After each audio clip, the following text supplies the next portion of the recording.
future generations. Chemical engineering application touches every aspect of human lives, every moment like none other. Long live the movement of chemical engineering. On this note, let's start with the proceedings of Chemcon 2022.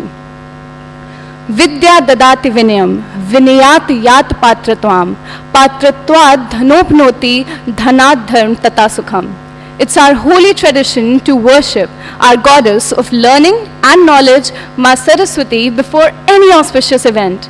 So let's dedicate a prayer to Ma Saraswati, for which I would like to call upon Anushri Trivedi, a student of Chemical Engineering class of 2023, on stage with a performance.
Our chief guest for the event is our Honorable Chief Minister, Shri Yogi Adityanath ji.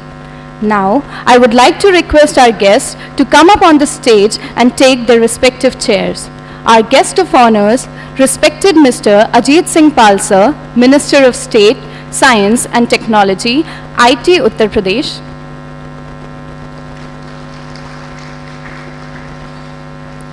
Mr. Avnish Avasthi sir, Advisor to Honorable Chief Minister of Uttar Pradesh. Mr. Nadir Godrej sir, Chairman and Managing Director of Godrej Industries Limited. Professor Shamsher sir, Vice Chancellor of Harcourt Butler Technical University. Mr. D.M. Butala sir, President of IICHE. Dr. Abhijit Ghosh sir, Honorary Secretary of IICHE. Mr. Vishwanath Chattopadhyay sir, Chairman of National Organizing Committee, Chemcon 2022. Professor Rakesh Trivedi Sir, Chairman of Local Organizing Committee, Chemcon 2022. Dr. SVAR Shastri Sir, Organizing Secretary of Chemcon 2022.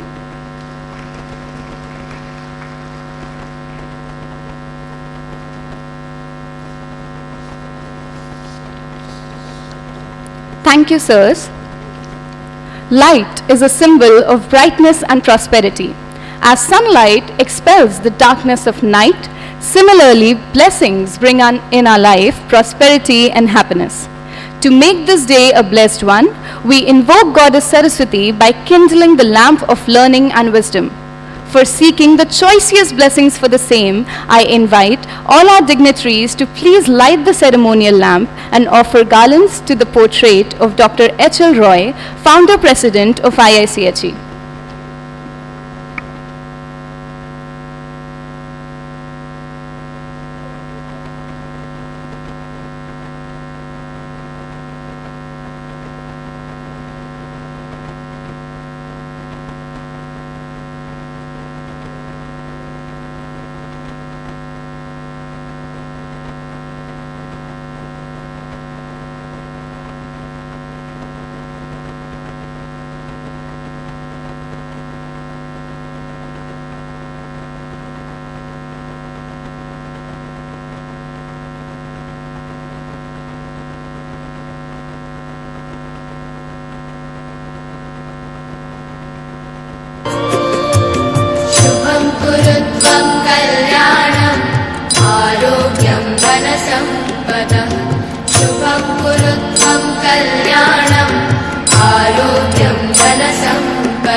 I would also like to request our guests to offer garlands to the portrait of Dr. H.L. Roy, Founder President of IICHE.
Now we shall felicitate our guests on the dais. I would like to request volunteers to offer flower bouquets to the dignitaries.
Respected Mr. Godrej, sir. Respected Shamsher, sir.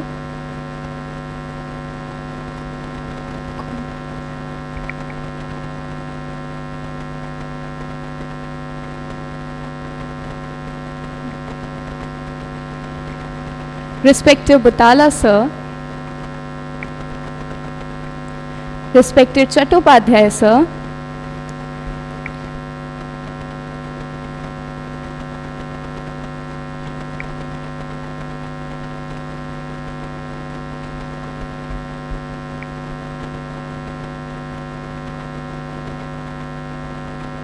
Respected R.K. Trivedi, sir.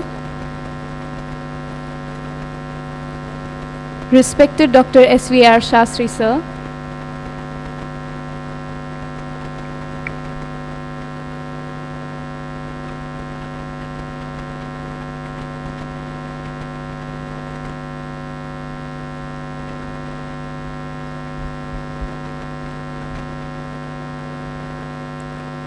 And respected Avijit Ghosh, sir.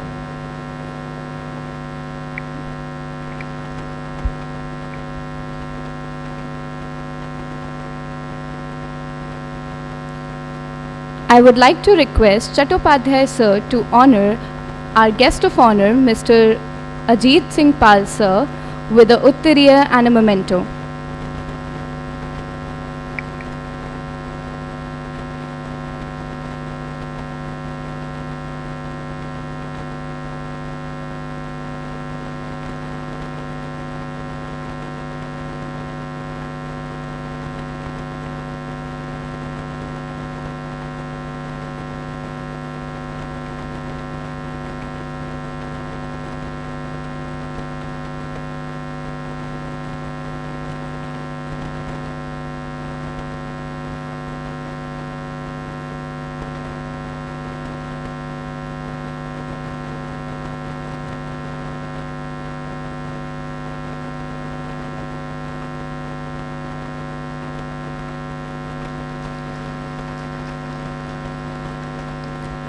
I would like to request Professor R.K. Trivedi sir to honor our guest of honor, Mr. Avnish Avasthi sir, with a Uttariya and a memento.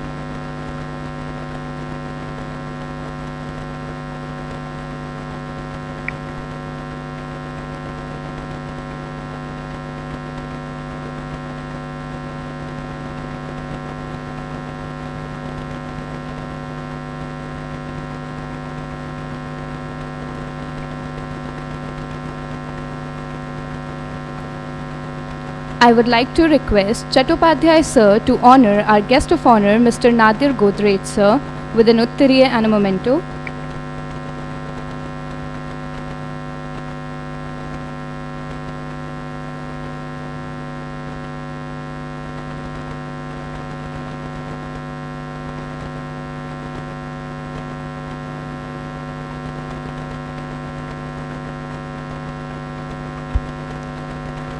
I would like to request Dr. Shastri sir to honor Professor Shamsher sir.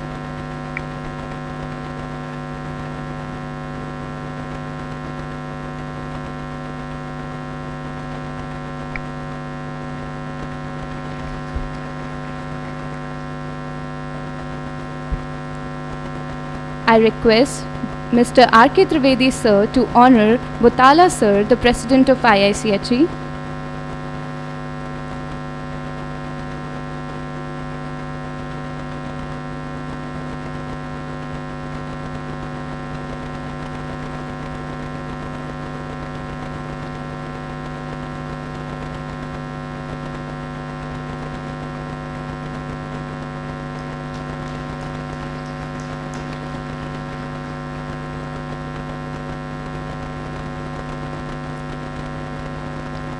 I would like to request Shastri sir to honor Mr. Abhijit Ghosh sir.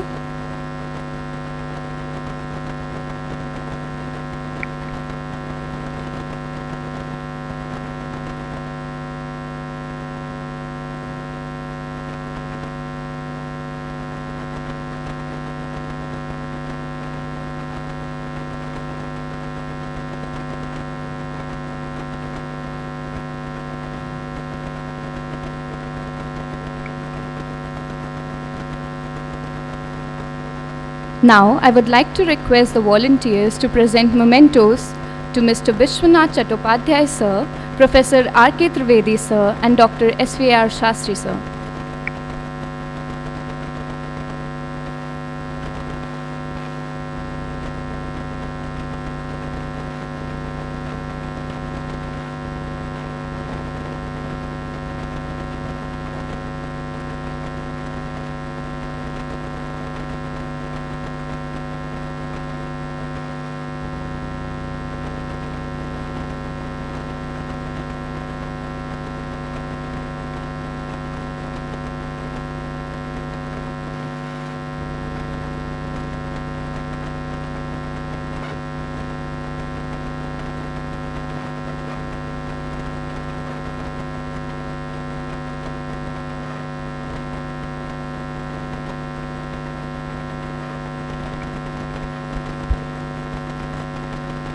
Thank you so much. Sarvabhutahitayev Rasayana Bhiyantriki, which basically in the simplest terms means chemical engineering helps every individual in every aspect of life. Ladies and gentlemen, it's time for a short movie on the history highlighting 75 years of the incredible journey of Indian Institute of Chemical Engineers.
Welcome to all the dignitaries, esteemed guests, delegates and students at Chemcon 2022, the 75th annual session of IICHE. IICHE was born in 1947, the year of Indian independence. The foundation of IICHE was closely linked with the dreams and aspirations of a newly emerging nation coming out of the shackles of the colonial power. IICHE has been celebrating the year 2022 to mark its Platinum Jubilee with special programs all the year long. The beginning of the celebration was marked by an international conference, ACMS 2022, Advances in Chemical and Material Sciences in Kolkata during 14th to 16th April 2022. It was Dr. Hiralal Roy, a pioneer of chemical engineering education in India and a great visionary, along with a few other stalwarts, who came up with the idea of founding IICHE as a recognized professional body dedicated to spreading chemical engineering education and upholding the interest of the profession. A modest beginning was made on 18th May 1947 with as few as 30 members when IICHE started functioning from 5x2 Goodstein Place, Kolkata. Later, in 1954, the institute office shifted to a small room of Chemical Engineering Department of Jadavpur University, from where it functioned till 1973. IICHE built its own headquarters office at the Jadavpur University premises, which was inaugurated on 2nd November 1973, the 84th birth anniversary of Dr. H.L. Roy. IICHE has come a long way since. Today, the institute has over 32,000 individual members representing academia and industry, as well as over 100 academic institutes and industry houses, which are organizational members of IICHE.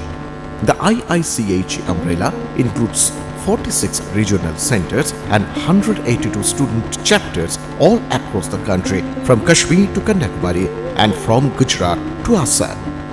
Plans are afoot to introduce IICHE regional centers and student chapters abroad. Round the year, IICHE welcomes all into its fold as members. The aspiring chemical engineers of the future, as well as the veterans with vast experience. Membership of IICHE comes under different categories: Honorary Fellow category, Fellow category, Life Member category, Life Associate Member category, and Student Member category. The students who wish to become Life Associate Member of IICHE within 4 years after completing their BTech are offered a subsidized rate for life membership. IICHE believes in continuous and seamless process of skill enhancement and professional empowerment. From its very inception, IICHE has been undertaking activities and programs of several kinds. Since 1960, Associate Membership Examination is held twice a year. The examination is meant for those who work in chemical and allied industries but do not have a degree in chemical engineering. It offers them an opportunity to qualify as skilled chemical engineers. Undisputedly, the annual sessions of the Institute, more popularly known as Indian Chemical Engineering Congress, Chemcon, is the most important event in the calendar of the IICHE. The first annual session of IICHE was held at Patna in December 1947. Since 2004, under the initiative of Sri Mukesh Ambani and with patronage of Reliance Industries Limited as a part of Chemcon, 28th December, the birth anniversary of the late Sri Dhirubhai Ambani is celebrated as the Dhirubhai Ambani Commemoration Day. In line with Chemcon since 2005, Chemcon or Students' Chemcon is annually organized by one of the students' chapter of IICHE. Chemcon offers the young students of chemical engineering a platform to showcase their creative ideas and thoughts. In 1948, publication of Transaction of Indian Institute of Chemical Engineers commenced from IICHE, which continued uninterrupted till 1958. In 1959, Indian Chemical Engineer became the main organ of IICHE, which continues to be published uninterrupted till today. Since 1st January 2011, the publication of ICE is being handled by the Taylor and Francis. IICHE is recognized as a scientific and industrial research organization, (SIRO), by the Department of Scientific and Industrial Research, Government of India. IICHE has also been granted registration by the Union Ministry of Corporate Affairs for receiving corporate social responsibility (CSR) funds and donations under Section 80G of the Income Tax Act 1961. Over the years, several research projects have been undertaken by the IICHE on its own or together with other academic institutes. IICHE also sponsors research work at the undergraduate and postgraduate levels. Annually, a corpus of ₹10 lakhs is kept earmarked for the research grants to undergraduate and postgraduate students. IICHE has also evolved Research and Development Vision 2030 with a view to gradually working towards a low-carbon sustainable economy and society. A memorandum of understanding has been signed with Rajiv Gandhi Institute of Petroleum Technology, Amethi, for collaborative research work. Accordingly, a fellowship named IICHE RGIPT Research Fellowship will be offered to a student pursuing PhD at Rajiv Gandhi Institute of Petroleum Technology.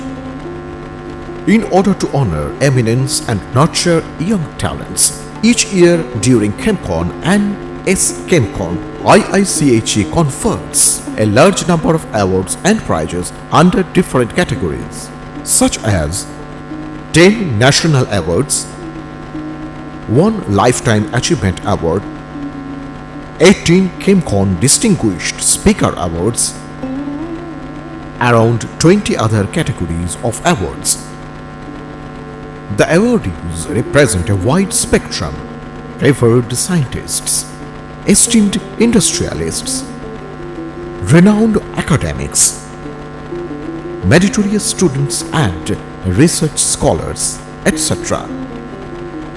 Since 2020, IICHE has launched online students internship program called OSIP, which has received tremendous response from the chemical engineering student community from all across the country and abroad. Over 6,000 students have enrolled for the program till now, conducted in several course subjects under chemical engineering and its allied fields. Over 75 industry experts have been associated with the program as resource persons. Over and above, around the year, IICHE conducts seminars, workshops, lectures, internships, training sessions, symposia, etc. at the headquarters and the regional centers across India. Collaborations. Over the years, IICHE has built alliance and partnership with a number of international and national professional bodies, academic institutions and industry bodies. International collaborations. IICHE is a member of Asia Pacific Confederation of Chemical Engineering, Australia. It is also a corresponding member of the European Federation of Chemical Engineering, Germany, for a long time. The institute is in close alliance with the Institution of Chemical Engineers, UK, the American Institute of Chemical Engineers, the Canadian Society for Chemical Engineering, and Society of Chemical Engineers, Japan. IICHE is a permanent invitee to Dekema, Germany. Many luminaries and statesmen have honored IICHE with their blessings, commendation and presence in its journey of 7.5 decades. As we come to the end of this narrative, it would be a fitting gesture to mention a few of them.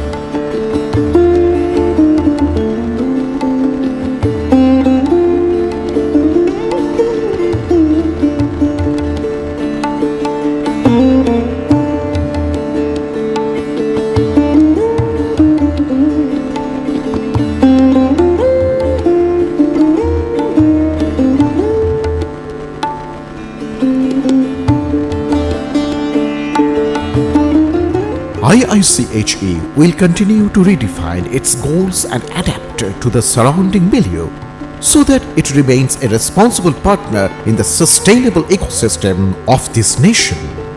As the year-long celebration of the Institute's Platinum Jubilee culminates to Chemcon 2022, we, the IICHE fraternity, look forward to the journey ahead while welcoming new members, new ideas and new visions. IICHE's journey will continue, and so will be the celebration for its Platinum Jubilee.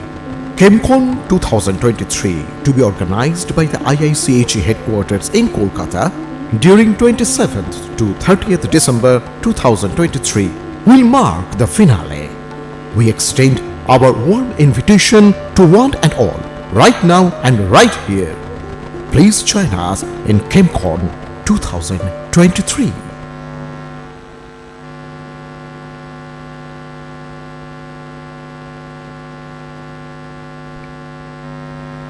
Now, I would like to request Professor R.K. Trivedi sir to please give his welcome address.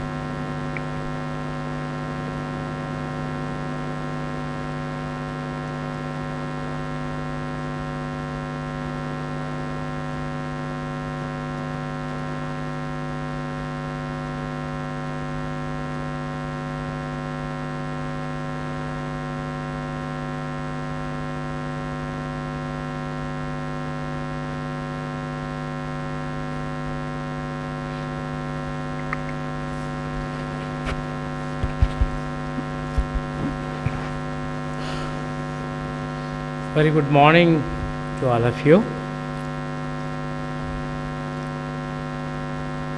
Respected Yogi Adityanath ji, Chief Minister, Honorable Chief Minister of the State of UP, in absentia. In fact, he has sent his blessings to this conference, which will be delivered later. Respected Ajit Singh Pal, Honorable Minister for Science and Technology, IT, UP. Sri Avnish Awasthi ji, Honorable Advisor to Chief Minister of Uttar Pradesh.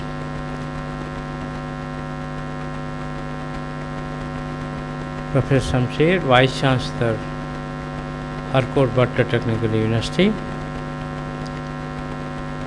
Mr. Bhutala, President of IACHE India. Mr. Avijit Ghosh, Honorary Secretary IACHE. Mr. B. Chattopadhyay, Chairman National Organizing Committee. Mr. Dr. S.V.R. Shastri. Dignitaries in the hall, Padma Vibhushan Professor M.M. Sharma ji, Padma Shri G.D. Yadav ji,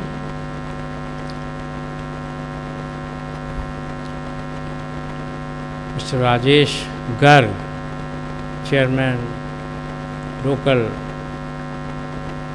Chapter of IACHE Kanpur, Mr. Ashutosh Mishra, Secretary IACHE Kanpur Regional Center,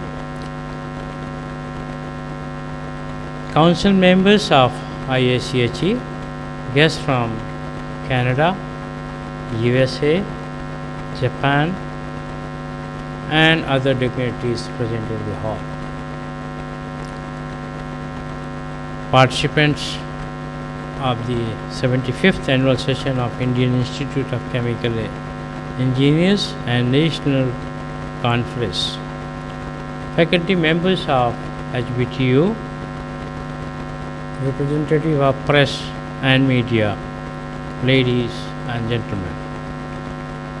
It gives me great pleasure to extend a most hearty and cordial welcome to you all to this morning on the occasion of inaugural of Chemcon 2022 and conference on sustainability in chemical processes through digitization, artificial intelligence and green chemistry. The topic of much relevance in today's context. We are indeed honored to have chief guest Mr. Ajit Pal Singh ji this morning. I welcome him on my own behalf as well as on behalf of organizing committee of this seminar, this conference, and no expert in the field in the country. He himself is an engineering postgraduate. I am very happy to inform you. Not only bachelor's, he holds master's degree also in engineering. His address will definitely initiate a new thinking process towards the newer perspective to industry and people at large. I also welcome guest of honor to this function who is representing also Chief Minister of Uttar Pradesh, Mr. Avnish Awasthi, who is advisor to Government of UP and Chief Minister of the state. So I heartily welcome him also to this function. I am sure that his presentation will enlighten other aspects of investment opportunities in UP. I also welcome Mr. Nadir Godrej, who is a guest of honor to this function, and he is a leading industrialist and chairman of Godrej Group of Industries. So I welcome him. I also welcome Professor Shamsher, Vice Chancellor of this university, Harcourt Bhatta Technical University.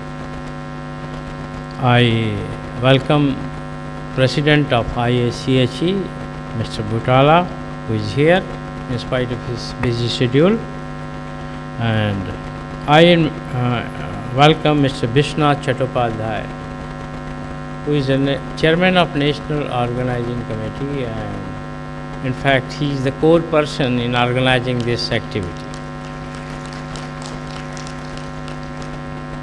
He is also CEO of a big industry, Dhanushri Chemicals.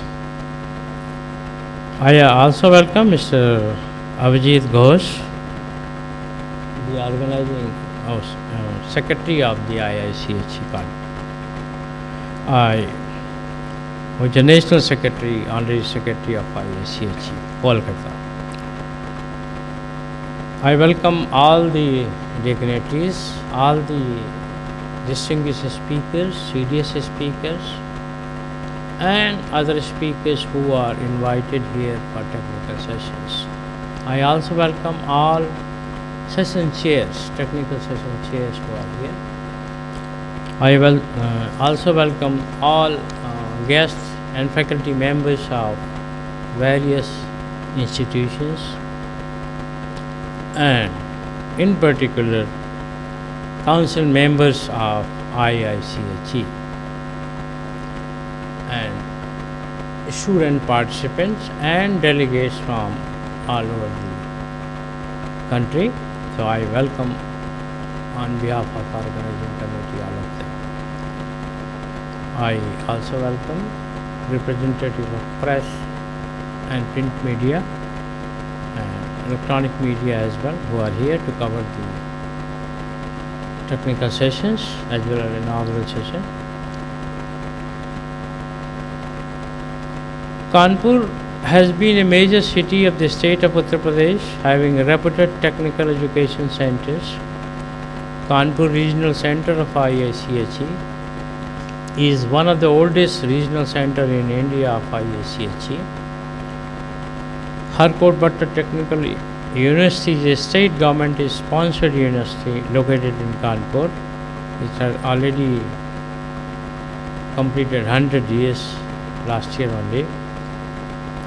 HBTU was named after Sir Spencer Harcourt Butler and the then governor of United Provinces in British India. It is one of the oldest engineering education centers in the country, especially in chemical sciences and chemical engineering. As a member of Educational Council of Viceroy, Sir Harcourt Butler first proposed a technical education institute in 1910 in industrial city of Kanpur to teach chemistry and allied chemical sciences. The centenary year is being celebrated in befitting manner by organizing this conference, including much awaited Chemcon 22. The conference is the part of series of technical events aimed at helping budding technologists and senior professionals in the field of learn by sharing new ways to improve their skills, which improve their performance at workplace. The Indian industry has multifaceted challenges which encompasses appropriate sector-specific technology, newer environment-friendly raw materials, and growing consumer expectations. The conference will provide ample opportunity to professionals of chemical engineering and technology, chemical industry at large. We hope this event will serve as a forum for sharing knowledge and experience among industry, peers, academic researchers, and learners, especially students who want to develop their career in their specialized field. Ladies and gentlemen, we have the presence of the galaxy of industrialists, scientists, technologists, social scientists from different fields to share their expertise, experience, knowledge among themselves. I sincerely hope that the interaction between the distinguished delegates present in the conference would help them to come out with the tangible solutions to the problem confronting the chemical and allied industries. With these words, I once again welcome you all and wish all success to the deliberation of this conference. Jai Hind, Jai Bharat, and Jai Chemical Engineers. Thank you. Thank you so much, sir. Further, I would like to request Mr. Vishwanath Chattopadhyay, sir, to deliver his speech.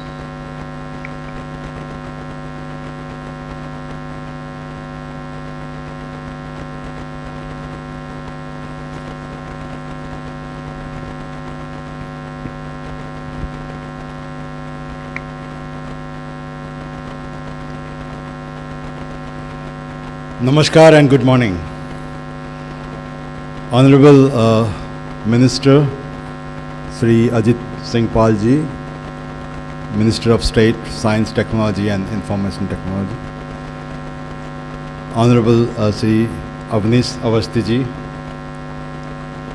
Advisor to Chief Minister of Uttar Pradesh. Respected Sri Nadir Godrej, Chairman and Managing Director of Godrej Industries, Vice Chancellor Sri Samsher ji of Harcourt Butler Technical University, President of Indian Institute of Chemical Engineers Mr. D.M. Butala ji, Honorary Secretary of IICHE Dr. Abhijit Ghosh, Chairman Local Organizing Committee Professor R.K. Trivedi, and Dr. S.B.A.R. Sastry, our Organizing Secretary, and all the Council members present here today. It's an honor and privilege to rise and speak in front of this constellation of eminent and learned personalities from academia, industry, research, and chemical engineering field. 3 years back, in 2019, I was invited by the Alumni Association of HBTU as they were felicitating a class of 1980. In that meet, the idea of organizing Chemcon at Kanpur in 2021 took root in my mind, as the centenary celebration of HBTU was just 2 years away. I thought it would be a great tribute to the university if Chemcon could be arranged coinciding with the centenary year. I would here definitely mention the names of Professor Parameshwar Dey, who is not here with us here in this function, but definitely Professor Vinay Srivastav, who is here, past president of IICHE, who helped me to get this Kanpur as the venue for Chemcon 21. However, due to COVID-19 pandemic, Chemcon had to be shifted by a year to 2022. It has been a challenging journey since then. This Chemcon is being held in offline mode after 2 years of pandemic-related restrictions. We have received overwhelming response from each quarter, be it academia, industry, and research. Honestly, I'm grateful to all of you for making this Chemcon a resounding success. Chemcon is coming to Kanpur after 51 years. It was held way back in 1971, coinciding with 50th Golden Jubilee year of foundation of HBTU. The theme of Chemcon we have kept this year is sustainability in chemical processes through digitalization, artificial intelligence, and green chemistry. There are 4 punch words in this theme: sustainability, digitalization, artificial intelligence, and green chemistry. And each of these words are pillars of today's chemical industry. Apart from speakers from academia, there are good number of speakers representing the industry in this Chemcon. I'm sure a true chemical engineer and technologist will have a feast on lectures and speeches. Those will be presented over these 4 days. Today, sustainability has become a much deliberated word in the industry, environment, and society. In the broadest sense, sustainability refers to the ability to maintain a process continuously over time. In business and policy context, sustainability seeks to prevent the depletion of natural and physical resources. There are 3 pillars of sustainability. They are economics, environmental, and social. Chemical process industry have also set sustainability goals through commitment to zero waste, reducing overall emissions, operational optimization through life cycle analysis, digitalization, artificial intelligence, and green chemistry. Over the years, approach towards chemical process industry operation design is changing rapidly. The very basis of control systems, mechanical maintenance and chemistry is changing too. Change is a reality and moving forward is a necessity. Artificial intelligence measures are applied heavily in control systems to accurately predict and optimize processes. Similarly, digitalization is another tool to ensure smoother operations, predictable maintenance in plant operations. Our planet is reeling with a host of challenges like global warming, menace of waste plastics, greenhouse gas emissions, and so on. The mitigation of these challenges lies in the adaptation of concepts like circular economy, recycling of waste plastics, and the net zero transition, clean and renewable energy. Entire scientist fraternity are working day and night to resolutely resolve issues faced by this planet so that our children and the human race have a safer and beautiful world to live. More than 10,000 years of continuous and accelerating progress have brought human civilization to the point of threatening the very condition that made those progresses possible. The physical manifestations of a changing climate are increasingly visible across the globe, as are their socio-economic impacts. Both will continue to grow, most likely in a non-linear way, until the world takes a transition to net zero economy and unless it adapts to a changing climate. All carbon dioxide and methane emissions today come from 7 energy and land use systems like power, industry, mobility, buildings, agriculture, forestry, and waste. To achieve a net zero transition by 2050, the world economy has to spend huge capital investments of physical assets for energy and land use systems. An additional amount of US dollars 3.5 trillion per annum for next 30 years is what has been estimated by McKinsey. We must adapt ourselves to a new situation where recycling be considered as a component of the cycle. The process licensors and the technology suppliers should integrate recycling plants into the main process plant design, considering input, output, and byproducts. We are fortunate that we shall have the opportunity to listen to speakers from USA, Canada, Japan, Europe, speaking on varieties of subjects. I request all delegates, students to actively participate in these sessions as true knowledge seekers.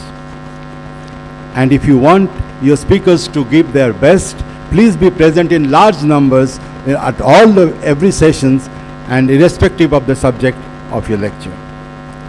This is the 75th year of foundation of Indian Institute of Chemical Engineers, coinciding with Indian independence, that is Azadi Ka Amrit Mahotsav.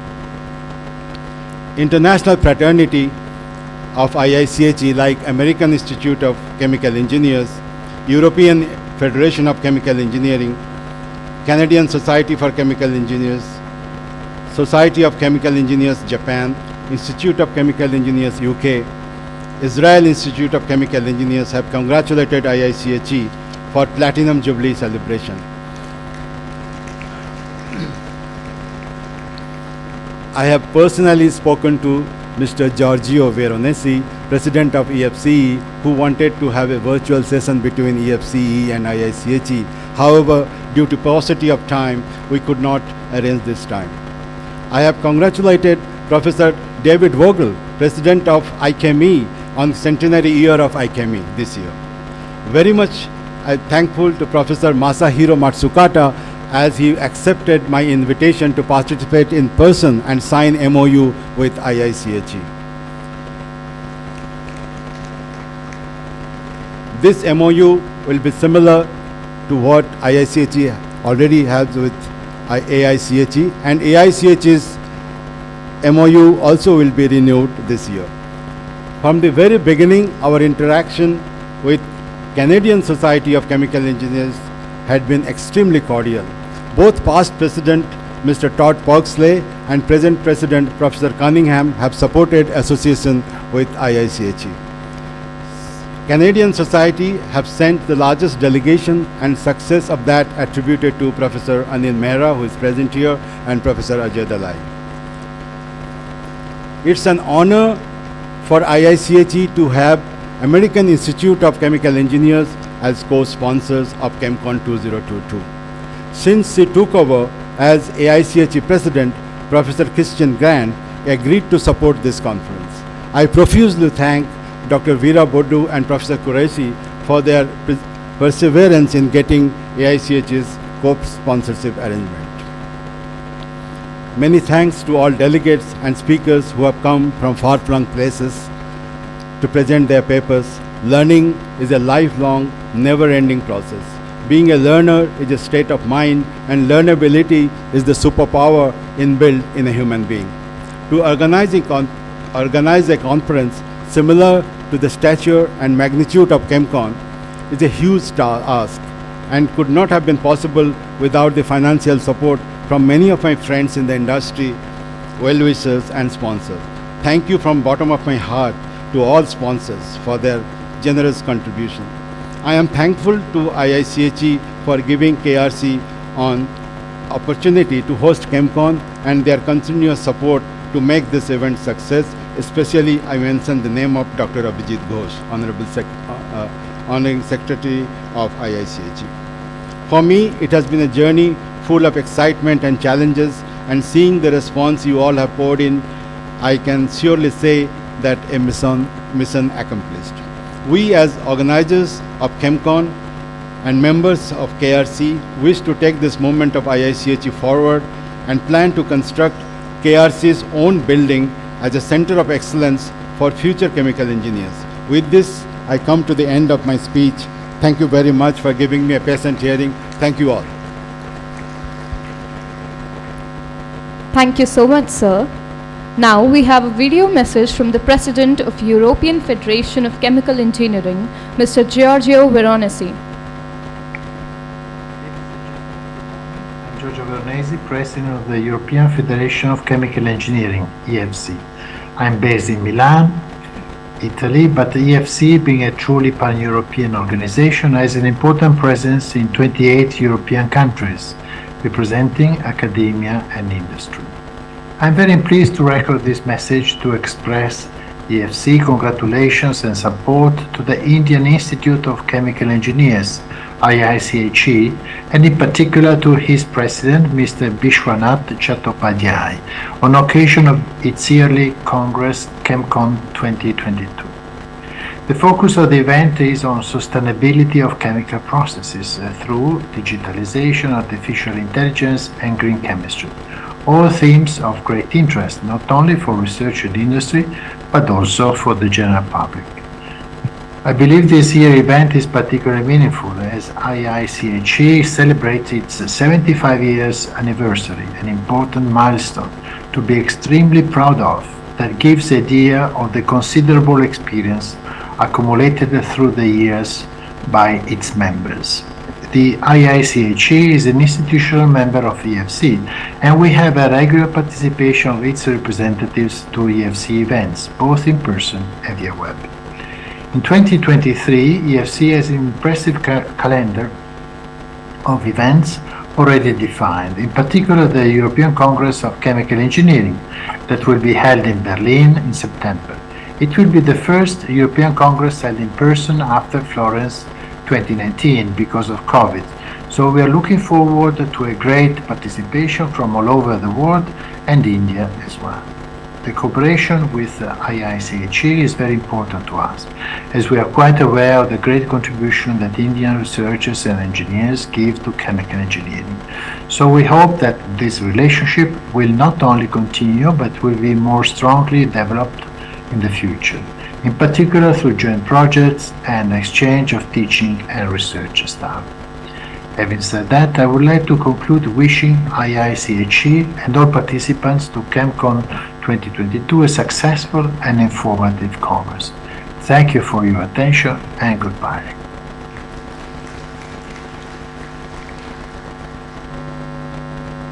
I would now like to request Dr. Avijit Ghosh sir to give us an insight of IICHE activities.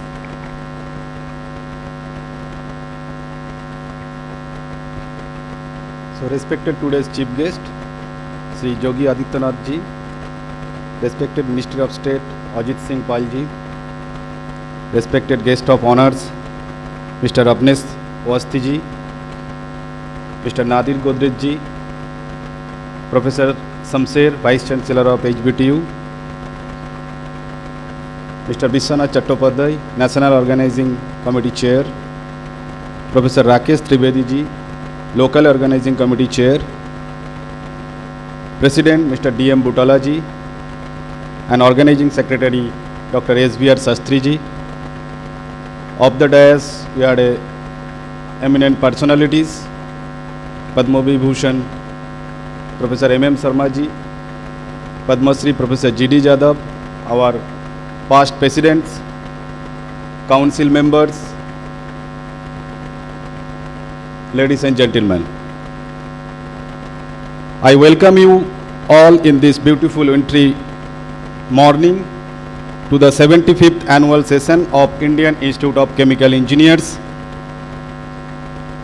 that is popularly known as Chemcon.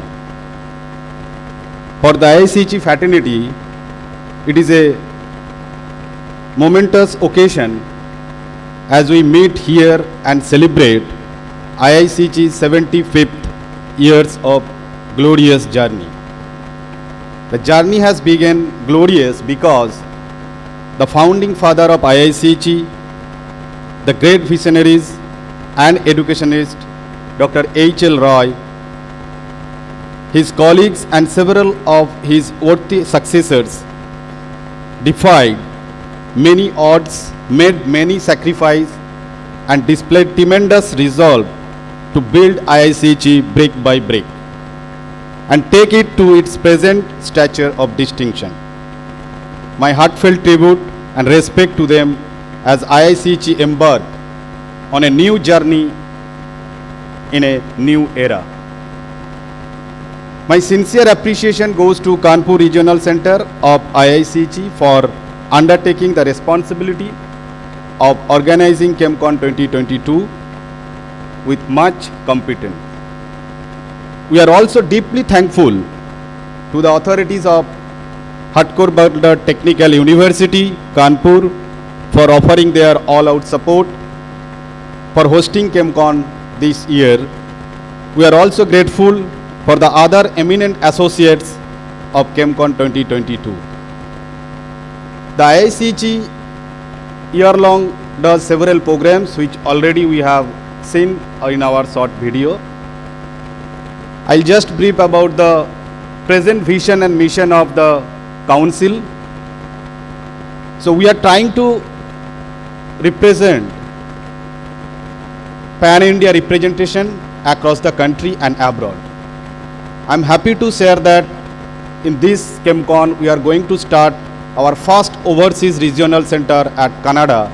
So thanks to the Professor Ajay Dalai and his team for taking initiative to spread IICG abroad. So chemical engineering happens to be one of the most dynamic discipline, the boundary of which is changing and expanding all the while. The job of the new age chemical engineers is to evolve new technologies and methods that would contribute to build a greener, cleaner and sustainable earth while enhancing productivity and promoting growth at the same time. Over last few years, IICG have been bringing about changes in its programs and prioritize to address a new demands from industry and academia. We have started membership drive in all sections, including student membership, live membership, organization membership. Also, Council has taken a great initiative to open new regional center. I'm happy to inform you that last 1 year we have opened 4 new regional center at 4 premier institutes in the country. The first one we opened at NIT and ISER Bhopal, it is Bhopal Regional Center. Second we opened Rajiv Gandhi Institute of Petroleum Technology, JAYS. Third we opened the NIT Srinagar, and last we opened at IIT Patna. So thank you all the council members for your kind effort. We have made these 4 new regional center at different premier institute. Apart from that, we have given an effort to increase our membership drive for the particularly student membership and live membership. What we have made a double in the last year as compared to the last year in the current year.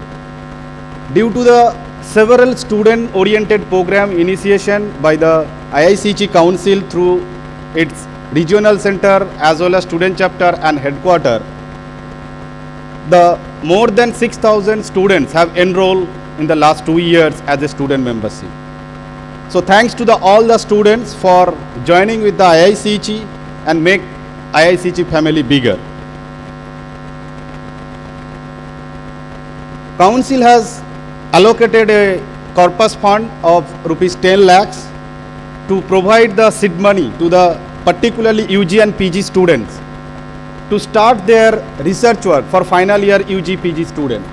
So now last 2 years we are providing research sponsorship to the student, from which the council as well as the IICG is getting benefited in the several aspects in terms of getting approval from CIRO, Department of Science and Technology. We have number of awards. All the awards is sponsored by eminent industry, academia. I am happy to inform you that this year council approved another 4 awards in the form of CDS, endowment and memorial lectures. I thanks to the Mr. Vishwanath Chattopadhyay for initiating to add the Chemcon Distinguished Speaker Award and also giving the corpus CSR fund to the IICG first time in history. So thanks to IVL Dhansari Petrochemical Limited for giving 25 lakh CSR fund to the IICG. Also another 3 new awards coming in the next year. The one is Professor M.B. Rao is going to endow 1 award. He is the Vice President of IICG. Another Heritage Institute of Technology is going to institute 1 award, and another professor of IIT Roorkee is going to constitute 1 award for the best books writing in chemical engineering. Also, I thanks to Professor J.D. Jadhav for his support increasing the endowment value. He announced yesterday council meeting that he has already 1 award, but the award money will be increased with the top up value of 2.5 lakhs. So thank you, sir, for your kind support.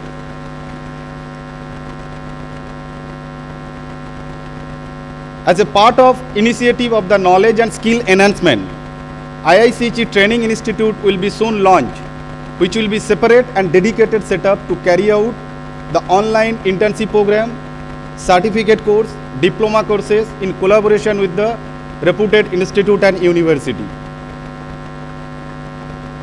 So Chemcon 2022 are celebrating Platinum Jubilee celebration of IICG. The commemoration will be carried forward to the next year till Chemcon 2023, to be organized by IICG headquarters at Heritage Institute of Technology, Kolkata during 27 to 30 December 2023. So I offer my standing invitation to all of you. Please join us in Kolkata 2023 Chemcon. I must thanks to all the Kanpur Regional Center member for their Herculean tasks to make this Chemcon a grand success. Thanks to all the council member for their constant guide and support to make this event today inaugurated. So when first time I visited Kanpur, myself and President, in month of April, so there was hardly, we got 25 papers. So we were scared about how this Chemcon will be happening. But with the help of all the council members and Kanpur Regional Center members, today 550 registered participants are presenting their papers. Apart from 18 CDS speaker, 59 awardees and other invited talks. So thank you Kanpur Regional Center for your great effort to make Chemcon as its stature. Thank you once again.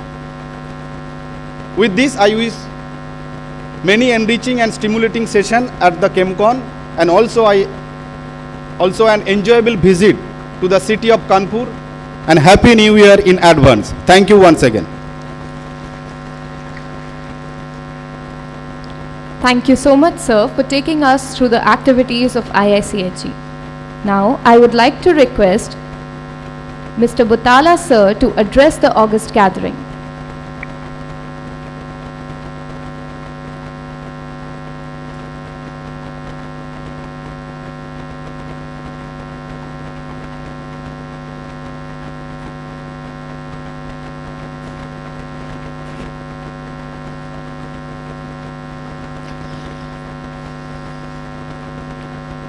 Honorable Minister Sri Ajit Ji Pal, Honorable Advisor to the Government of UP Sri Avnish Ji, respected Honorable Guest of Honor Sri Godrej Nair, Honorable Guest Sri Godrej Nair,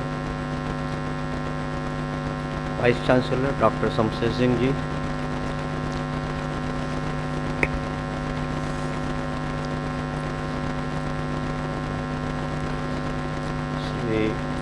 Chattopadhyay ji, Dr. Trivedi, Sri Rakesh Trivedi ji, Sri Shastri ji, and Avik. I also take a note of presence of Padma Vibhushan Professor M.M. Sharma, Padma Shri Professor Yadav, past presidents, immediate past presidents of IICHE, all the council members and the fellow guests, and my dear colleagues and members of IICHE. Good morning to all. It's my great privilege to welcome you all on this cold morning of Kanpur at the 75th annual session of Chemcon 2022 of Indian Institute of Chemical Engineers. The previous year of 2021 faced the second wave of COVID pandemic, posing challenges to healthcare, government and to the Indian chemical industry. It also forced readjustment in the planning of IICHE activities, including Chemcon 2021. The year 2022 began with third wave of COVID pandemic and posing lot of challenges and expectations from Indian industry, particularly chemical process industry. You may have all noted in recent news about the possible new COVID wave spreading across the world. Let us continue to taking the precautions for the same. Global geopolitical situations made matters worse with supply chain bottlenecks, spiraling energy prices, availability of a skilled manpower, coupled with an environmental crisis, resource efficiency and so on. But 2022 began with the two interesting landmarks. The 75th year of IICHE coinciding with 75th anniversary of India's independence. IICHE geared up for year-long Platinum Jubilee celebrations coinciding with the grand celebration of Azadi Ka Amrit Mahotsav, a unique happenstance and a matter of dual pride for Indian chemical engineering fraternity. This year,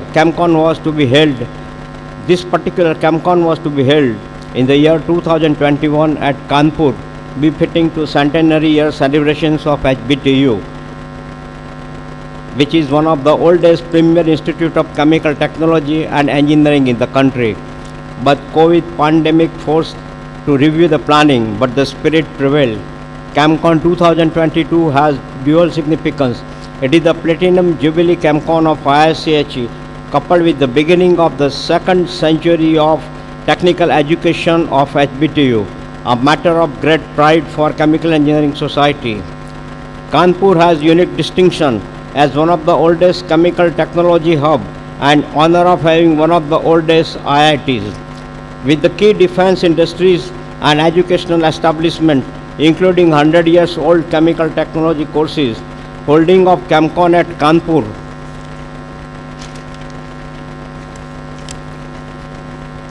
has a great significance. The theme of Chemcon 2022 is sustainability in chemical processes through digitalization, artificial intelligence and green chemistry.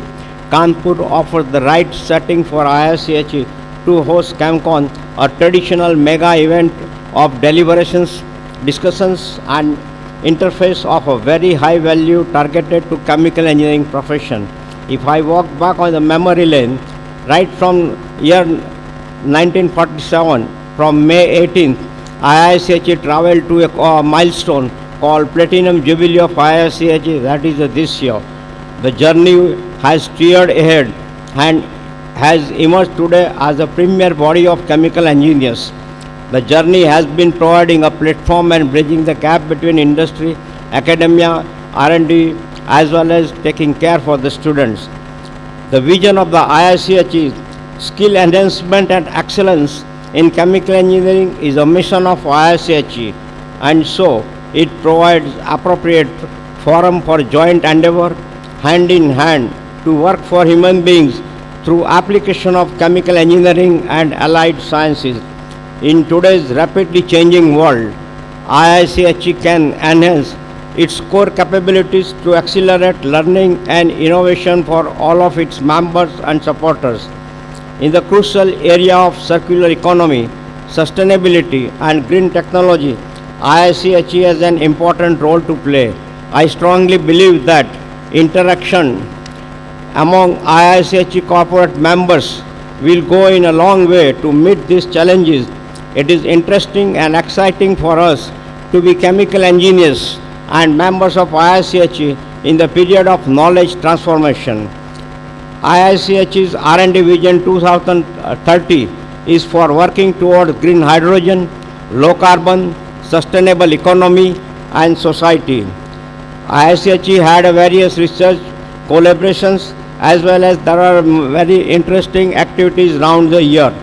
We had introduced two interesting new portals on IICHE website, which is a free portals for the service to the industry as well as to the student community.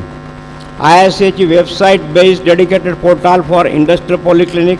The other is a IICHE website based dedicated portal Ask the Experts, which is specifically targeted to the students, freshers as well as the engineers who have put up 5 to 7 years of service. IICHE is also targeting to have publications, industrial publications on guidelines for shortcut methods for troubleshooting, tips for process design and equipment and machinery, debottlenecking, instrumentation, process safety and so on. The year 22 had a very interesting thing.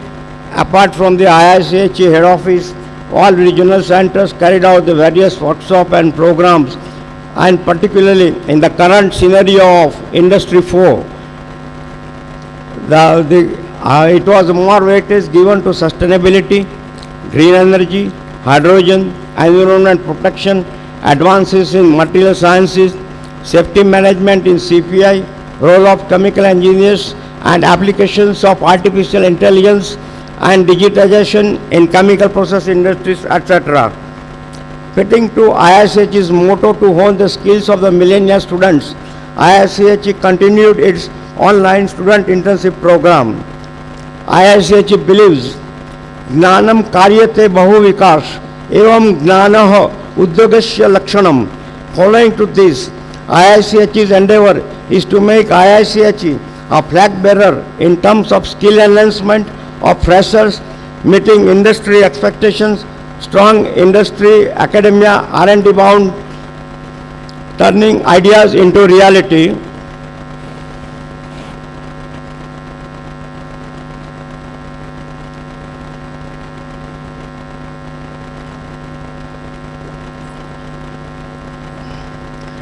Considering industry's expectation, IICHE is geared up to establish IICHE Skill Enhancement Training Center with the 3 levels of the training. Number 1 is for BSc or 12th grade pass out operators level. Number 2, freshers, that is the fresh engineering graduates, and third one, mid-level engineers. Though IICHE means are limited and resources are not abundant, imbuing new ideas and exploring new possibilities makes IICHE vibrant and stays relevant. There are challenges and priorities for chemical engineering. progress in the fourth industrial revolution as chemical engineers, what we can do make Indian chemical industry and the world as a whole. There are challenging areas starting from productivity, sustainability, job creation, and most important, population, food and drinking water problems. Sustainability is an environmental, economic and social driver with great impact on chemical and allied engineering disciplines.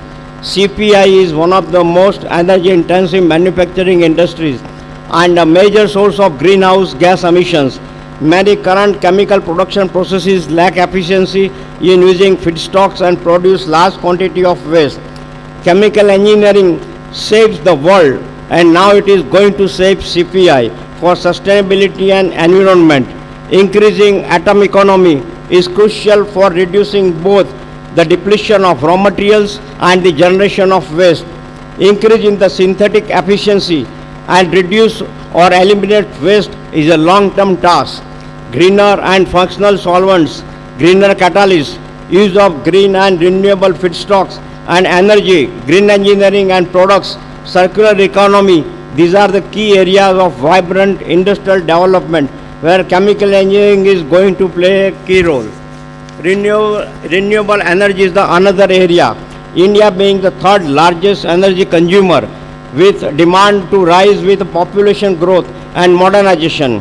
India meets more than 90% of energy requirement through the usage of fossil fuels, which adds to the greenhouse effect. With increased usage all over world, in next 30 to 50 years, we may run out fossil energy sources and CO2 levels in the atmosphere will continue to increase with further damage to climate change. So what is required? Worldwide energy growth is 4%, which should be aimed to be compensated by increasing energy efficiency at least by 4%. What solution we as a chemical engineers can provide?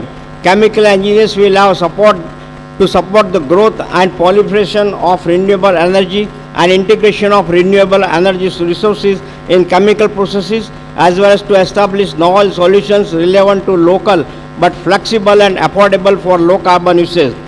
We Indian chemical engineers have to play a big role in renewable energy sectors of wind, solar, biomass, conversion of agri-waste to petrochemicals, e-fuels and applications of geothermal energy. Commercial integration, development and cost effectiveness of renewable energy is a time consuming measure. Short time measures are necessary to minimize waste and to improve resources efficiency in application of clean coal energy, blue hydrogen, carbon capture and sequestration, coal-based methane, etc. Sustainability and use of artificial intelligence and digitalization in chemical processes is going to address challenges in process modeling, optimization, control and fault detection diagnosis.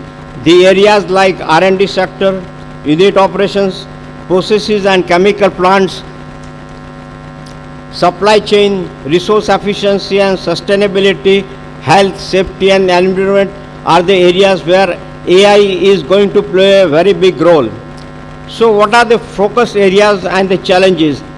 Improve technologies to harness better and energy, process optimization to ensure that both existing and new products are manufactured in most efficient and sustainable ways in terms of energy and byproducts, circular economy, products of higher economy, lowest cost and the highest utility, which is linked with the 5 contributing factors like renewable raw materials, product reuse, mechanical recycling, chemical recycling, energy recovery and carbon utilization. Artificial intelligence for asset management, predictive maintenance, plant operations, safety management and risk prediction. So to conclude, the emergence of energy intensive industries required a new generation of discipline, including our own chemical and process engineering. The learning and innovation challenges of the 21st century, creation of sustainable chemical industry, the transformation of our existing global energy supply, renewable energy sources, green hydrogen, and so on will support for growing global population, which are going to benefit from the contribution of advances in chemical engineering and material sciences. The ability to process and connect instantaneously to global knowledge is a path breaking for growth.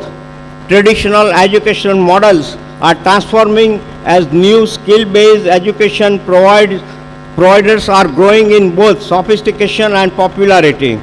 Innovation cycle time is being reduced through new partnership, through companies, startups, innovation hubs, and molded by universities.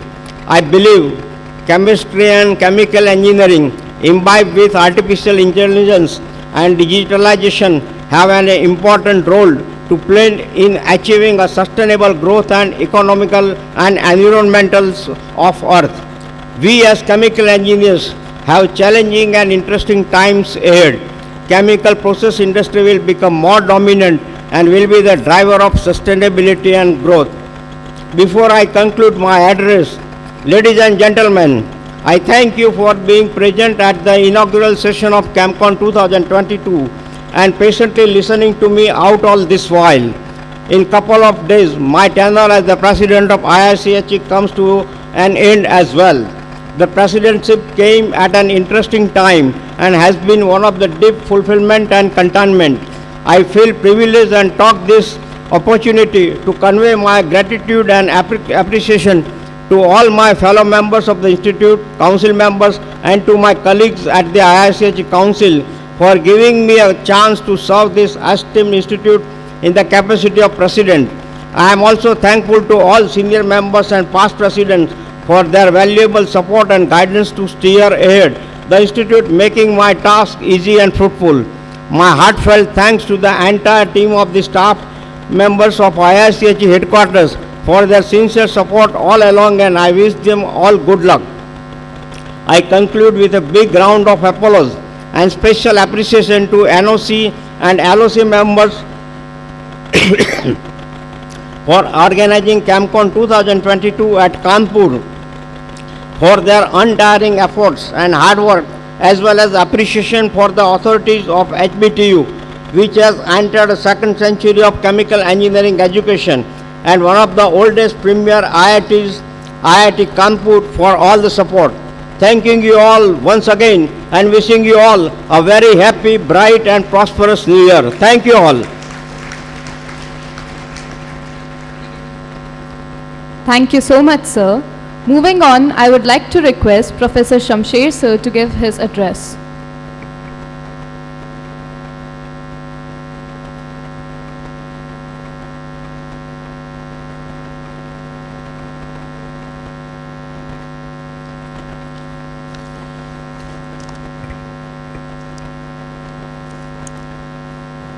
Good morning. Respected Chief Guest of today's function, Shri Ajit Singh Palji, Honorable Minister of State for Electronics and Information Technology, Government of Uttar Pradesh. Guest of Honor, Shri Avnish Kumar Awasthi ji, Advisor to Honorable Chief Minister of Uttar Pradesh. Shri Nadir Godrej Sahab, CMD of Godrej Industries. Mr. D.M. Bhutla ji, President of Indian Institute of Chemical Engineers. Professor Ashutosh Sharma ji, former Secretary of Science and Technology, Government of India. Padma Vibhushan Shri M.M. Sharma ji. Padma Shri Shri G.D. Yadav ji. The National Organizing Committee Chairperson Shri Vishwanath Chattopadhyay ji. Honorary Secretary Avijit Ghosh ji. The Chairperson of Local Organizing Committee, Professor Trivedi. The Council Member of IICHE. Guests present here, awardees, delegates, participants from India and other countries, faculty members, students of the host and co-host institutes, media person, ladies and gentlemen, good morning to all of you. It gives me immense pleasure to welcome you all in this mega convention of Indian Chemical Engineers Chemcon 2022 here at Arcot Butler Technical University, Kanpur. This is hosted by Kanpur Regional Center of Indian Institute of Chemical Engineers with its partner HBTU Kanpur, IIT Kanpur, Chhatrapati Shivaji Maharaj University Kanpur, Ambedkar Institute of Technology for Handicapped, in association with the Dr. APJ Kalam University, Lucknow, and Rajiv Gandhi Institute of Petroleum and Technology, Amethi, under the banner of Indian Institute of Chemical Engineers. This host university, Harcourt Butler Technical University, Kanpur, was started in 1921 and thus has a legacy of 100 years. It was earlier known as HBTI and upgraded as university from HBTI to HBTU in 2016. The journey of this university has started with the chemical technologies and chemical engineering streams like oil, paint, plastic, food, leather, biochemical and chemical engineering. This university has produced thousands of graduates who have contributed immensely not only in the area of chemical engineering and technology but also in other fields of engineering, administration and entrepreneurship across the globe. Our vision is to achieve excellence in technical education, research and innovation. It is a great coincidence that the Diamond Jubilee of Chemical Engineering Congress, Chemcon 2022, is being celebrated with the Azadi Ka Mahotsav on 75th year of independence of our motherland and 101 year of HBTU. And 101 is always better than 100 and is very pious number. So the theme of Chemcon 2022, sustainability in chemical processes through digitization, artificial intelligence and green chemistry, is very relevant in the present digital era. Achieving the various goals of global sustainable development agenda pose complex challenges of chemical industry and society as a whole. Synergy of digital power, artificial intelligence, machine learning will certainly help to achieve sustainability in the chemical processes. In this forum, I will just talk a few problems which just came to my mind.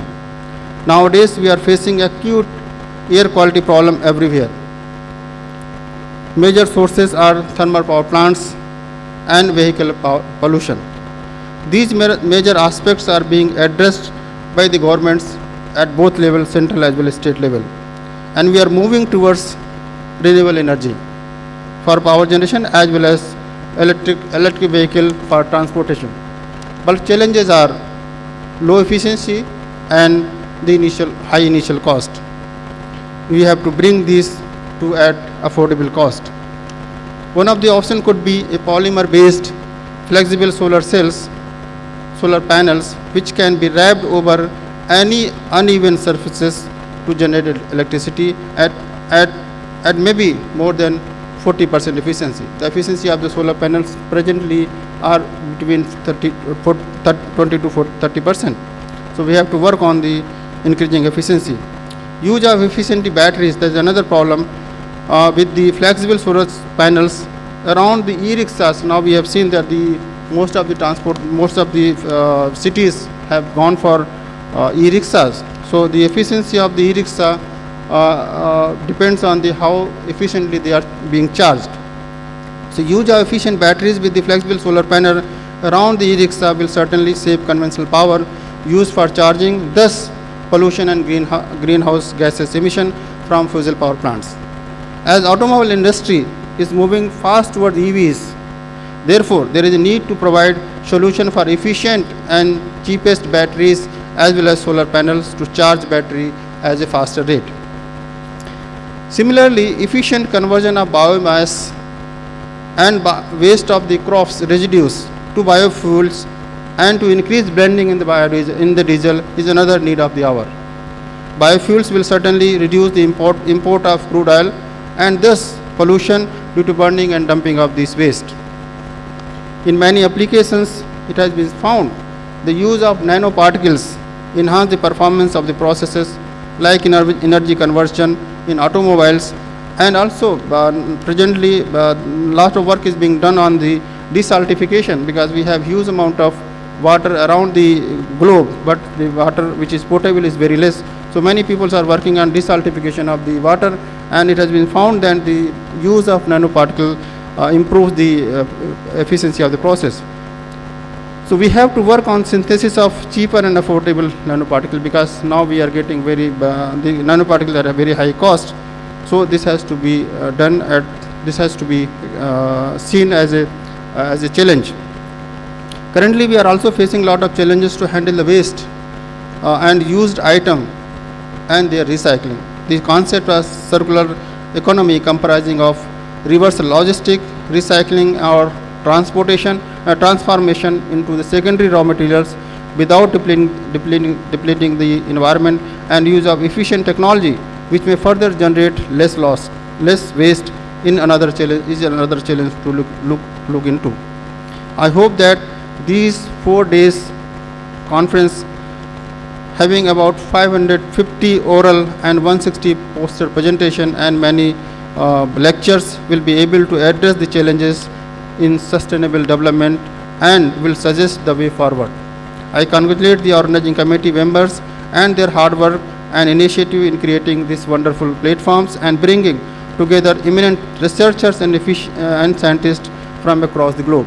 I wish and hope that the participants take keen interest and make these sessions more participative and interactive to get enrich their knowledge. I once again wish the organizing team and the participants all the very best. Jai Hind, Jai Bharat. Thank you so much, sir. It's with your cooperation and support that this event is being held in Harcourt Butler Technical University.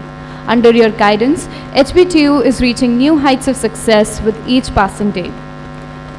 I would like to request our Honorable Guest of Honor, Mr. Nader Godrej sir, Chairman and Managing Director of Godrej Industries Limited, to please give his speech.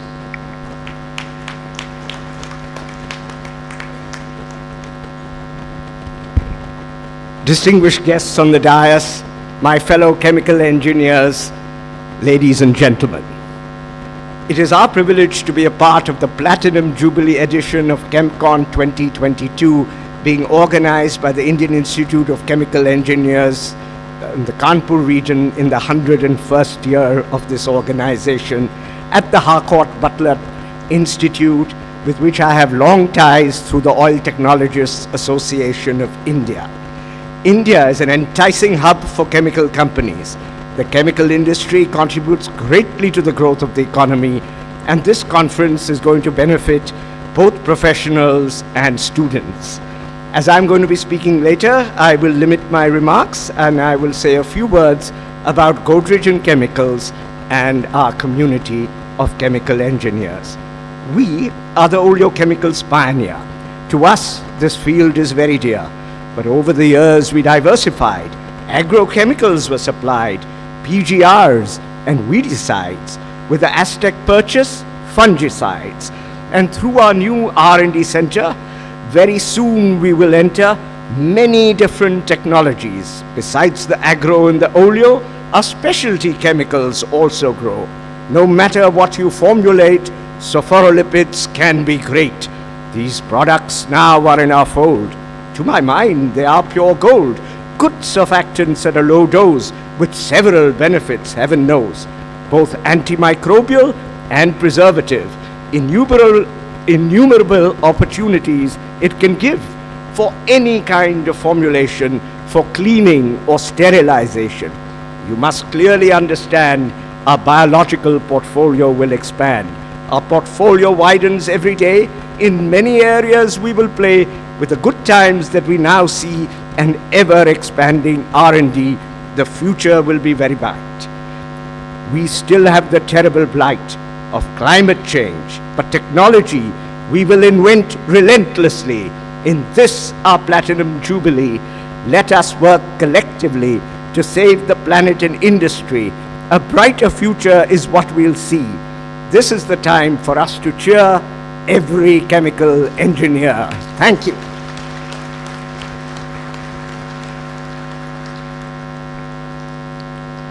Thank you so much, sir, for your wise and encouraging words. You're a true example for a chemical engineer on what he or she could achieve with knowledge and hard work. I would now like to request Mr. Avanish Avasthi, sir, to please come up on the stage and address the gathering.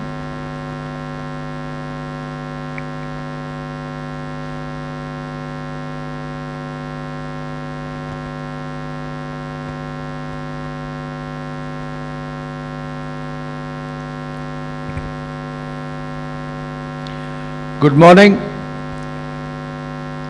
I find a lot of sleepy faces here. I started at 6 in the morning because only yesterday at 7 o'clock in the evening our Chief Minister rang me up and said that, well, you have to go with the Honorable Minister tomorrow for the Chemcon. And I said, Chemcon? अच्छा, तो बोले जाके मेरी तरफ से आपको जो है उनको एड्रेस करना है और हमारी तरफ से यूपी और यूपी के बारे में, इन्वेस्टमेंट के बारे में, उत्तर प्रदेश के बारे में बता के आना है. So I would like all of you to wake up in your places, give a bright smile to all of us and give a 3 cheers to Uttar Pradesh. Our Honorable Minister Shri Ajit Pal Singh ji, he very kindly consented on telephone yesterday. He belongs to Kanpur and I think you would not know that he is a BTech, MTech and MBA and has worked in Copenhagen in Denmark for 6-7 years before he joined the politics because of his family background. His father was in politics and he was asked to stand for election and he is a 2-time MLA now and belongs to Kanpur and very close to HPTI. So I am very happy to see that, well, the Honorable Minister for Science and Technology, which is your area, and IT, which is what you are trying to put an artificial intelligence, is here himself personally. Professor Shamsher Singh ji, who very kindly invited us, Professor Trivedi ji, who was there with the Chief Minister yesterday when he gave me a call and said that, well, you have to be here. We have on our stage Mr. Chattopadhyay ji, who has given a very good speech, Mr. Butala, who gave the basic lecture to us, and of course Nadir Godrej Sahab, who was so very poetic in his speech, and I haven't heard a speech as poetic on chemistry here on stage. So I would like to welcome all the people on the stage, Dr. Ghosh, Mr. Shastri, all others. Well, UP is a big state. It is the 5th largest country in the world. And I've just been to the United States on a road show for the state of Uttar Pradesh. And I've been to New York as well as to San Francisco, to the Silicon Valley. And I can tell you that, well, as I come back from America and as I stand here before you, I will like to repeat what I used to say, what we continue to say, what our Chief Minister continues to say. I have been Tourism Secretary of the state, and I don't know whether you know of a person called Prasun Joshi who coined this line for us, UP नहीं देखा तो India नहीं देखा. तो मेरा कहना यह है कि अगर आपने उत्तर प्रदेश में काम नहीं किया, मैं गोदरेज साहब से कहने वाला हूँ कि अगर गोदरेज साहब ने यूपी में काम नहीं किया तो इंडिया में काम नहीं किया है.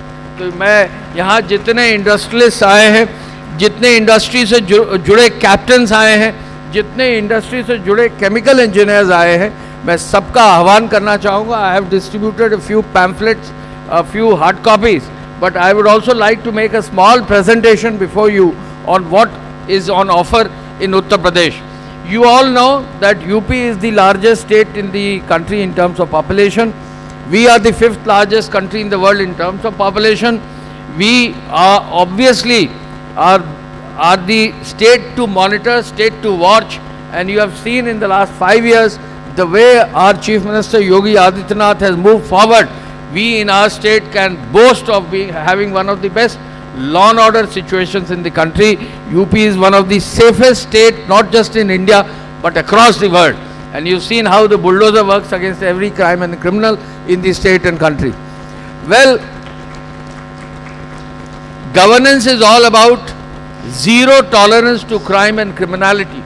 And we have proved this, and Yogi ji in his first stint as Chief Minister has proved that the state provides the best of opportunities for development of every individual, every citizen of the state. In Yogi 2.0, we have, he has proposed already the Global Investor Summit. I don't know whether you would have noticed the Honorable Prime Minister, who also belongs to our state, who's an MP from Varanasi. I have been a collector of Varanasi. So Varanasi has changed. He represents Uttar Pradesh. Our Chief Minister has invited the Honorable Prime Minister to inaugurate the Global Investor Summit, which is in February. I would once again like to say that on the 10th of February 2022, the Global Investor Summit is in Lucknow. Those who are interested in offering a proposal for investment in the state should definitely be part of it. Can I have the presentation, please? Can you just show it? अच्छा, screen पे जी.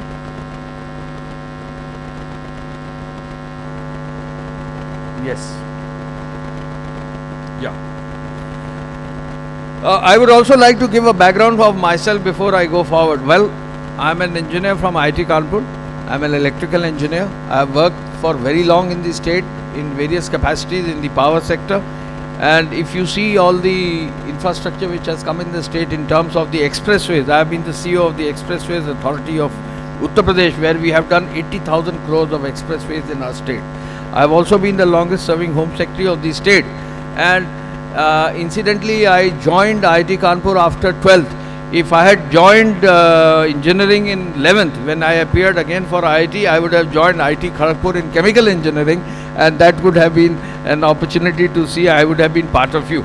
So, well, you all know that Yogi government's initiative to develop infrastructure, including a network of expressways, highways, rail, an atmosphere for big investments. A state like UP, which was considered difficult for business in the past, today UP has become a favorite place for investment as new industries are coming up to boost the Atmanirbhar Bharat campaign.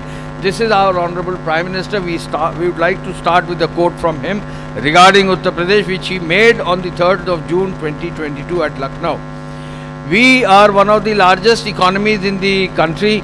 We are the second largest or maybe the third largest economies of the country. We have an economy of the size of 250 billion and we have about 12.9% of the share of export. We have been growing in Uttar Pradesh at a rate of approximately 10.9%, which over the last 6 to 7 years. We have the largest consumer base.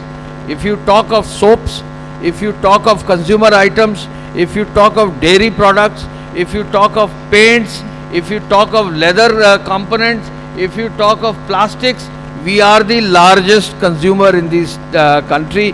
And so obviously, as a chemical scientist, as a chemical engineer, as an industry leader in chemical engineering, we cannot be forgotten because we are the largest consumer in the country.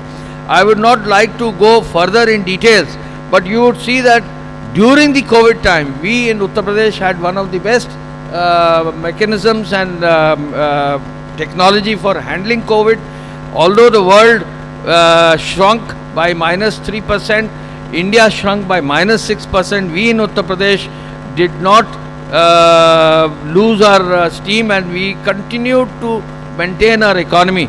It is after COVID, we have now a growth rate of about 8%, which is much higher than what we have in the country. So Uttar Pradesh grows faster than the country as a whole. Next, we will like to show you some of the best infrastructure which is available. We have second largest network of roads, the largest railway network. We have the largest number of airports, 9 operational airports with 7 under construction.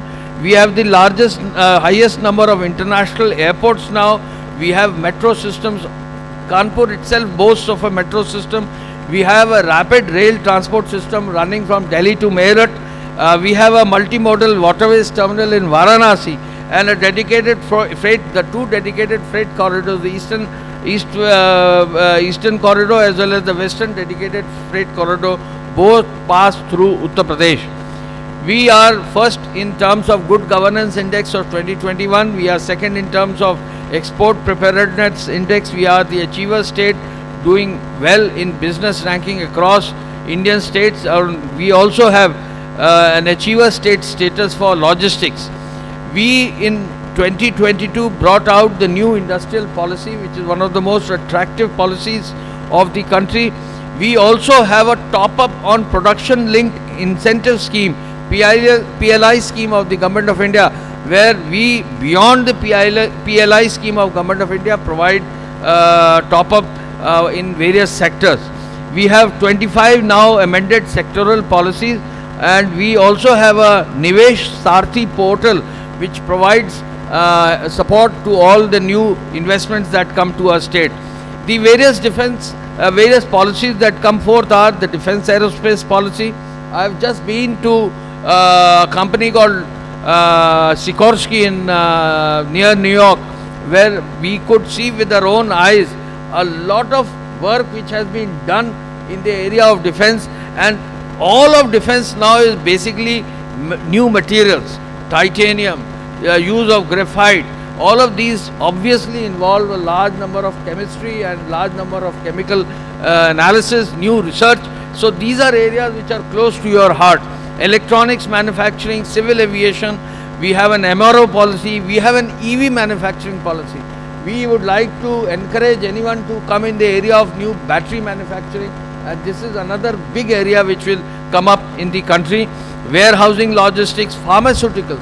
We in India have a lot of scope for pharma. It is close to the chemical industry, and this is another area where we would like to come forth. Information technology, data center, solar policy, export promotion, medical colleges, agri-export, food processing, startup, bioenergy policy, handloom and textile policy, tourism policy, integrated township policy, solid waste management.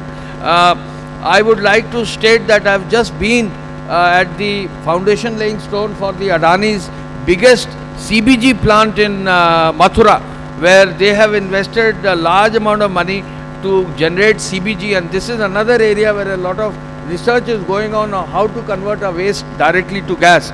I have also been just very recently in San Francisco to a place called Bloom Energy, where I was surprised. I'm an electrical engineer, where I was surprised that they are converting gas straight to energy through just converters, and these are new technology items which I could see for the first time, that they could convert gas straight to energy. Now these are all obviously technologies which are very modern, and we in India should take part in these areas. Film policy, MSME policy, milk and poultry. Our Honorable Minister has worked in Denmark in the area of dairy, and this I would like to tell you that he's been there for any number of years in this area. So what we provide are land rebates, we provide capital subsidy, we provide SGST refund, capital interest subsidy, infrastructure interest subsidy, stamp duty exemption, electricity duty exemption, EPF reimbursement, transportation subsidy, R&D incentives, skill development subsidy, and so on. I would like to state that we have the largest human resource pool in the entire country. We have the largest number of MSMEs in the country. We have the largest number of technical institutions in the country. What we need, of course, is quality technical education, and it is here that institutions like the Institute of Chemical Engineers can support the large number of polytechnics, technical institutes to increase their quality so that we can provide good skilled manpower. I would also like to state that we have electronic parks, we have textile parks, we have leather parks, we have chemical parks at Auraiya and Gorakhpur, and at Kannauj we have pharma parks and a defense corridor where there could investment be brought in our state. We have major land banks available in the state. We have investor facilitation systems like the Nivesh Sarthi online incentive management system, as well as we are focusing on defense, electronics, semiconductors, IT, logistic, data center, agro, electric vehicles, renewable energy, textile, tourism, pharma and healthcare, education, startups. Startups is a major area where we would like to support, and you could also become a partner with us, sign an MOU with the state government through HBTU to bring forth new areas of startup, real estate and film. Our Honorable Chief Minister says now is the time of Uttar Pradesh, and taking full advantage of its potential, the state will become the most important base for multidimensional development of the country. By 2027, UP will become a benchmark for the policy of Sabka Saath, Sabka Vikas, with an achievement of $1 trillion economy. I was discussing with Mr. Godrej that we want to grow at around 25 to 30% per year. Obviously, it's a difficult task, but with friends like Mr. Godrej, we can obviously take this forward, and I'd like to, on his behalf, he's been one of your guests today. We would like to say that the industry is very welcome to Uttar Pradesh, and please join us. Finally, the Global Investor Summit in 2023 on the 10th of February, the Prime Minister is going to inaugurate it. The valedictory section is going to be given by the President of India. We would all like to invite you and be part of it. There will be a global trade show, international buyer-seller meet, startup innovation summit, vendor development, women's entrepreneurs pavilion, and what is called as One District, One Product. Thank you once again, and thank you IISCE for providing me this platform to come forth before you.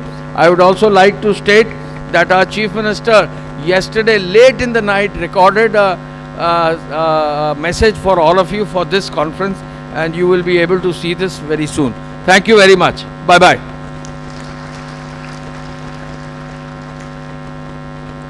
Thank you so much, sir. Under the leadership of our Honorable Chief Minister, our state is indeed achieving immense success in terms of both development as well as safety. Now, I would like to request Mr. Ajit Singh Pal, sir, to please come up on the stage and give his speech.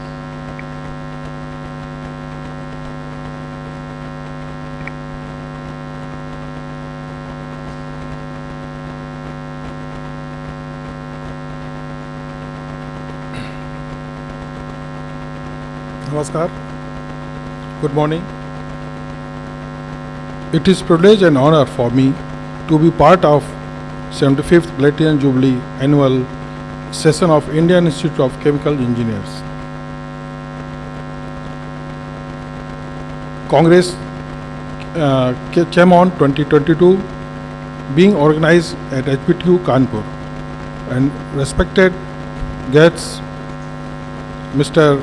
Avnish Awasthi, advisor to Mr. CM Yogi ji, Professor Rakesh Tiwari ji, Mr. Vishwanath Chattopadhyay ji, Dr. Avijit Bose ji, Mr. D.M. Butala ji, Mr. Nadir Bigodre ji, Dr. Satray ji. On stage, faculty, staff and students on this occasion.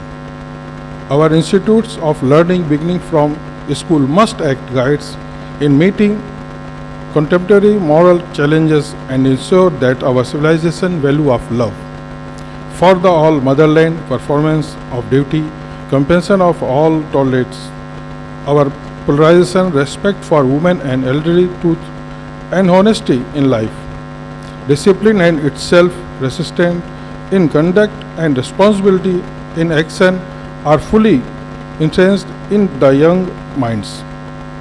This decade has been declared in India as decade of innovation. We aim innovation pool scientific and technical manpower to aid our progress.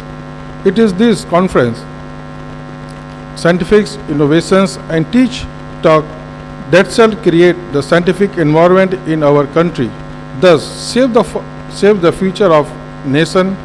I congratulate all dignitaries, professors and students who are here today, and you are not only a valuable assets, your profession, but also intellectual wealth of our nation.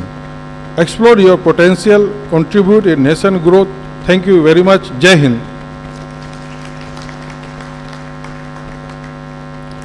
Thank you so much, sir, for your kind words.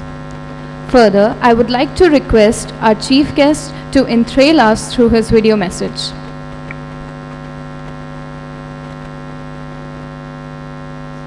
नमस्कार। आर्थिक रूप से देश के सर्वाधिक जीवंत राज्य उत्तर प्रदेश में मैं आप सभी का हृदय से स्वागत करता हूं। उत्तर प्रदेश भारत की आत्मा भी है। उत्तर प्रदेश प्रकृति और परमात्मा की सीम कृपा है। ये सुखद संजोग है कि देश की आज़ादी के अमृत काल में Indian institute of chemical engineers भी अपने 75 वर्ष पूर्ण कर रहा है। इस ऐतिहासिक उपलब्धि के लिए संस्था के सभी सदस्यों को मैं हृदय से बधाई देता हूं। रसायन उद्योग देश की अर्थव्यवस्था में 30% से अधिक योगदान करता था। सर्वसाधारण के लिए यह नियमित रूप से उपयोग में लाए जाने वाले उत्पादों की आपूर्ति भी करता है। प्रदेश की उद्योग नगरी कानपुर रसायन उद्योग के महत्व को बहुत नज़दीक से समझता है। इसके दृष्टिगत संस्था द्वारा यहाँ केमिकल इंजीनियरिंग कांग्रेस केमिकॉन 2022 के आयोजन का एक विशिष्ट महत्व भी है। माननीय प्रधानमंत्री जी ने भारत की अर्थव्यवस्था को $5 ट्रिलियन बनाने का जो संकल्प लिया है, इस लक्ष्य में अपना सर्वश्रेष्ठ योगदान देने के उद्देश्य से $1 ट्रिलियन का आकार देने के लिए एक नियोजित प्रयास कर रही है। हमारा राज्य अर्थव्यवस्था के सभी क्षेत्रों में तेजी से विकास कर रहा है। औद्योगिक विकास के जरिए आत्मनिर्भर उत्तर प्रदेश आत्मनिर्भर भारत अभियान में महत्वपूर्ण भूमिका का निर्वहन भी कर रहा है। उत्तर प्रदेश आज देश में बिजनेस तथा निवेश के सर्वश्रेष्ठ गंतव्य के तौर पर उभरा है। प्रदेश में लगभग 4 लाख करोड़ रुपए के निवेश प्रस्तावों को अब तक जमीनी धरातल पर उतारा गया है। प्रदेश की आकांक्षाओं को नई उड़ान देने के लिए फरवरी 2023 में UP global investor summit Lucknow में आयोजित किया गया है। इस समिट में 10 लाख करोड़ रुपए से अधिक के निवेश का लक्ष्य है। विश्व की विभिन्न तकनीकी उपलब्धियां अभियंताओं की कड़ी मेहनत का परिणाम है। देश व प्रदेश के विकास में अभियंताओं के महत्व को कोई नकार नहीं सकता है।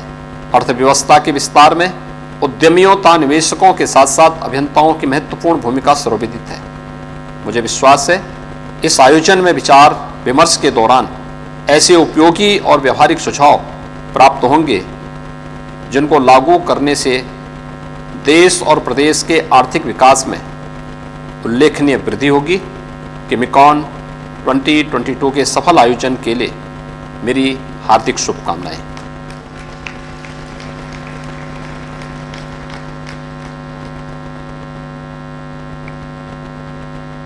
I would now like to request the dignitaries to release the souvenir commemorating Chemcon 2022.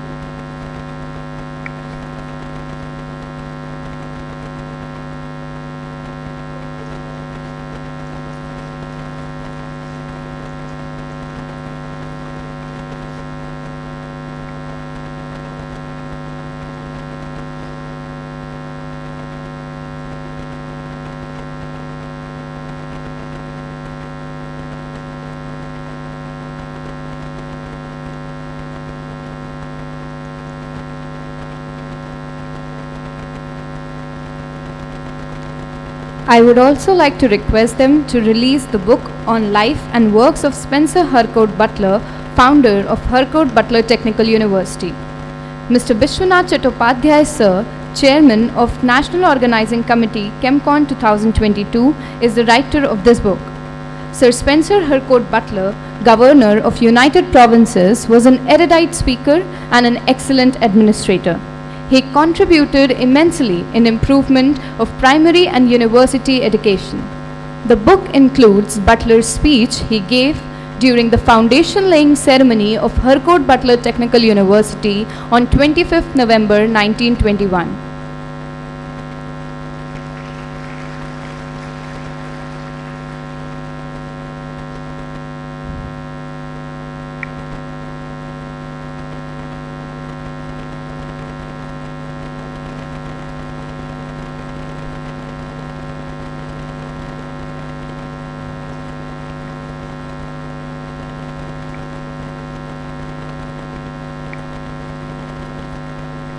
I would now like to request Dr. SVAR Shastri sir to please present a vote of thanks.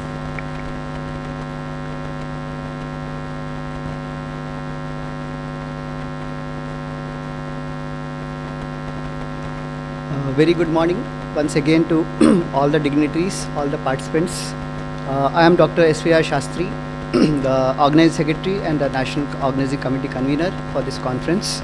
It's a privilege and honor for me to propose this vote of thanks on this 75th Platinum Jubilee Celebration Annual Session of Indian Institute of Chemical Engineers, Chemcon 2022, being organized at HBTU Kanpur in association with IIT Kanpur, CSGM University Kanpur, AITH Kanpur, then AITH Lucknow, AKTU Lucknow, and RGIPT Amethi, under the banner of Indian Institute of Chemical Engineers, Kanpur Regional Center. After 5 decades, Chemcon is again being organized at Kanpur, which is the industrial city of Uttar Pradesh. 75th year celebration is always special. What makes this occasion even more special is that it shares a journey with the independence of the country.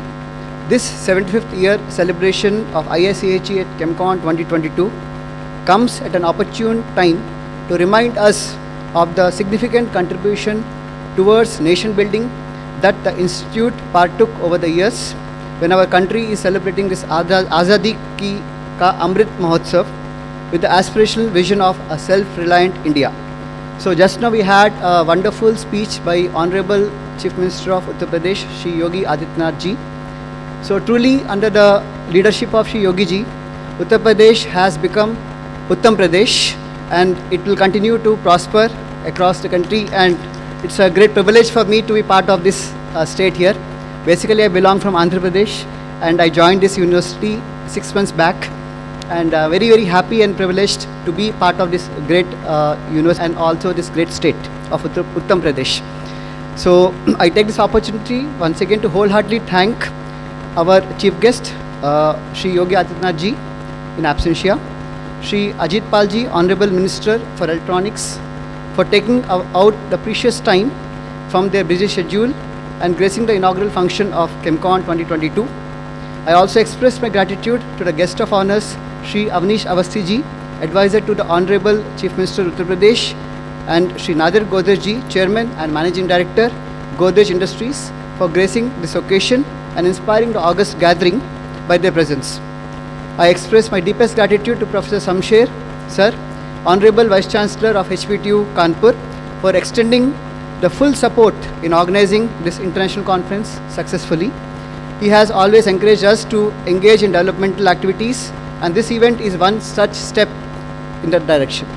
I also express my gratitude to the President ISCHE, Shri D.M. Butala ji, Chairman NOC, Shri Chattopadhyay ji, Chairman LOC, Professor Trivedi ji, and Secretary ISCHE, Dr. Abhijit Ghosh ji, and all the ISCHE Council members and the dignitaries of the dais, Shri Professor Padma Vibhushan, Professor M.M. Sharma ji, Padma Bhushan, Professor G. Yadav ji, former DSC Secretary, Shri Dr. Ashutosh Sharma ji. I also express my gratitude on behalf of the organizing committee to all the sponsors for their benevolent support, without which we would not have been able to conduct this event in this effective manner.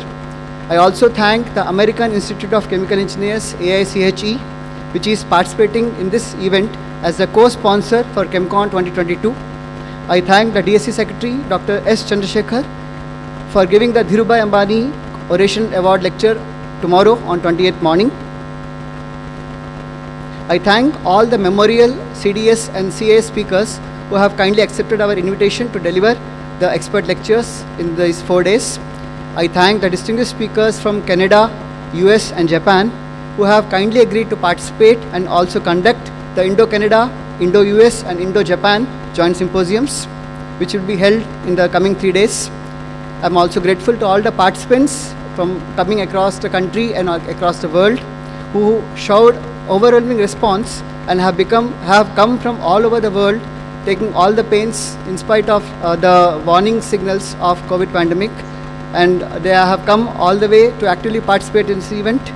I also thank our media partners, Indian Chemical News, Chemical Sourcing Guide and the Mazda Pharma Guide, and also the publication partners Indian Journal of Chemical Society, and Nova Publishers, USA. I also thank the organizing committee members for their hard work and initiative in creating this wonderful platform and also bringing together the eminent researchers from across the globe. I also wish and hope that participants take keen interest and make the sessions more interactive and get enriched in their knowledge. Last but not the least, I express my gratitude to all my HPTU colleagues and the entire team of volunteers who have put enormous efforts in meticulously planning and organizing this event. I thank all of them wholeheartedly. Thank you once again for all the cooperation and enthusiastic participation. And at the end, I wish to ask forgiveness for any inadvertent offenses or mistakes which we have unknowingly committed in organization of this conference. Thank you once again. Namaste. Thank you so much, sir. Now, I would request all of you to please stand up for the national anthem.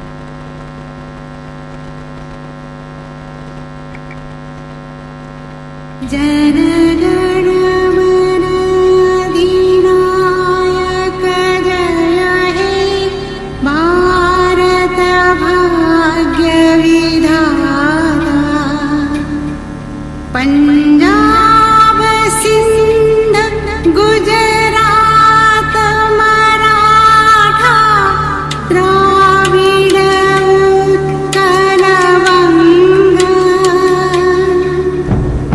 Vindhya Himachal Yamuna Ganga Uchhal जलधि Tharanga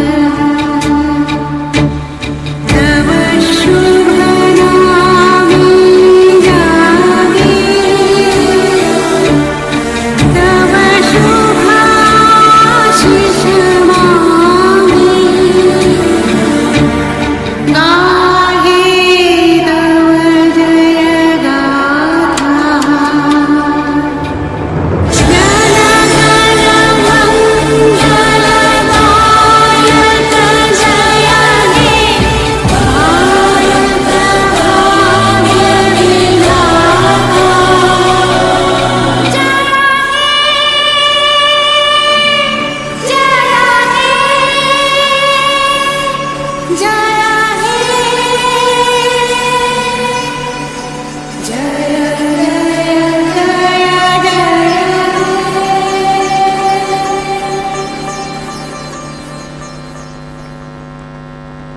Ladies and gentlemen, now we have come to the end of inaugural session.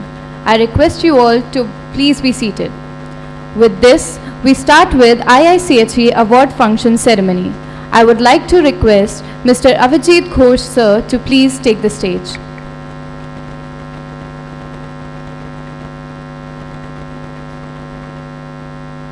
So we'll start our award function. So I'm requesting our both the Vice President Professor M.B. Rao and Professor Karthikeyan, please come on the dais.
नमस्कार। आर्थिक रूप से देश के सर्वाधिक जीवन So I am requesting Professor G.D. Jadhav, please come. आप सभी here, का sir. हृदय से स्वागत करता हूं। Uttar Pradesh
Hello.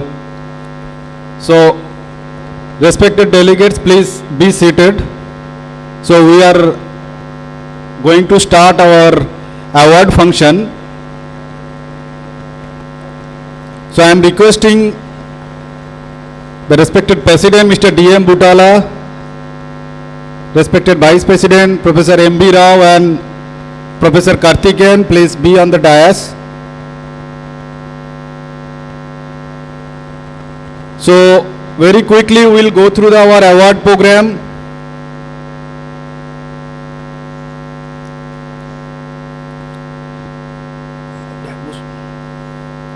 So, I am requesting Professor Asutosh Sharma ji and Mrs. Sharma ji, please come on the dais.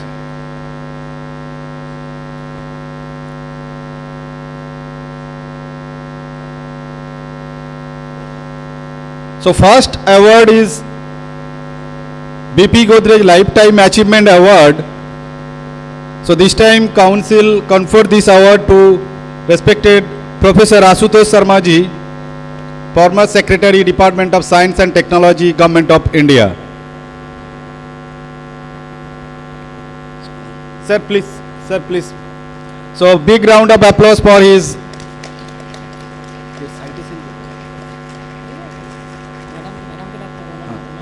Mrs. Sharma, Madam, please come on the dais.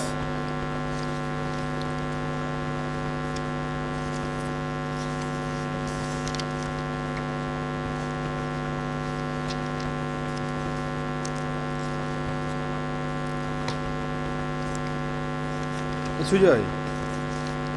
Hey, Sujoy.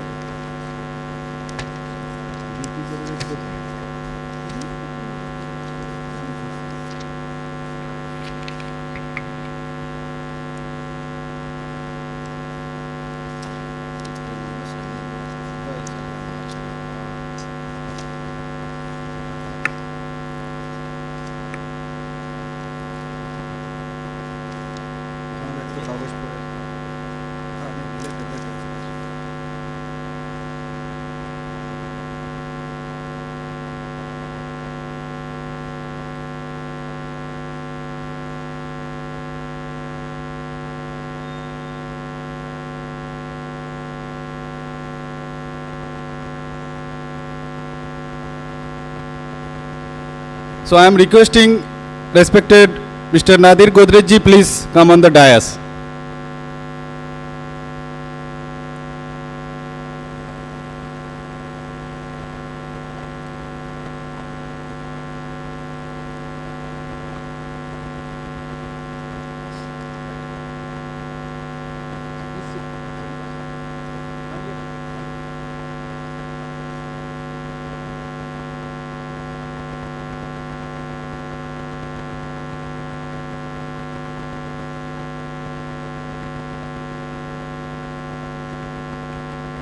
Yes, yes.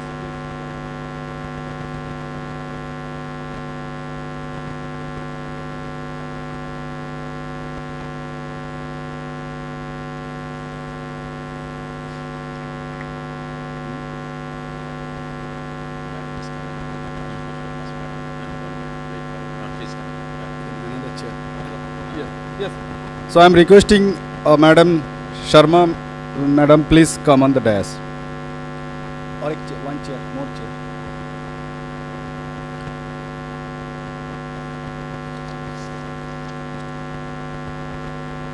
Yes, there. Yeah. So, Dr. BP Godrej, a towering personality representing the Godrej Group, was born in Mumbai in 1915.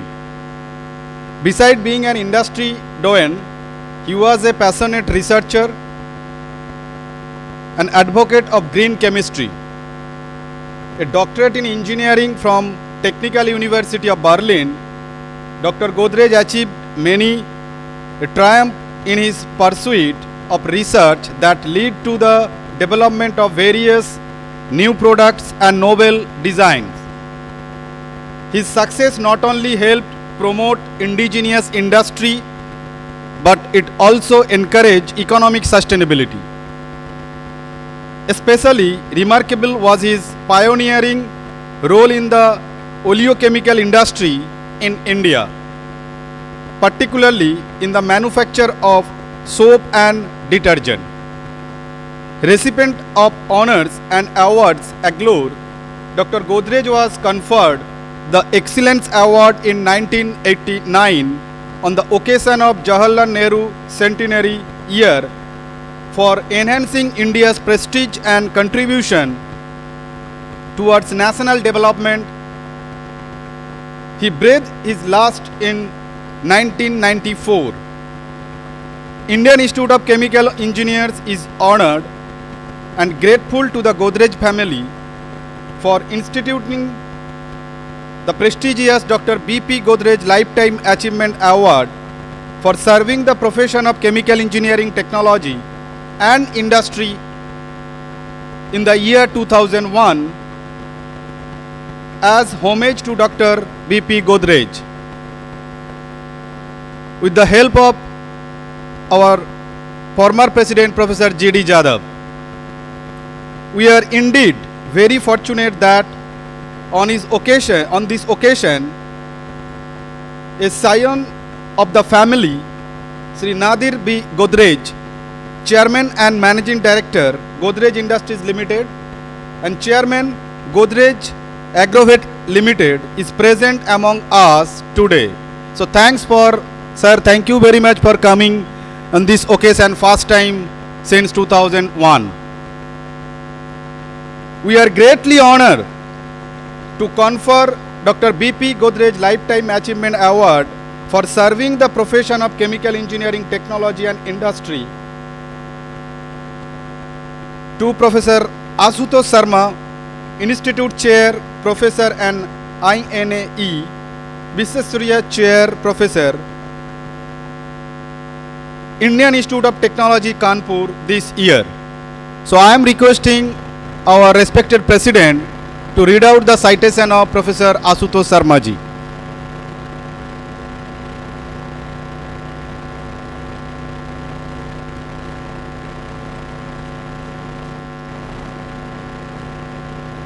Good morning to all. Professor Asutosh Sharma is a distinguished name for his outstanding contribution in the domain of nanoscience and nanotechnology. He is the Institute Clear Professor and NAE Visvesvaraya Chair Professor at IIT Kanpur and Coordinator DST Unit on Nanoscience and Center for Environmental Science and Engineering. He was also the former Secretary of DST, Government of India. Professor Sharma's seminal work encompasses the impressive array of trenches under nanoscience and nanotechnology. He has been the recipient of great many awards and honors for high distinction. He is also an elected fellow of premier research academic in India and abroad. In admiration of his stellar contribution in the field of nanoscience and nanotechnology that has left lasting impression on the sphere of science and technology, the Indian Institute of Chemical Engineers is privileged to confer Dr. B.P. Godrej Lifetime Achievement Award 2022 to Professor Asutosh Sharma on the occasion of Chemcon 2022. So I am requesting President, both the Vice President and Mr. Nadir Godrej ji along with Professor G.D. Jadhav to join the felicitation program. And I am requesting also Professor S.B. Satyanarayana ji and Registrar Mr. P.K. Saxena ji, please join the felicitation program.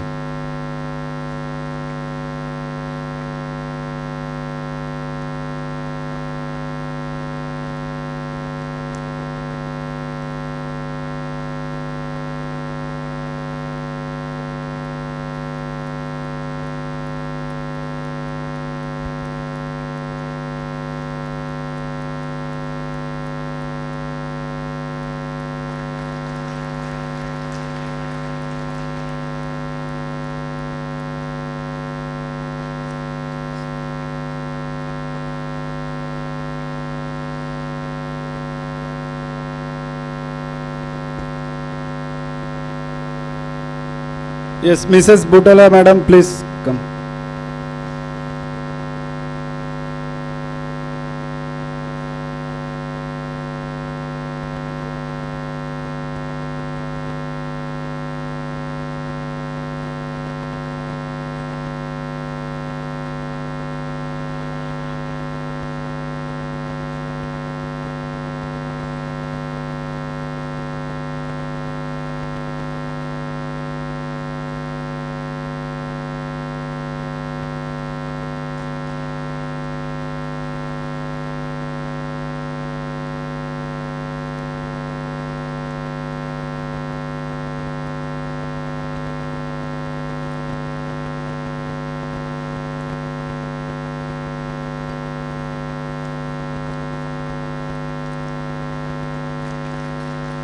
So now I am requesting Professor Asutosh Sharma ji to say few words.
So thank you very much all the dignitaries. I am now requesting please be seated.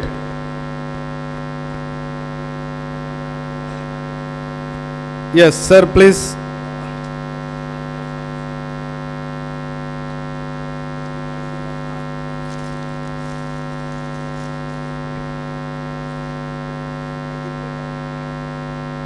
Good afternoon, all.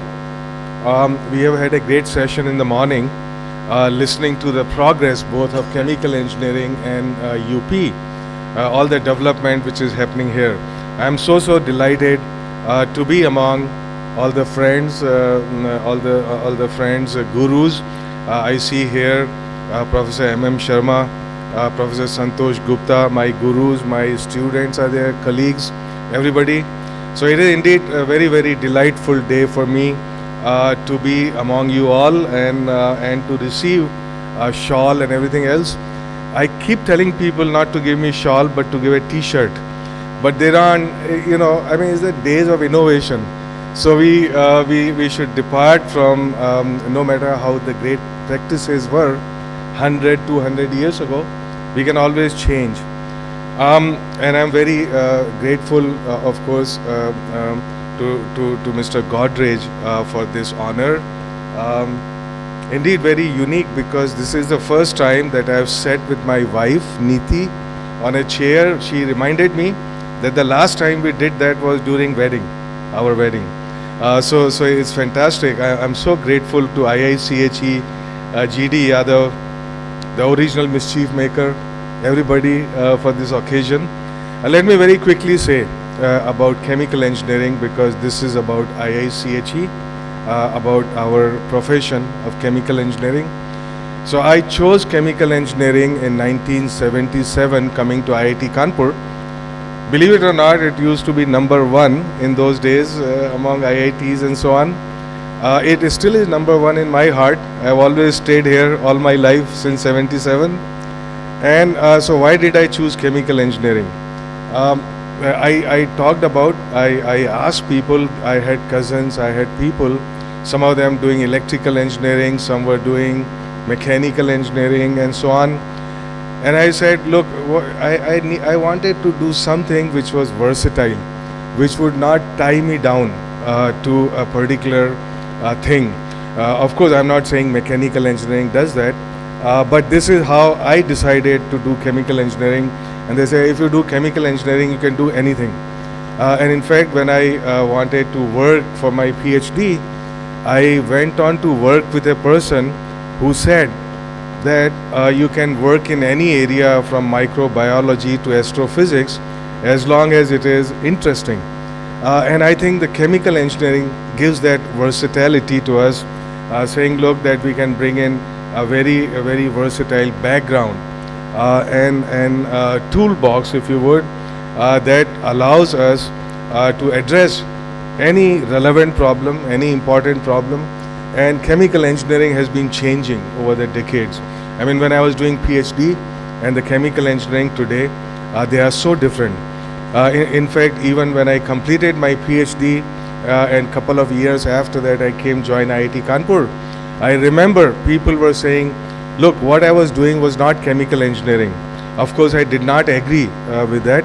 And in fact, I remember, I was telling one of my colleagues, I said, look, I have done in 2 years what you did in 20. So he said, what is that? I said, nothing. So it is a little bit of a joke. Those of you who know me, I joke a little bit. Don't take it too seriously. But anyhow, it is about that doing nothing is very hard, by the way. Okay, and you can do that 20 years, that's fantastic. But I just also remembered, thinking about joking, that this is my, I think, third Lifetime Achievement Award. And the first time I got it was about 12 years ago. 12 years ago, and I was, I think, about 50 years old at that time. I think it was Indian Science Congress Association or something. So, a very good well-wisher, Professor Katiyar, he used to be the chairman of Indian Science Congress. So he came to my office and he said, we give you a Lifetime Achievement Award. So I was a little bit alarmed. I said, look, I still have some life left. I mean, I'm only 50, right? But then he said, there's also prize money to go with it. So I said, okay, I will take it. Okay, no matter what my age, no matter what, no. I think it's good to get that award that gives you a check. So anyhow, coming to chemical engineering, I would very quickly conclude about being versatile and what are the overarching challenges, not just of chemical engineering, but all of science and technology for all the foreseeable future, and how chemical engineers can contribute to that. So, to my mind, it's fairly clear. Look, the biggest challenge, of course, is sustainable development. And if you were to look at all these 17 goals and sub-goals and how, so I tell every PhD student that they should figure out how they fit in this matrix. I mean, each one of us who is doing any chemical engineering, or for that matter, any engineering, any science, we must figure out where we fit in this matrix of goals, sub-goals, and so on. Of course, we know that sustainable development is an oxymoron. Sustainable development is an oxymoron because the idea of development, which is just about a century old, Chicago School of Economics, runs totally contrary to what actually sustainability means. But no matter what happens, we have to sometimes marry these cousins, which are not very, not very compatible fellows. And so chemical engineering, of course, plays a great role. But in addition to that, I think it's about being holistic scientifically. That's going to play a big role, because not just chemical engineering, it's not just mechanical, whatever we call it, not just chemistry, that's going to fix all of this. So what I mean by being a holistic engineer is not only about knowing the science behind it, but also knowing the culture behind it. It's also, somebody said actually that the problem of sustainability, that he thought that we could fix it with 30 years of good science. But after 20 years, he realized that he was wrong. And in fact, that no years, decades of science is actually going to fix it, I mean, in just isolation. And why is that? Because this is a problem which is not only a problem of technology, but like we said, it's a problem of culture, it's a problem of policies, it's a problem of regulation, but foremost, it's a problem of the will of the society. So how do we produce engineers who actually work together with the will of society, no matter if it's in the form of policies, in the form of what have you. So basically, deep down, if we can train engineers which are not only the foundation of which is not only built on greed, but also on understanding the needs of the future and working on them together. The second overarching challenge is the rise of intelligent machines. So a whole lot of stuff that we have been doing, even in terms of fundamental science, is going to be done more and more by the ecosystem of artificial intelligence. And so no matter what kind of engineer we are, we have to factor in our profession, in our design, everything else that we do, all this stuff about how to leverage the machines, and the future is all about the convergence. So convergence meaning that we don't believe ourselves only to be one kind of engineer or other kind of engineer, but to understand the proximal areas that we work in. And so the convergence that's oncoming is the convergence of communication, computing, all at the edge, distributed communication computing, making autonomous decisions based on AI, making autonomous actions based on actuators, autonomous perception through sensors and the big data and everything else. So I think that basically all of us chemical engineers here who are into R&D or in education, that we would are shifting our gears, and that's happening all the time.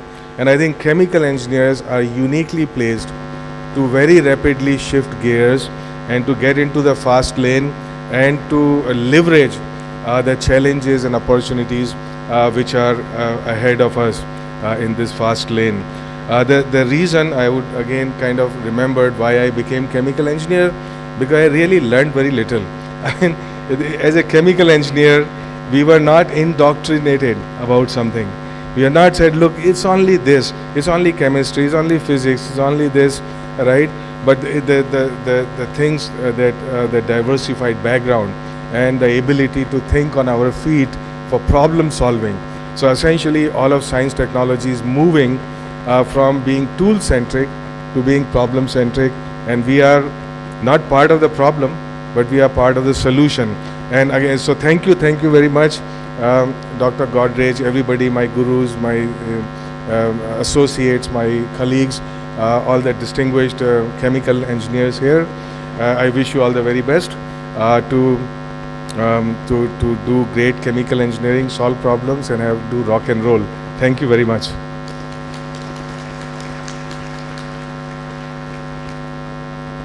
So thank you very much for your enlightened word. So now we'll be moving to the one memorial lecture, as Mr. Godrej has to catch his flight. So Dr. H.L. Roy Memorial Lecture, which is our one of the prestigious memorial lecture.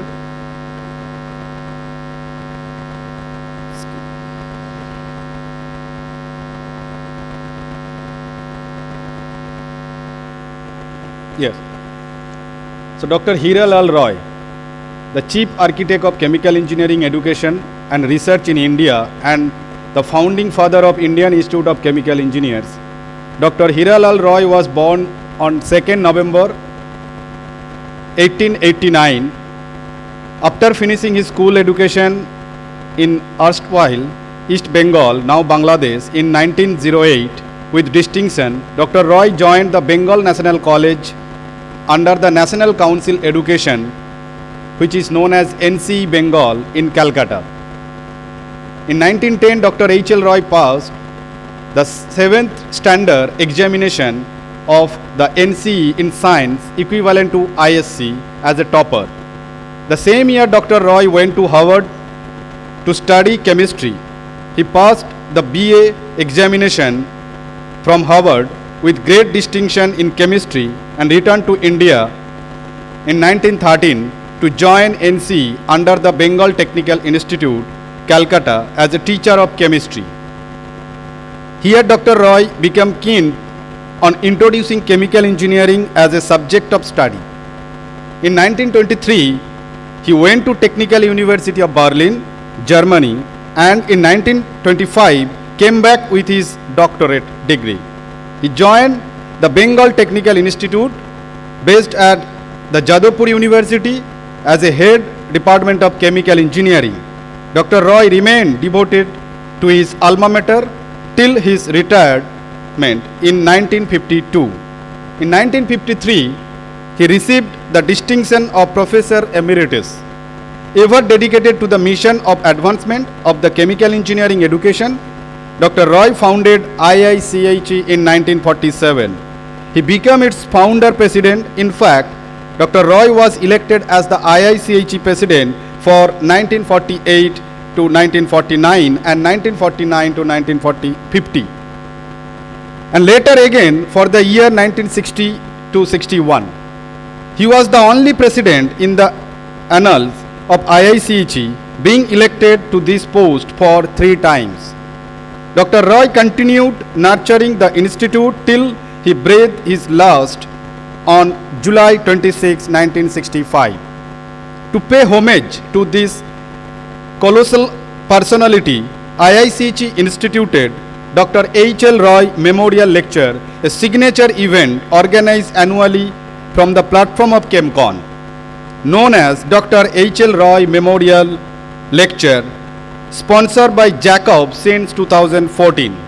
The lecture was renamed in 2021 as Dr. H.L. Roy Memorial Lecture, sponsored by Worley Jacobs.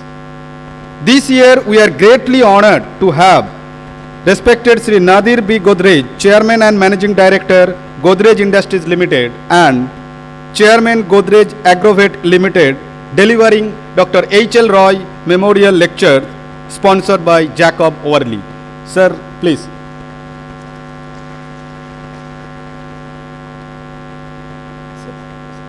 Sir, please. So now I am requesting President and both the Vice President to do the felicitation to Sri Godrej ji. And I am requesting Professor M.B. Rao to read out the citation of Mr. Nadir B. Godrej ji.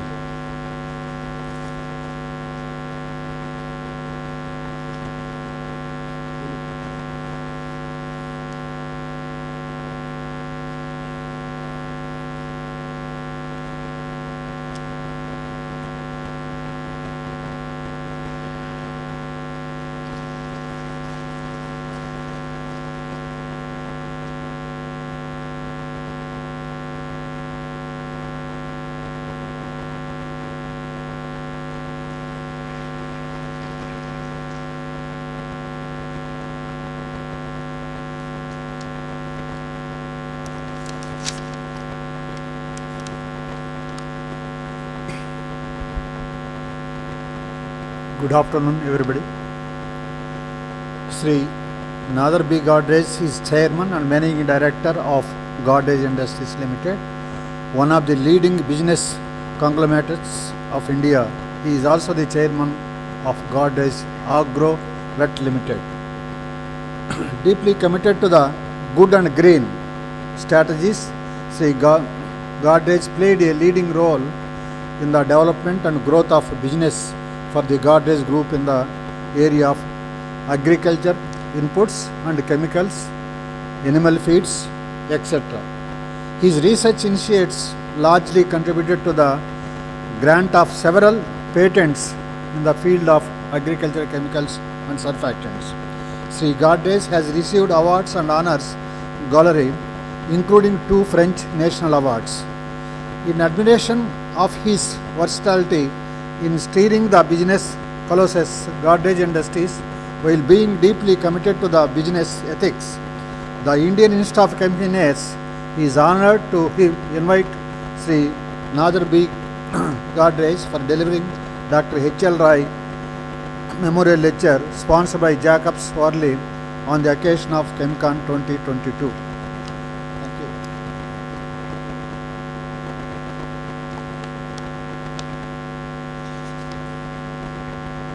Ladies and gentlemen, in time, he became Dr. H.L. Roy.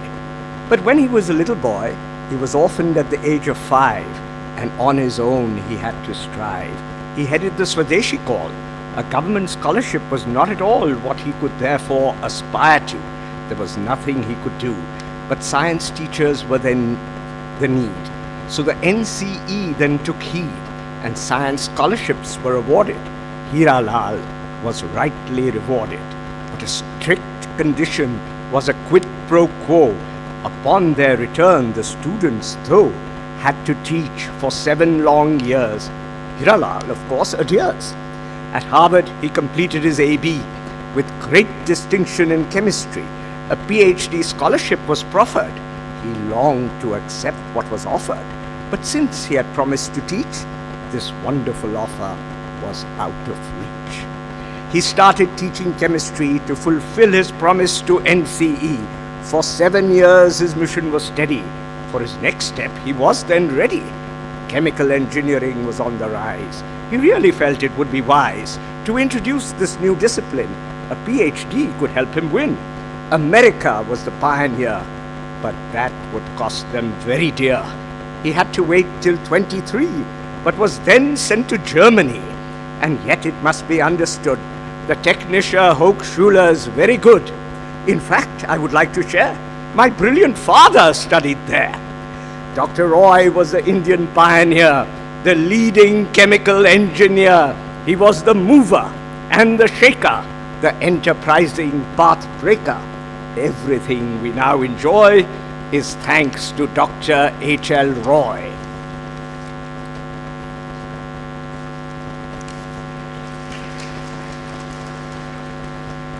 And thanks to him, we also see the creation of II Chemie. It has grown over the years, and they deserve our loudest cheers. They connect academia and industry. They help to finance R&D with 3-year grants from DST. They extend their reach globally. Their training programs are prized. Conferences are organized, and with the Platinum Jubilee, we'll see much more activity. To achieve any important goal, we engineers must play a role. And I will now try and regale all of you with my strange tale. Our group began, as you may know, 125 years ago. It started with our illustrious founder. We couldn't have had anyone sounder. Now, Mahatma Gandhi was a friend, and self-rule then the future trend. Ardeshir once just pointed out that he still had a serious doubt that profound economic dependence might preclude our independence. A point the Mahatma then conceded, but rather promptly he proceeded to turn the tables on his friend and asked him to work to that end. And so he started up his venture, which proved to be some adventure. Ardeshir's focus was invention. His single-minded intention was proving that he could do it. He could succeed, and he knew it. For Indian goods could be the best, surpassed the British by every test. He scorned the thought of protection and chose to prevail by perfection. And that he knew he could achieve. His customers could all perceive his products were the very best and constantly put to the test. To greater heights he would aspire.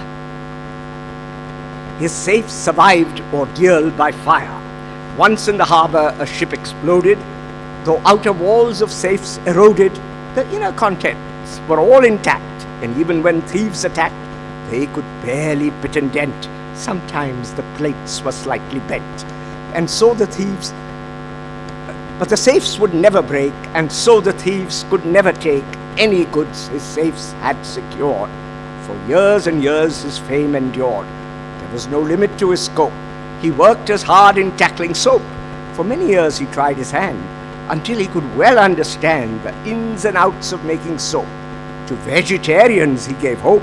The other makers were all callow, and made their soaps from lard and tallow, not prime, but rendered in the street with the stink of rotten meat. But thanks to his determined toil, fine soap could now be made from oil. Ardeshir was an inventor seer, quite confident, free from fear. Pirosha was the one who built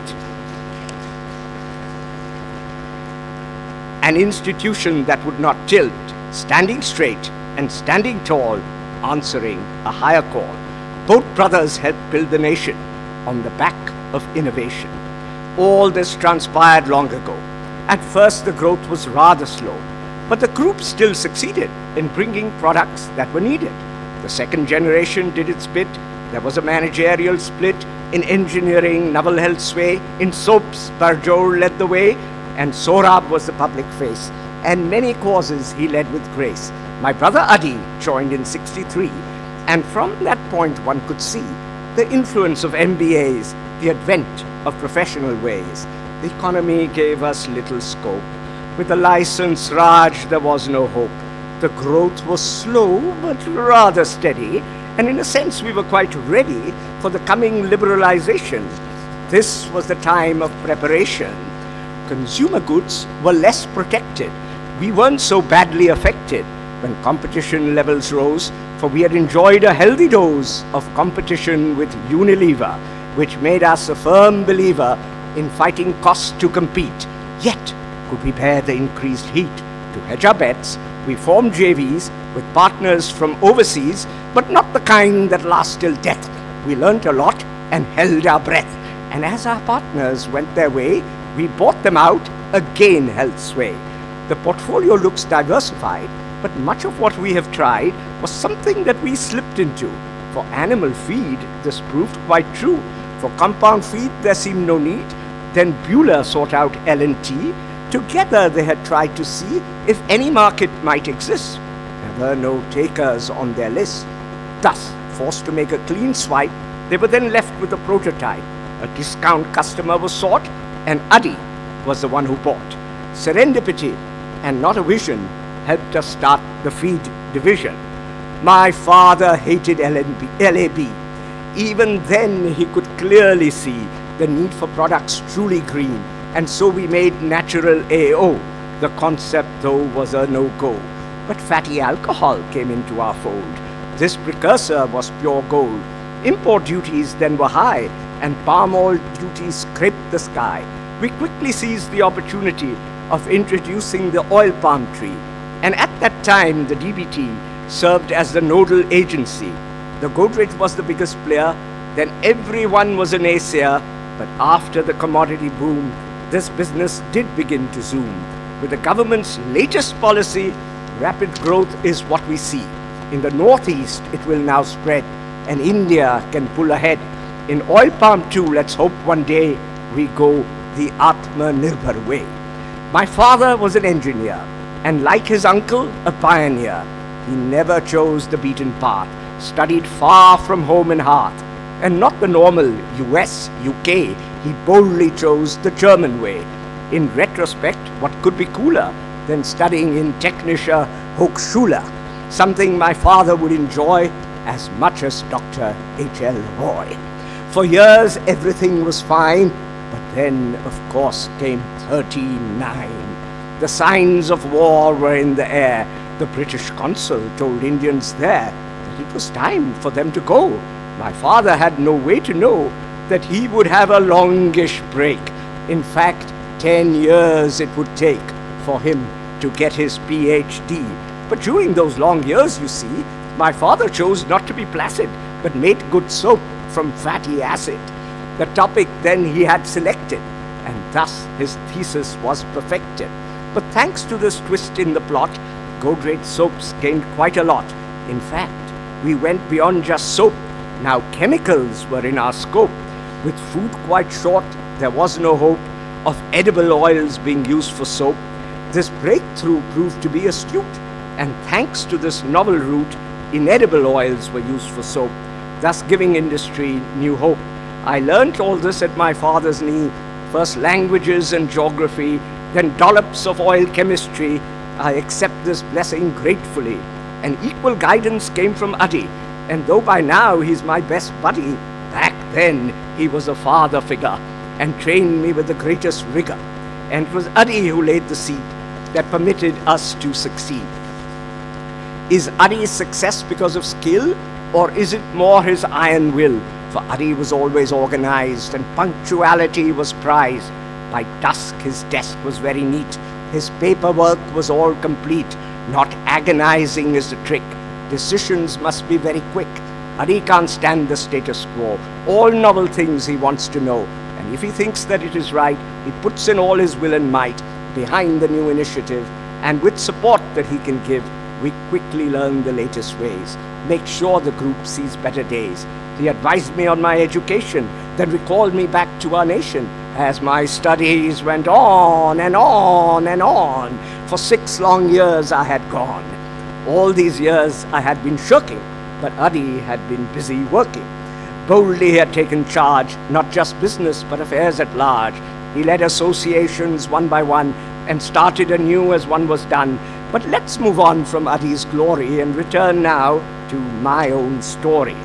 In the waning days of the emergency, he called me with great urgency. Back here, he said, things are scary and look like getting much more hairy. I need you here right by my side. I, of course, swelled with pride.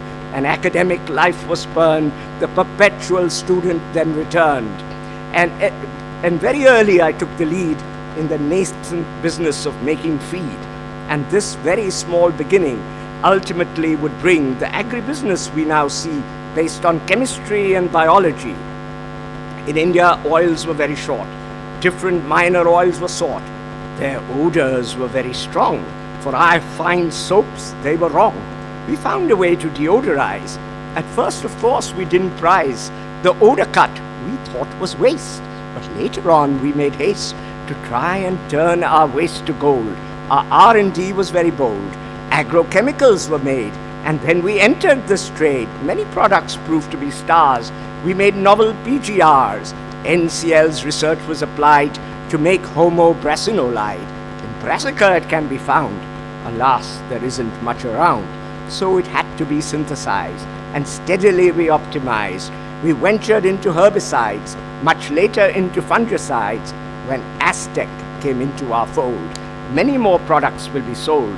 As new platforms we will enter through our new R&D center. In India, milk yields are very low. This adds to the costs, as we all know. More cows are grown, more feed is fed, you also need a bigger shed, and all this leads to higher cost. But something else is also lost. The consequences are very dire, as carbon emissions are also higher. There is a tool that we can wield, and that, of course, is higher yield. Now, normal breeding's very slow. There is a faster way, we know. We asked ourselves what could then be the cutting-edge technology. In agriculture, Israel leads, and IVF met our needs. Now, crossbreeds are a compromise, and that approach once seemed wise. The compromise that one would see was between yield and immunity. Human nature is always loath to give up something, as we want both. Of course we want the highest yield, and Indian immunity in the field. The best yield from both sperm and egg, while immunity stands on another leg, not from the parents, but something other, the placenta of the surrogate mother.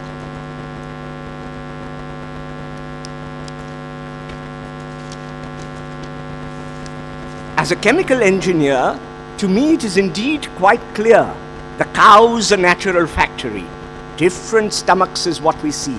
The rumen is a bioreactor. It serves as a useful factor in converting grass to food. This reactor can be optimized, good savings can be realized. Now in the rumen,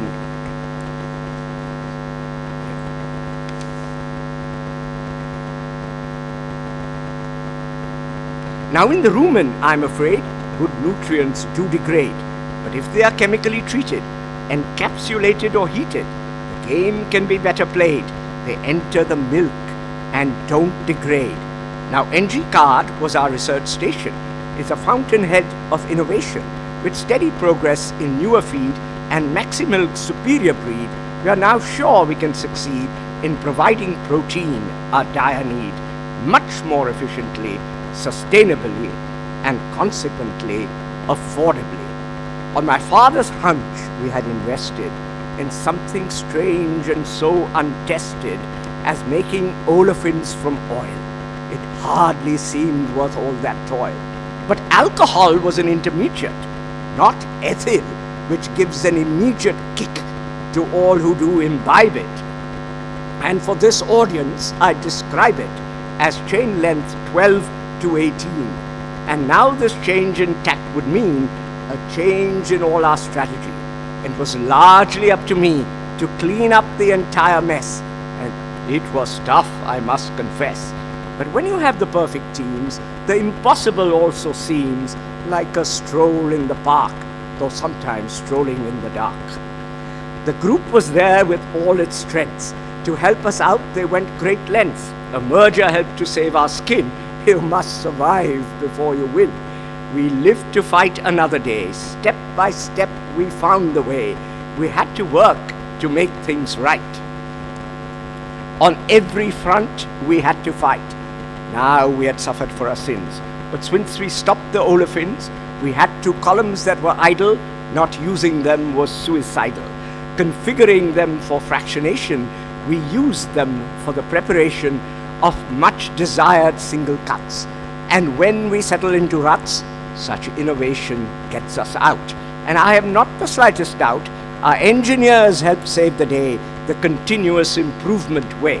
With the help of all of them, we started off with TQM, we learned a lot of useful stuff, but all of that was not enough. We learned to stretch capacity with bellicose rapacity. We focused on the bottlenecks with grips that could well throttle necks. And month by month the throughput rose with just an occasional dose of investment in a plant that knew we kept the number to just a few.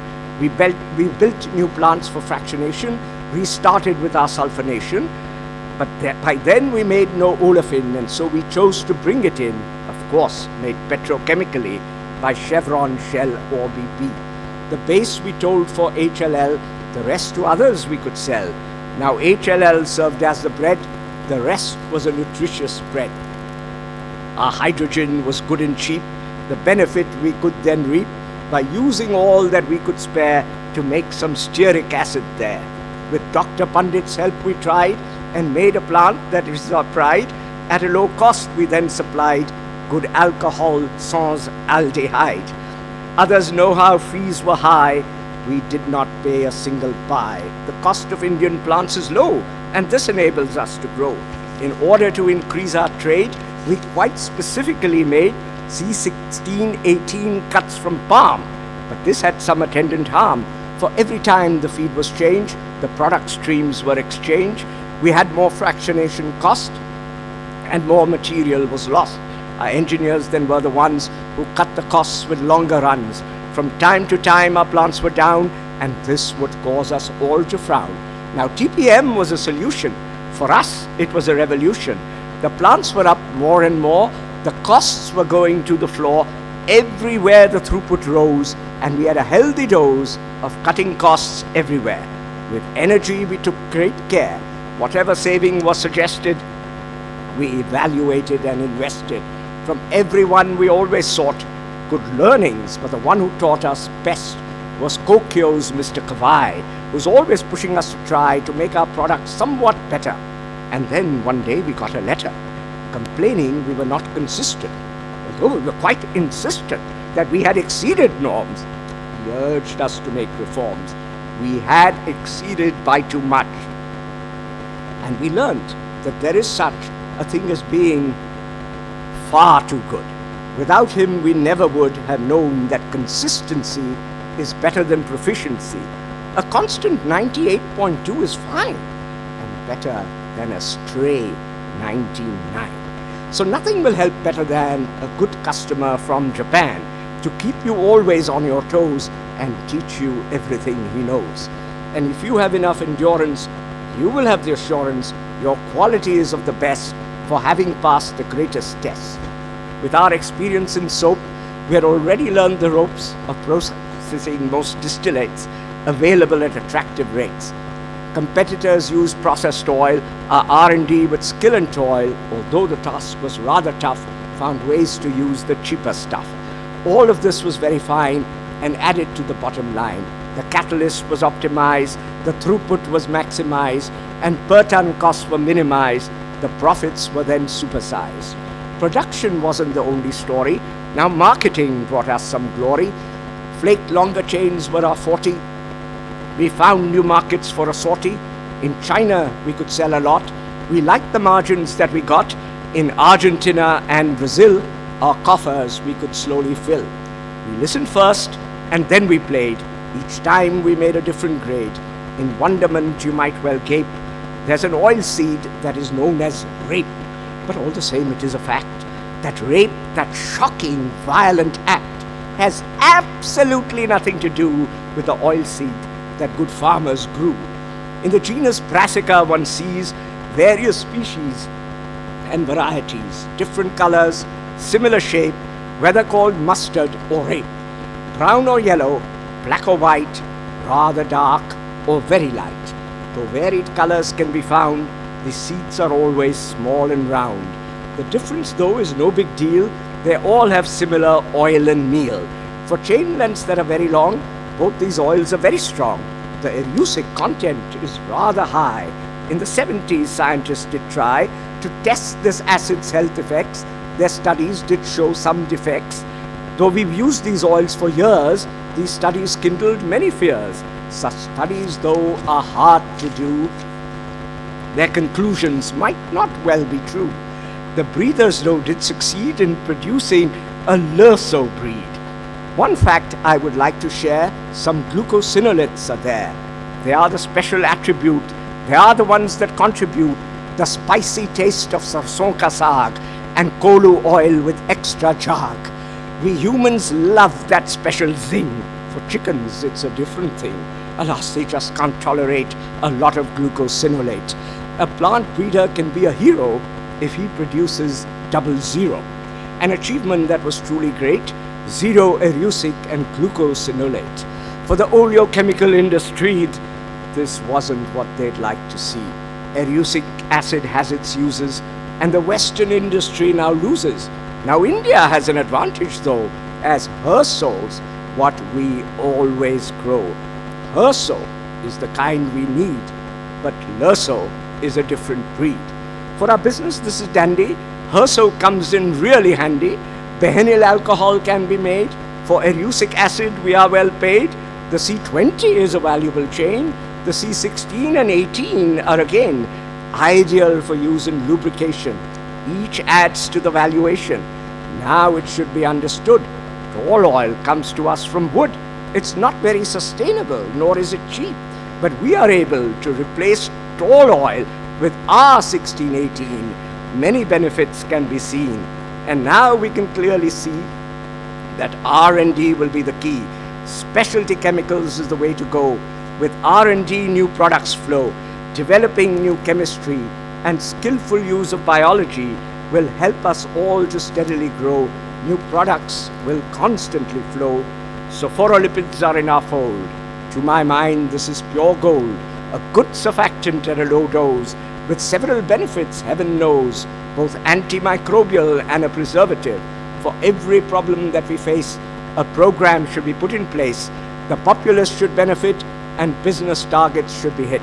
The chemical industry has steadily grown and finally come into its own.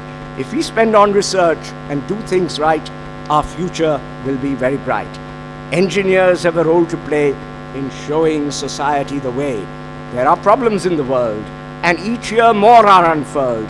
Now climate change has been there. The pandemic then brought its share, and since the Russia-Ukraine war, the world has had then to endure an unexpected commodity boom. All these dangers constantly loom. Some countries succumb to all this flack, but India's on a better track. The last 2 years we could survive, but now it seems that we can thrive. While some may see doom and gloom, for chemicals it is a boom. Earlier China's costs were low. Supplies from there did help us grow. Their pollution laws were very lax. Their governments now on their backs. Their costs then rose. Some had to shift, and this could give us all a lift. Their competition is now less, and though we could be in a mess, if intermediates rise in price, our industry now finds it nice that we can backward integrate. And I can confidently state, with just a little R&D, there is much light that we can see, sometimes a slightly higher cost, but nothing much is really lost, because reliability is what we gain from a more secure internal chain. Now Atmanirbhar is the call, so never again will we stall just because supplies are late. Backward integration's great. Now Chinese lockdowns perpetuate. For business, this isn't great. For India, there's an opportunity. A chemical boom is what we see. We can't tell if it will last for long, but right now nothing's going wrong. For all of you, there's opportunity in the chemical industry, and biotechnology is on the rise, so tracking this would be wise. It is no longer climate change, within a tolerable range. A crisis is what it's about, with fires, floods, as well as drought. Every week a constant blast, far worse than seen in the past. If we must, we will adapt. Prevention, though, would be more apt. There is a cost to adaptation. It's rising fast in every nation, as well as for the world at large. This will be a heavy charge. In fact, we should all conclude prevention would be far more shrewd. It actually would cost much less and avoid a lot of stress. Our industry should play a role in the carbon neutral goal. GHG emissions should be reduced. More green energy should be produced. With fossil fuels, what we can see is flexibility in a high degree, as ramping up is very quick. But when green energy is what we pick, no matter how hard we try, we can't control our supply. We can't commence or interdict. At best, we can try and predict. Solar and wind are both this way. But if we can bring into play as fuel solid biomass or biofuel and biogas, we certainly would then see more flexible green energy. And nuclear energy can play a role in the carbon neutral goal. And engineers can play a role in achieving the carbon neutral goal. Now, biomass cogeneration makes sense for a continuous operation. In palm oil mills, we use our own, but biomass that's specially grown, or byproduct biomass such as shell powder or bagasse, can now be sourced quite easily, a low-cost source for every industry. And bamboo is another way. Growing more can save the day. While petrol and diesel are highly taxed, the coal cess is much more relaxed. One would think it would be nice if it tracked a proper carbon price. This does serve to incentivize green fuels, but wouldn't it be also wise to incentivize feedstocks that are green? Greener technology will then be seen. Let fuels and feedstocks both be clean, no longer grey, but blue or green. Whether liquid, solid, methane or H2, let's switch from grey to green or blue. Fossil fuels have had their day. It will take time to phase them away. But before we go completely green, there is some hope that can be seen. The mines, the fields from which we source can also be a rich resource. Now CO2 can take us far when it's used for EOR. But when you use even more, some more oil's pushed out for sure, but not enough to make it pay. A carbon price could pave the way, and technology would save the day. Clean hydrogen is what we need if we are to really succeed. Many technologies can be seen. Some are blue, some very green. From coal or gas with sequestration. For fossil fuel reforming, a reformation. Electrolysis using green energy. Another option that we see is reforming of solid biomass, or why not even biogas. This hydrogen would be green, but if sequestration's also seen, this would be quite another hue, a combination of green and blue, the coolest color which I feel we could then call cyan or teal. There's scope for both green and blue as long as it's a cleaner hue, but in order to properly reap the benefits, it should be cheap. Good solutions should be in place, as they could prove to be our ace. Green chemistry has always been there, but all the same it's only fair to state that now it's to the fore, and the emphasis is that much more. The cause by now would have been lost had we always incurred a cost. While planet saving led the way, now we know that it can pay. Harmful waste is very bad, but any waste is very sad. For after all waste is lost, and so indeed unneeded cost.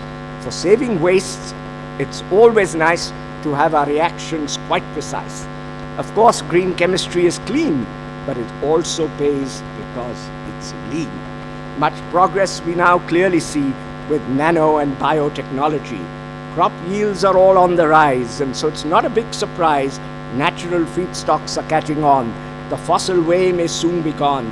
Of course, every chemist knows of oil and starch and cellulose. We've used sucrose and ethanol and started using glycerol. But now that in recent days we've made progress with cellulase, cheap simple sugars can lead the way, the dawning of a glorious day. And soon we'll make a giant leap as green energy gets very cheap. We can go where it's stranded or where power can't be landed. Iceland, the Sahara come to mind. Other distant places we could find. We could make methanol from CO2 and formic or oxalic acid too.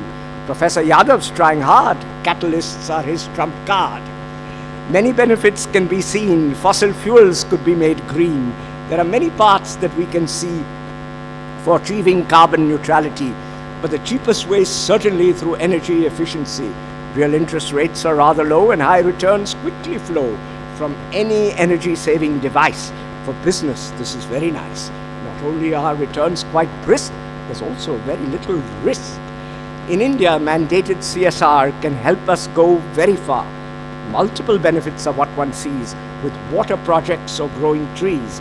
Good livelihoods are created, our carbon emissions are abated, trees planted at a river source maintain the flow throughout its course. So many benefits we can see. The preservation of biodiversity, different species can be tried, useful products can be supplied, like biomass or edible fruits, and yet the trunk and the roots can sequester carbon, clean the air, a win-win that is very fair. So while we decarbonize, why not also monetize? So never fall for either or. Our hearts and minds demand much more. Neutrality can come with ease, though some may think I'm a tease. We should relook at nuclear, and fusion should be in our vision. Apparently it's reaching ignition. And all you dear engineers, be both hands-on and visionary seers. The environment isn't all. On society, let's take a call. Throughout the chain, let's keep in sight every person's human right. It's business as usual, not bravery, to end child labor and slavery.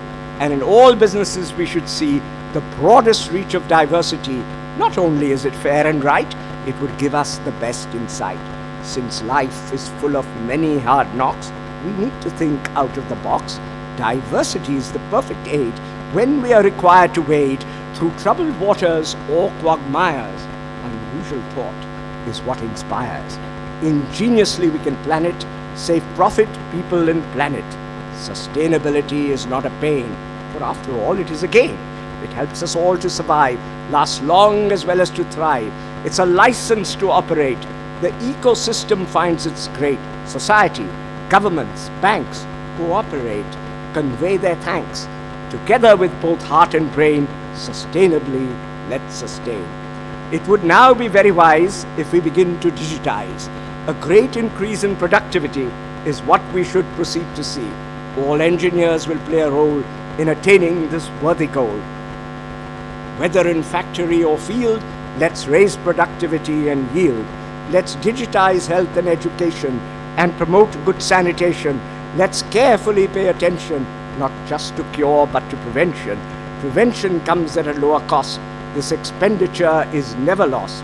There are problems in the world, but solutions can be unfurled by adept and holistic engineers that have become visionary seers.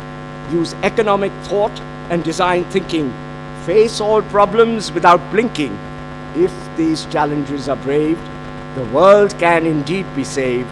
And to achieve this noble goal, engineers will play a role. Thank you.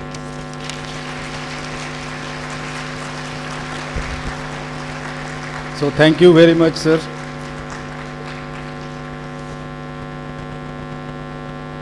So now I'm requesting Mr. Chattopadhyay sir to introduce our two honorary fellow. I am very happy to announce that the institute feel proud to confer the honorary fellowship to Professor Nasib Khuresi and Mr. Sunil Agarwal. So I am requesting both the awardees, please come on the dais. Professor Nasib Qureshi and Mr. Sunil Agarwal.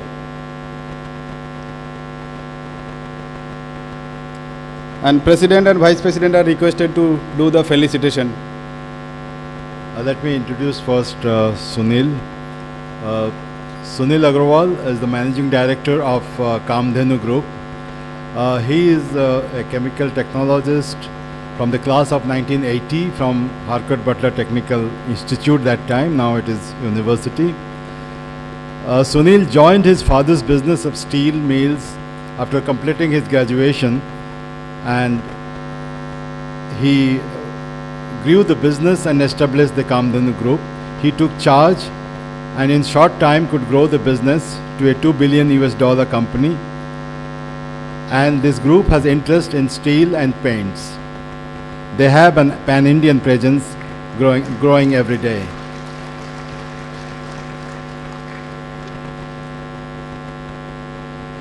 Now I introduce Mr. Nasib Qureshi. Nasib is also a chemical technology graduate from HBTU in biochemical engineering.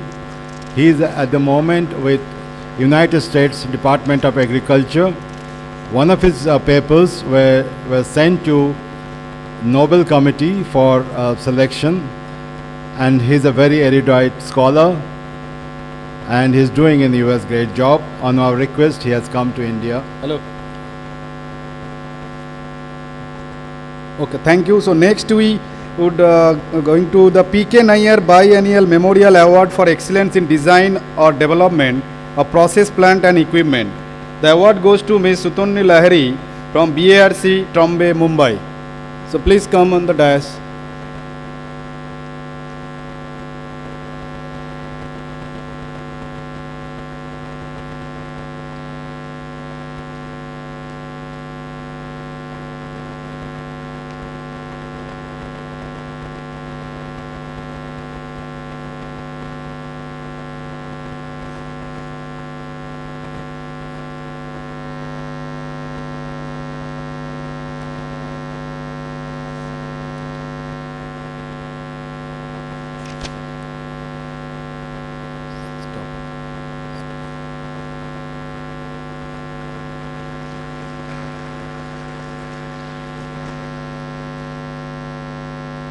So next, the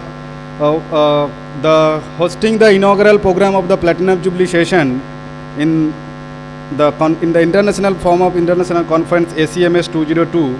I am requesting the management of Heritage Institute of Technology, Professor Basab Chowdhury and Principal Heritage Group of Heritage Institute of Technology, and Mr. Pradeep Agarwal, CEO Heritage Group of Institution, to come on the dais along with the other representative from the Heritage. So Mr. Arvind Srivastava and Mr. Santosh Rai and Dr. Sandeep Chatterjee, and hosting the second council meeting at Heritage Institute of Technology.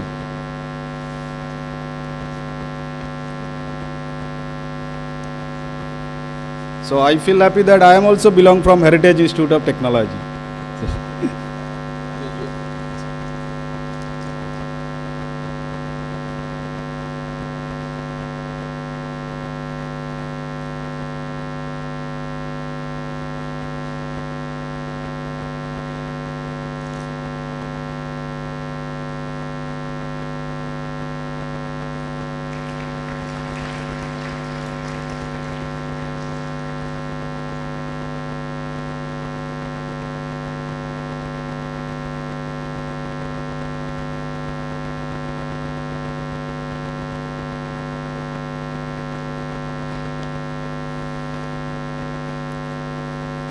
So next we had a Lala Siram National Award for Leadership in Chemical Industry.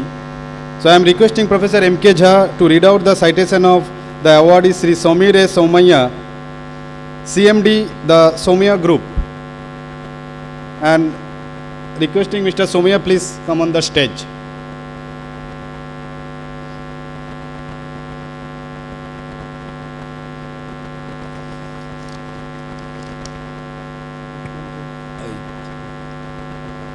Okay, you can sir read out, then we'll move to the next. It's my proud privilege to read out the citation of Sri Samir Somaiya ji. Sri Samir Somaiya is the Chairman and Managing Director of the Mumbai-based Godavari Biorefineries Limited, one of the largest integrated biorefineries in India. He is a top-notch entrepreneur while consistently advocating sustainable development practices. Under his stewardship, this company's policy has been to strive for a path to sustainable and eco-friendly world while firmly ensuring growth and development. Sri Somaiya has been steadfastly promoting the use of renewable resources to produce ethanol-based fuels, especially chemicals. He was the president of the Indian Chemical Council and is a member of several important committees in policy making on chemical. In recognition of his astute entrepreneurship and his inclusive development initiatives, the Indian Institute of Chemical Engineers is honored to confer the late Sri Ram National Award 2022 for leadership in chemical industry on Sri Samir S. Somaiya ji on the occasion of Chemcon 2022. So, thank you, sir. Next, we had a Hardilia Award for Excellence in Basic Research in Chemical Engineering. So, this year, the award committee selected Dr. Bimal Chandra Srivastav and GB Pant Institute Chair Professor, IIT Roorkee. So, I am requesting Professor S.B. Satyanarayana to read out the citation, and at the same time, Professor Srivastav ji, please come on the stage.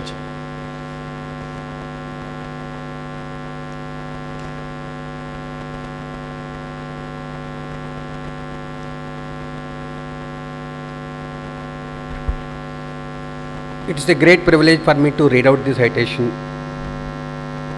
Professor Vimal Chandra Srivastav. Professor Vimal Chandra Srivastav, GB Pant Institute Chair Professor and Head Department of Chemical Engineering, IIT Roorkee. He is widely recognized for his research on treatment of industrial wastewater by using physicochemical, biological and electrochemical processes. He has also done commendable work in eco-friendly disposal of sludge with energy recovery and in the area of multi-component adsorption of various adsorbents. He is associated with a number of industrial projects across India. He has won several awards over the years from IICHE and other organizations. A life member of IICHE, Professor Srivastav is a fellow of number of prestigious bodies. In recognition of his inspiring contribution to the chemical engineering research and its application for sustainable growth and development of the society, the Hadili Award 2022 for excellence in basic research in chemical engineering is conferred on Professor Vimal Chandra Srivastav on the occasion of Chemcon 2022. Professor M.K. Jha is going to receive the award on the behalf of the Vimal Chandra Srivastav.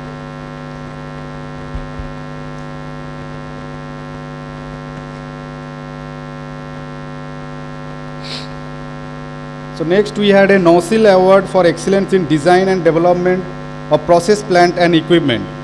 So Dr. A. Gangani Rao, Chief Scientist CSIR IICT Hyderabad, is the awardee for this NOSIL Award for Excellence in Design and Development of Process Plant and Equipment 2022. So Dr. A. Gangani Rao, please. So Dr. S.V.R. Sastry is going to receive on behalf of Dr. A. Gangani Rao. So, sir, please wait. The S.V.R. Sastry is going to receive the NOSIL Award. The next ICI India Limited Award for Excellence in Process for Product Development. Professor Anil Sarwa, IIT Delhi, is awarded for the ICI India Limited Award for Excellence in Process or Product Development. So I am requesting Professor Sarwa along with his student to receive the award on dais.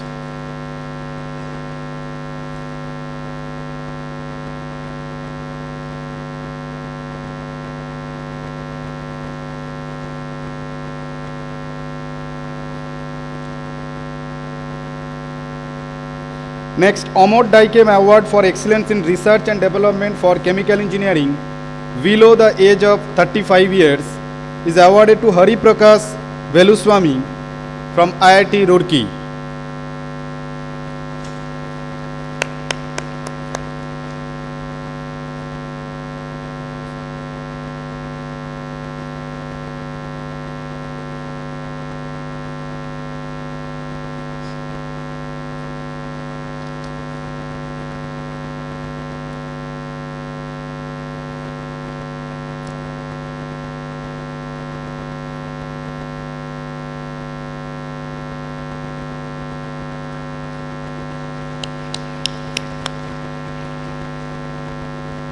Next, Dr. Anji Reddy, Innovator of the Year in Chemical Engineering and Technology.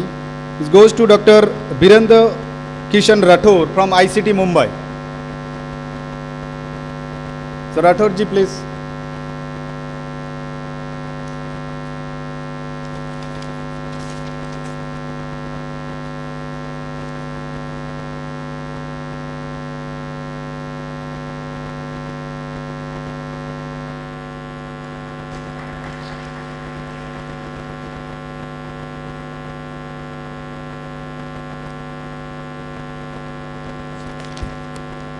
Dr. K. Anji Reddy, Innovator of the Year in Chemical Engineering and Technology, is awarded to Dr. Birendra Kishan Rathore from ICT Mumbai.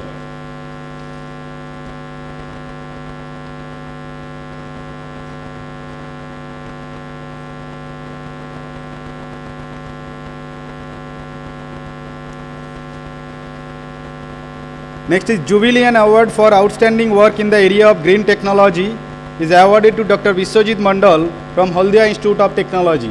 So Professor Mandal, please come on the dash.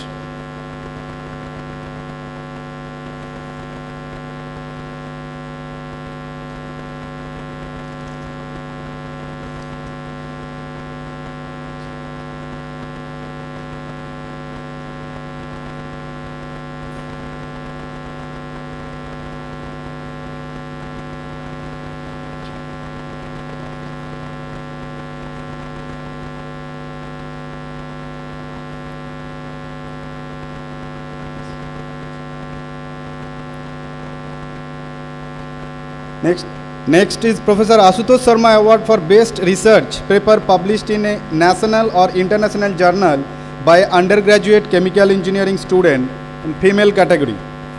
It goes to Ms. Brusali Rajendra Varude from ICT Mumbai. So I am requesting Professor Asutosh Sharma ji, please join the felicitation program.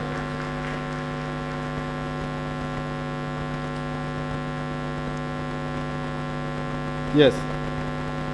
Ms. Vrusali Rajendra Varude.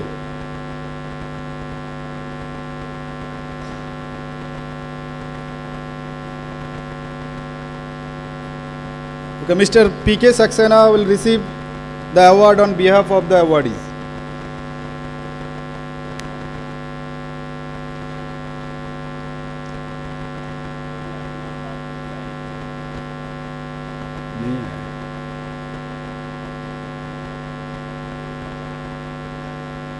Next is Professor Samuel Kanti Sanlan Memorial Award for the best PhD thesis in the area of membrane research with significant commercial potential. Dr. Kakoli Priyam Goswami from IIT Guwahati. Samuel Kanti Sannal Memorial Award for the best PhD thesis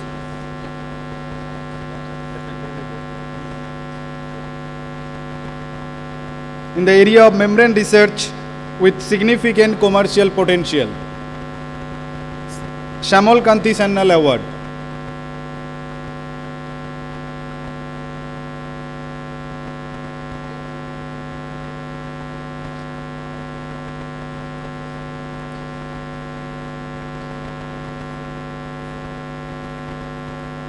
Next, Professor Padma Shri G.D. Jadhav and Mrs. Basanti Ji Jadhav Award for the most versatile chemical engineering and technology students in India for best male and female categories. So now I am requesting Professor Jadhav and Mrs. Jadhav, please come on the dais.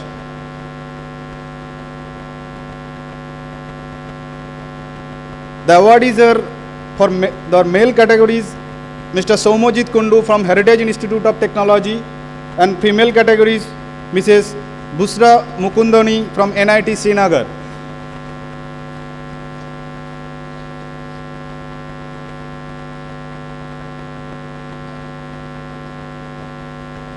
So on behalf of Somojit, I am requesting Dr. Sandeep Chatterjee to receive the award.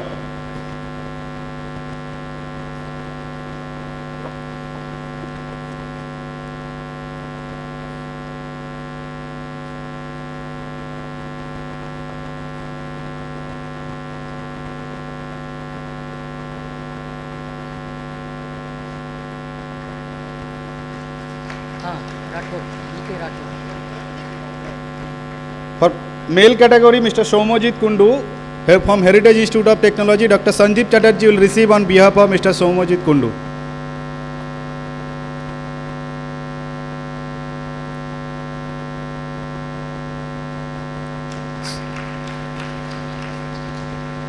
So next we had a number of CDS, so I am requesting all the CDS awardees to come on the dais. Solenis Bharat Ratna Professor C.N. Rao Medal and Chemcon Distinguished Speaker Awards goes to the Professor Nasib Khuresi, ARS, Department of Agriculture, Government of USA. RPG Life Science Padma Bhushan, Professor M.M. Sharma Medal and Chemcon Distinguished Speaker Award goes to Dr. C.C. Sinha, Director General CPET. I am requesting Professor M.M. Sharma ji please join this award function. Asian Paints Padma Bhushan, Dr. R.A. Maselkar Medal and Chemcon Distinguished Speaker Award goes to Professor Thadus Iji, Department of Bioengineering, Ohio State University, USA. Deepak Group Padma Bhushan, Professor L.K. Dwareswamy, Chemcon Distinguished Awards selected to Professor Jayant K. Singh, Head of the Department of Chemical Engineering, IIT Kanpur. Heterodox, Professor G.S. Ladda, Chemcon Distinguished Speaker Award awarded to Mr. John Rodriguez, Business Leader, Digital Transformation, Immersion. Chemical Weekly Padma Shri G.P. Kane, Chemcon Distinguished Speaker Award awarded to Ms. Prerna Chatterjee, Global Sustainability Senior Manager, BASF in New Jersey, USA. CSIR IICT Avans Padma Shri Dr. G.S. Sidhu, Chemcon Distinguished Speaker Award awarded to Mr. Ranjan Sinankar, Director Sales, Immersion Automation Solution India. Sartorius India, Chemcon Distinguished Speaker Award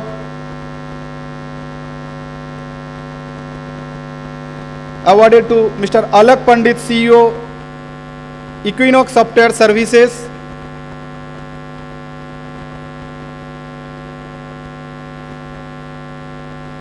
UPL Srimati Sandra R. Sarup, Chemcon Distinguished Speaker Award. Professor Asim K. Dattarai, Faculty of Medicine, University of Oslo, Norway.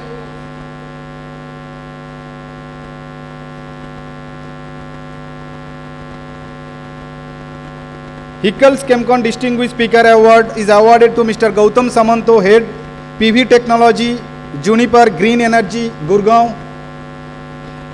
CSR CSM CRI Chemcon Distinguished Speaker Award is awarded to Professor Makarna M. Gangekar, Department of Civil Engineering, IIT Kharagpur. CSIR CLRI Padma Bhushan Dr. N. Nayudaman, Chemcon Distinguished Speaker Award is awarded to Steve Hughes, Director, Green Script, USA.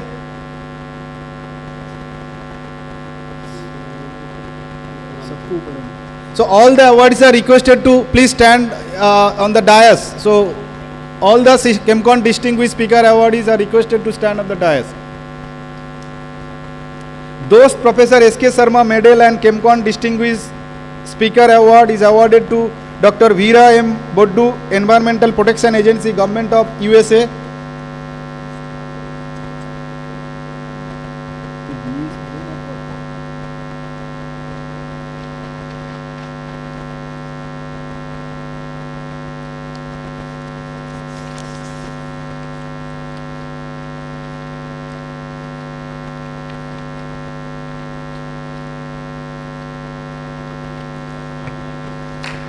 Yes.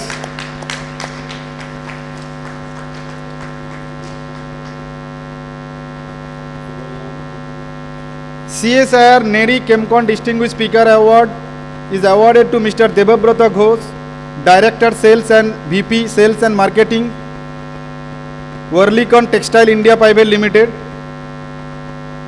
CSIR NCL Professor K. Venkatraman Chemcon Distinguished Speaker Award is awarded to Mr. Chirag Soni, Sales and Technical Service Manager, Eastman Chemical Company, USA.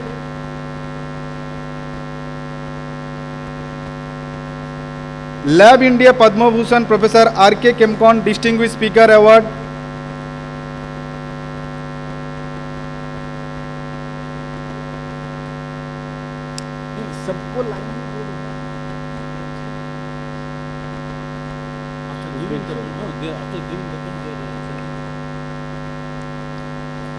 First give, first stand in the queue.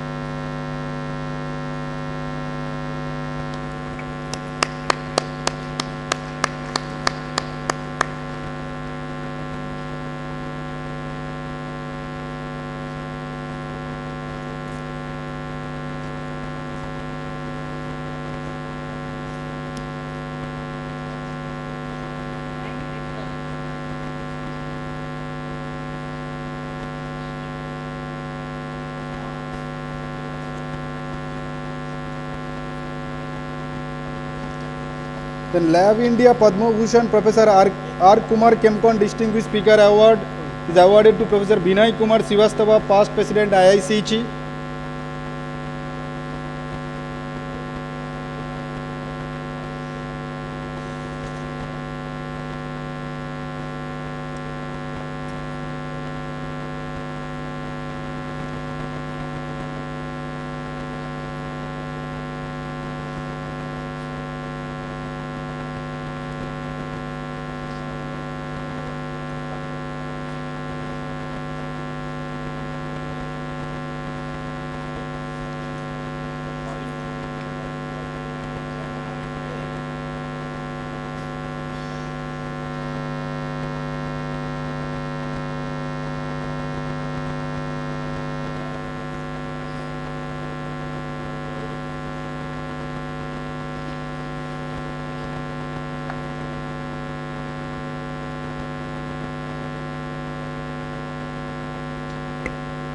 Double.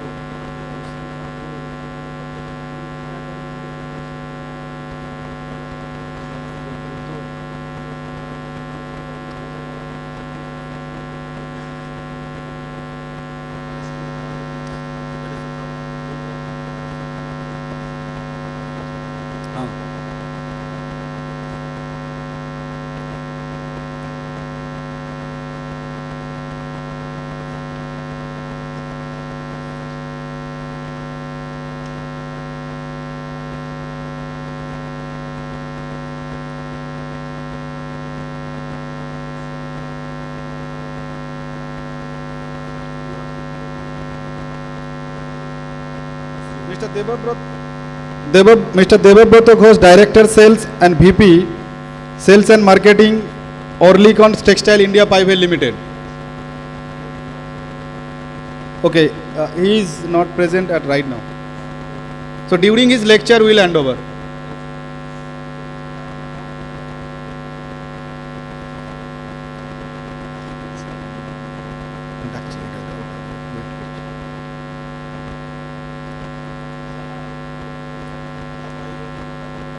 Next, Indorama Dhunsari Chemcon Distinguished Speaker Award is awarded to Mr. Suresh Padmanabhan, Global Technology Head, PET, Indorama Ventures Limited, Thailand. Mr. Suresh Padma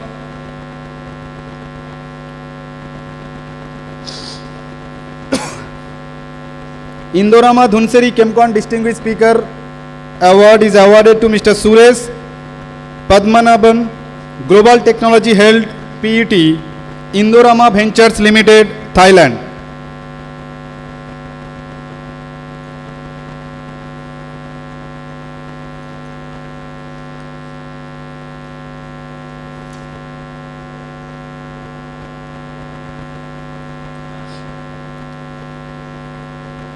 Now Chemcon invited speaker Dr. D. Bhattacharya, Technical Director, Vision Craft India. Dr. D. Bhattacharya, Technical Director, Vision Craft IND.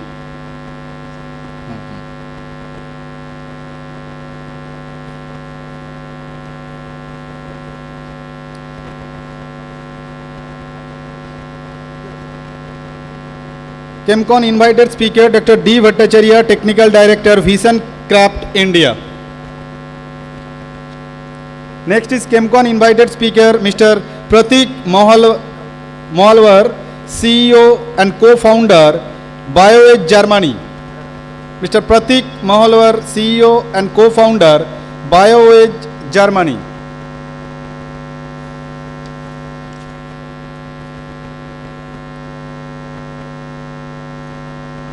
So I am requesting Mr. Pratik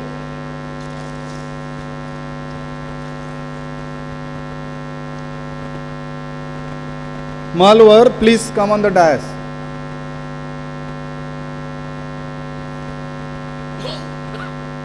So next Chemcon invited speaker Dr. Hiten Mehta, VP Global Supply Chain Head, Grasim Industries. Mr. Hiten,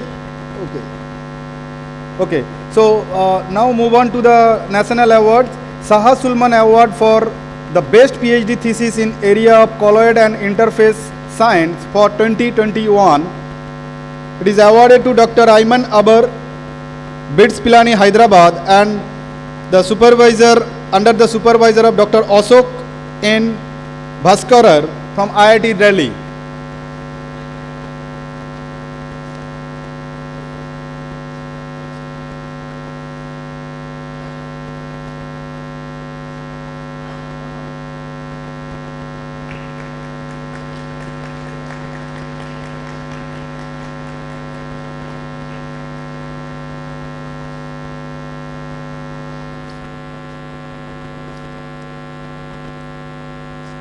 Dr. A.V. Ramarao, Best PhD Thesis and Research Award is awarded to Dr. Soumen Mandal from IIT Guwahati under the supervision of Professor Subroto Kumar Majumdar.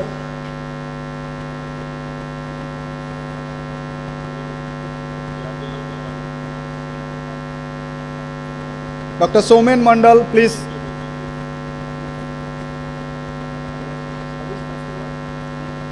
For Dr. A.B. Ramarao, Best PhD Thesis and Research Award.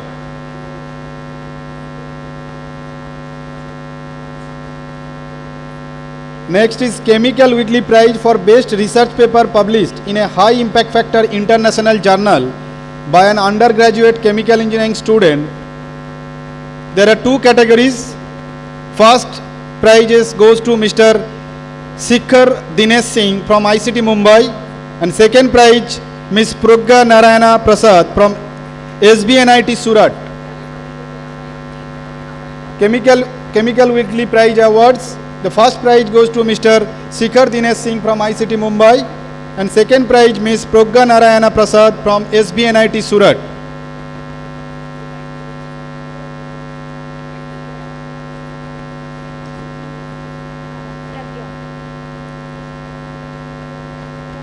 So Shikhar is absent.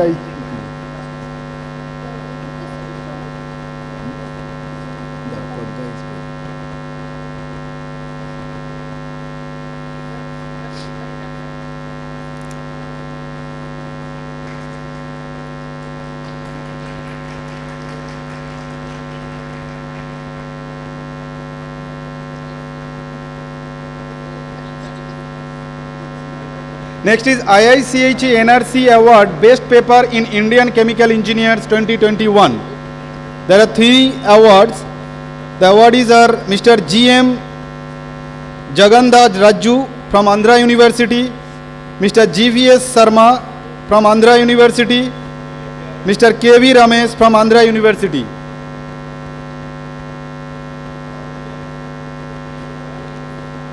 Okay, so Professor Raju will receive the award on behalf of the student. IICH Northern Regional Center Award Best Paper in Indian Chemical Engineer 2021.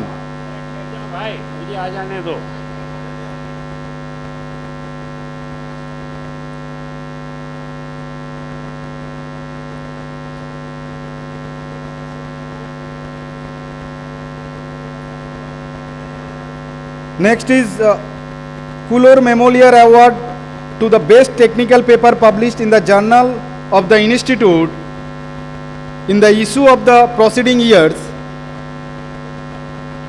It is awarded to again GM Jagandhar Raju, Andhra University, GVS Sarma, Andhra University, and KV Ramesh, Andhra University.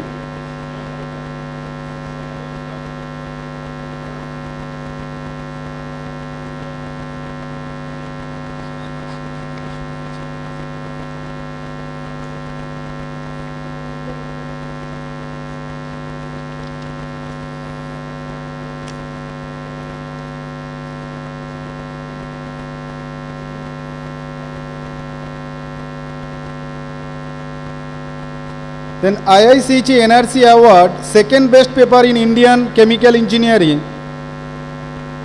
2021. IICH NRC Award, second best paper in Indian Chemical Engineer 2021 is awarded to Mr. Monsuj Mitra from Jadavpur University, Mr. Sapnendu Chatterjee from Jadavpur University, and Ms. Poonam Mukherjee from Jadavpur University. NRC Award, second best paper in Indian Chemical Engineer.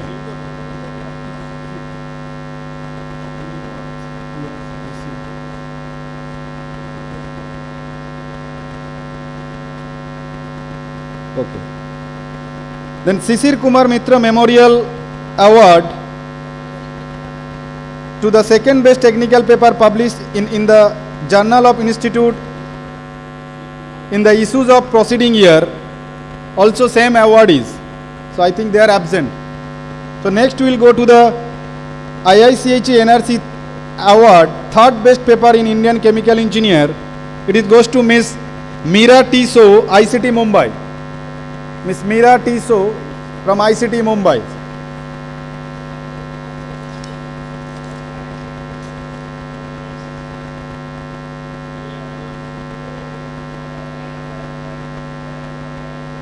So I am requesting the head of the department, yeah, Professor V.K. Rathod, to join the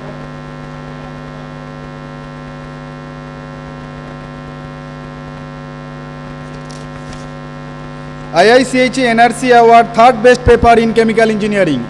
Third best paper in Chemical Engineering.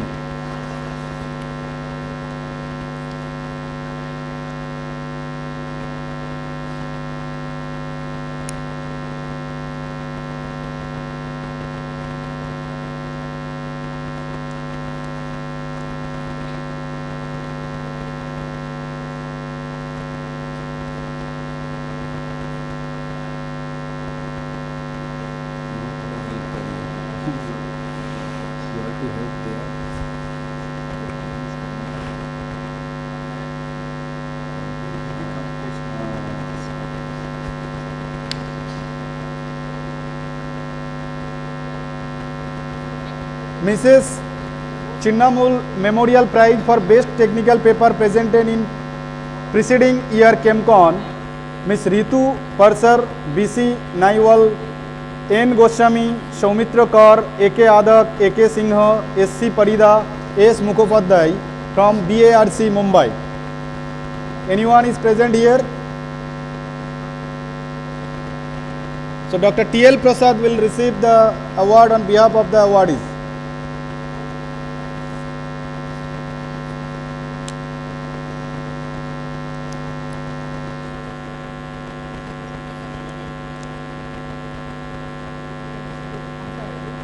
Mrs. Chinnamul Memorial Prize for the Best Technical Paper presented in preceding year Chemcon. Next is the late Lakshmi Nandkumar Award for a lady student for the best presentation in the Chemcon of the year. The late Lakshmi Nandkumar Award for the lady student for the best presentation in the Chemcon of the year is Miss Kallani Deshmukh from ICT Mumbai. Miss Kallani Deshmukh from ICT Mumbai.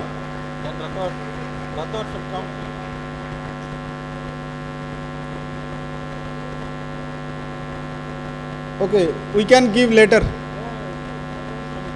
Next, the Gauri Datto Award for the best paper presentation in Chemcon of the year, Mr. S.S. Mugesh, Annamala University. Mr. S.S. Mugesh, Annamala University the madam is going to receive the award on behalf of Mr. S.S. Mugesh.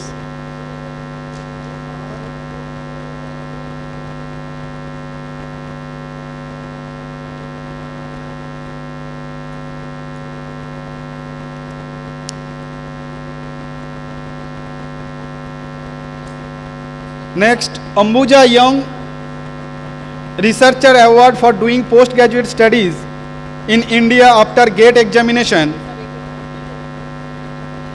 There is a 10 award. So first, the first 10 names I am reading. Mr. Apanu Suvans Reddy, SBNIT Surat. Mr. Devanjan Datto, Heritage Institute of Technology. Mr. Pratik Chowdhury, Heritage Institute of Technology. Mr. Biswadeep Pal, IIT ISM Dhanbad. Mr. Mangal, IIT Guwahati. Mr. Annapureddy Praveen Kumar Reddy, IIT Guwahati. Mr. Sanku Pratim Bora, IIT Guwahati. Mr. Rahul Penulu, IIT Jodhpur. Mr. Gogaram, IIT Jodhpur. Ms. Lakshmi Rajput, MNIT. So all the awardees are requested to come dash at a time. So we'll give the felicitation together. So please, no, Pratik is there. So Pratik, you are present here. I have seen you. Yes. So Pratik is there. So for the Devanjan Datto, I am requesting. So Pratik will receive on behalf of Devanjan also.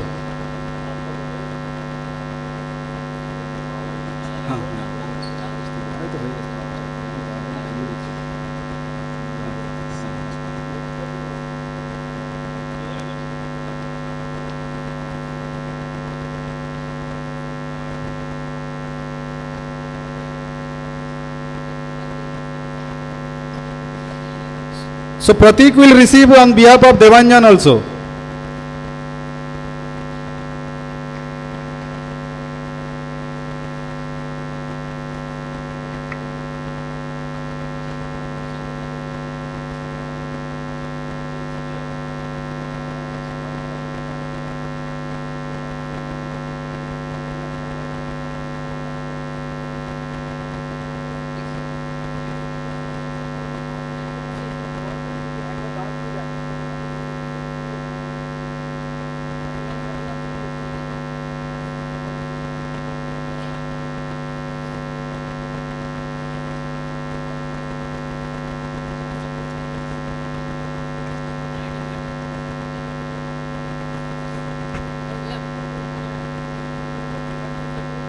Next, Ambuja Best Student Chapter Award. There are two prizes. First prize goes to the SSN College of Engineering and Technology, Chennai. So, Professor Parthiban will receive the award. The Best Student Chapter Award goes to the SSN College of Engineering, Chennai.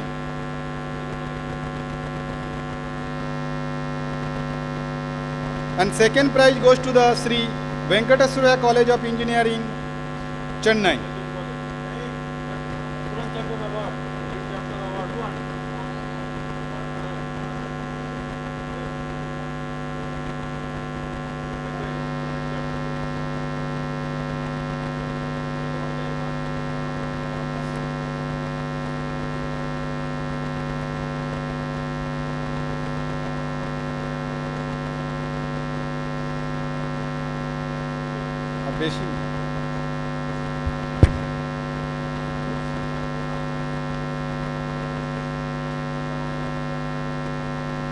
Pidilite Best Student Chapter Award.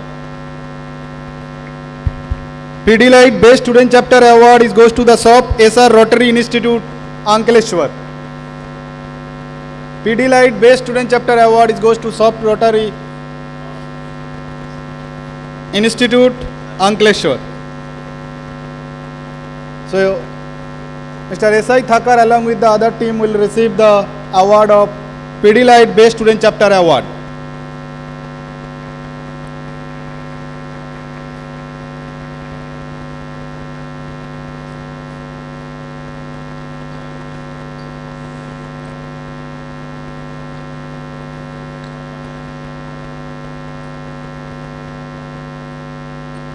Professor P. Sen Gupta Award for Best Employee of the Year goes to Mr. Amlan Mondal, Office Subordinate, IICG Headquarter.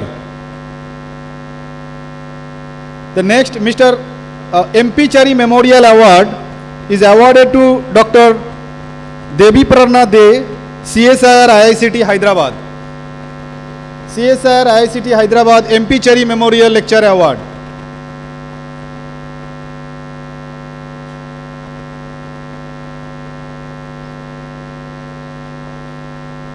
Ekar Power Gas, Professor N.R. Kamath and Mrs. Oh, this is the memorial lecture.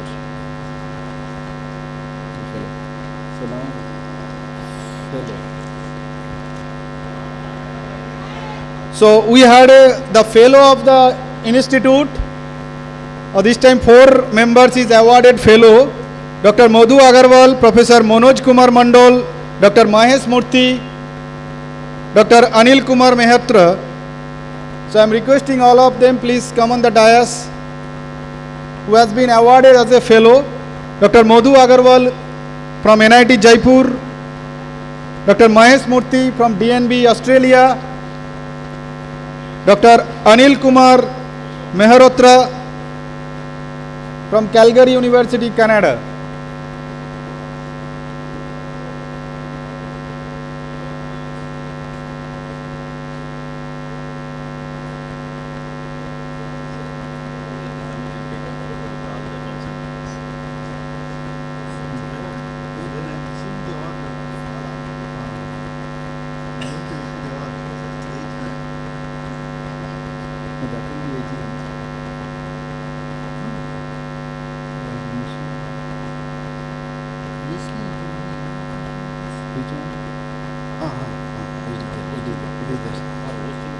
No, up to first thing the regional center we will get.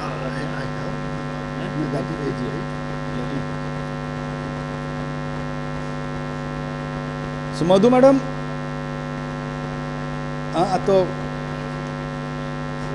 okay. So next is the best regional center trophy. The A category goes to the Hyderabad Regional Center. I am requesting Dr. the chairman of the Sanjay Ji, chairman of the Hyderabad Regional Center, along with the Ailaya, secretary of Hyderabad Regional Center. Then B categories goes to the Amravati Regional Center and Bhubaneswar Regional Center.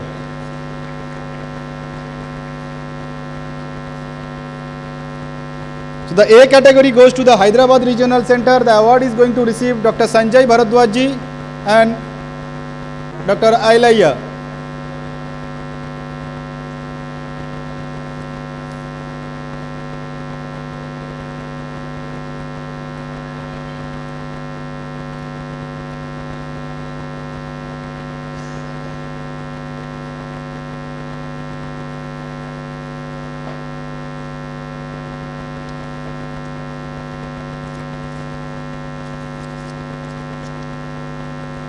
So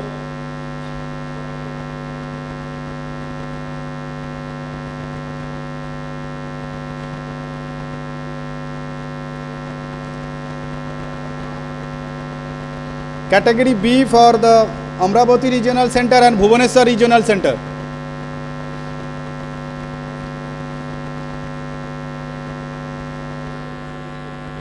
Which one? Oh.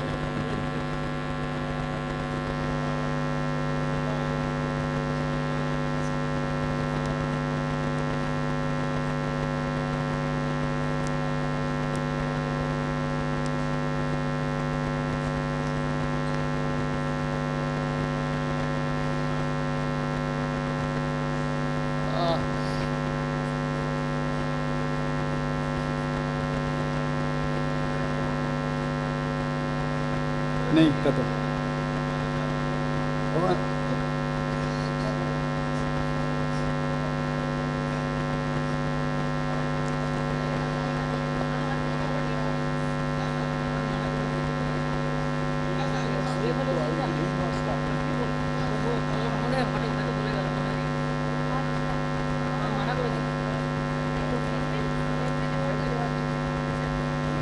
So now we come to the end of the award function for the day. I am requesting all the council member to come on the dais.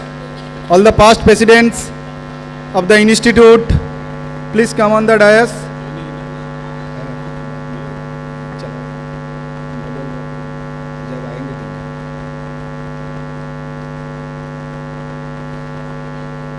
So I'd like to thanks to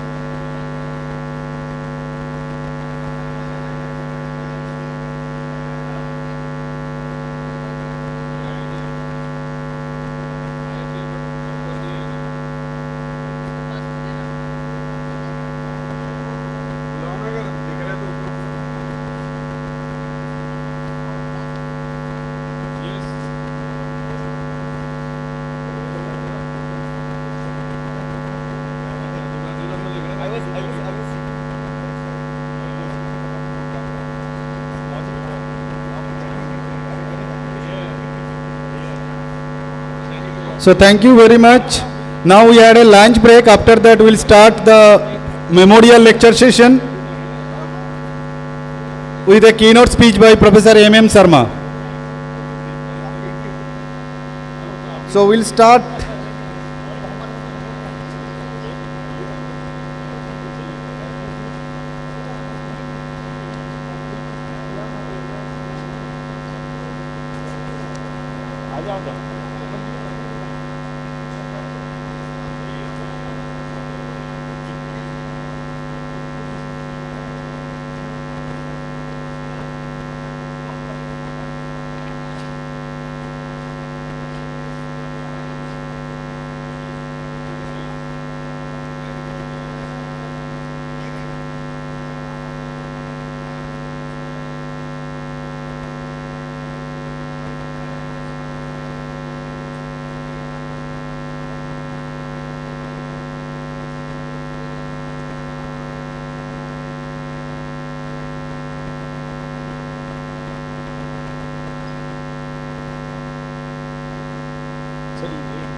We'll resume our keynote speech at 3 o'clock, followed by memorial lecture. So all the participants are requested to come back after your lunch.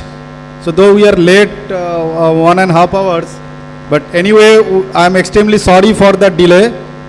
So thank you very much for your kind cooperation. And there will be the exhibition at the East Campus of HBTU for industry exhibition. So you can visit the stalls of industry stalls set up at East Campus of HBTU.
all the participants are requested to take lunch. There are 2 food courts, one for faculty delegates, another for student delegates. And VIPs, they have to, their lunch is arranged just adjacent to this room.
check. Hello, hello, hello, hello, hello, hello, hello. Check. 1, 2, 3, check. Test. Hello, hello, hello. Hello, hello. Check, check, check. Hello.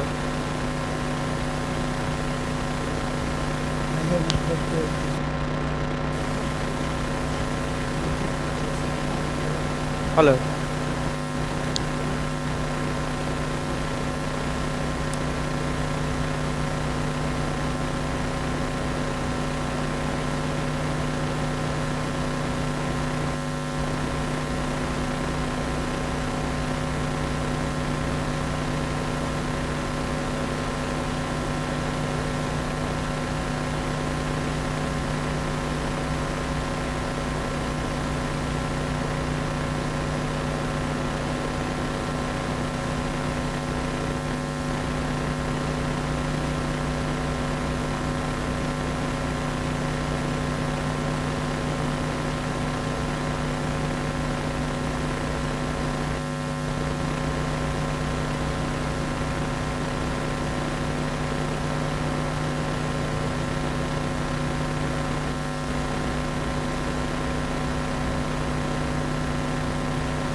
Hello hello hello hello hello hello hello ठीक है hello hello hello और बढ़ाते hello hello hello hello ठीक है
So now we are starting the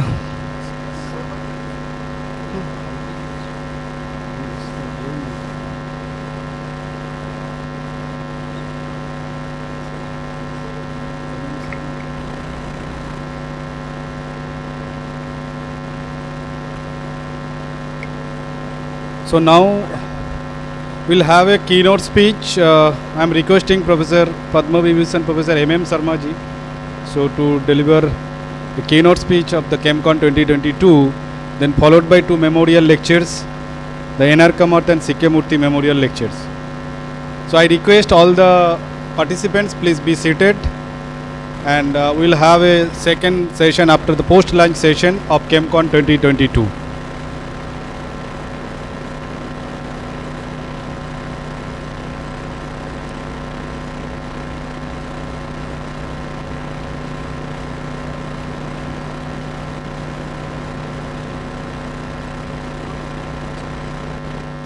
Okay, so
out there?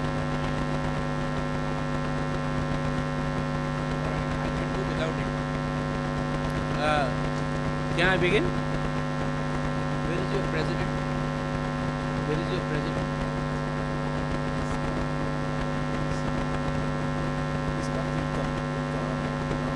I wanted to address first the president.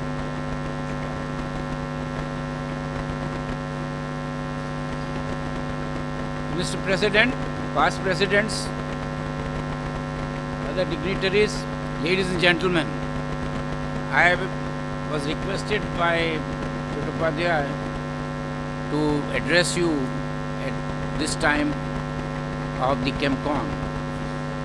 I have been associated with Indian Institute of Chemical Engineers for a very long time, and many want to know that all these awards started with a letter written by me to the president of IICHE when I had crossed age of 35 and said we should introduce an award for fellows under 35, like Colburn Award in IICHE. And the council debated that, oh, why only one award, many more awards. And then they got donations and awards were instituted. They have multiplied, and Yadav has added many more to that, compliments to him. I'm going to talk to you about emerging scenarios in chemical industry and how it is going to impact chemical engineering. You know, Chem-Eng had very strong links with hydrocarbon industry. I'll first start by telling you what dramatic changes will come in hydrocarbon industry. Most crude oil refinery units now will move into petrochemical mode, and some may have even 60% of the products going to petrochemicals. Even crude oil, particularly the light crude oil, might go directly for petrochemicals. And catalytic cracking, which was originally meant to maximize gasoline, now is used to maximize propylene, and along with that comes ethylene.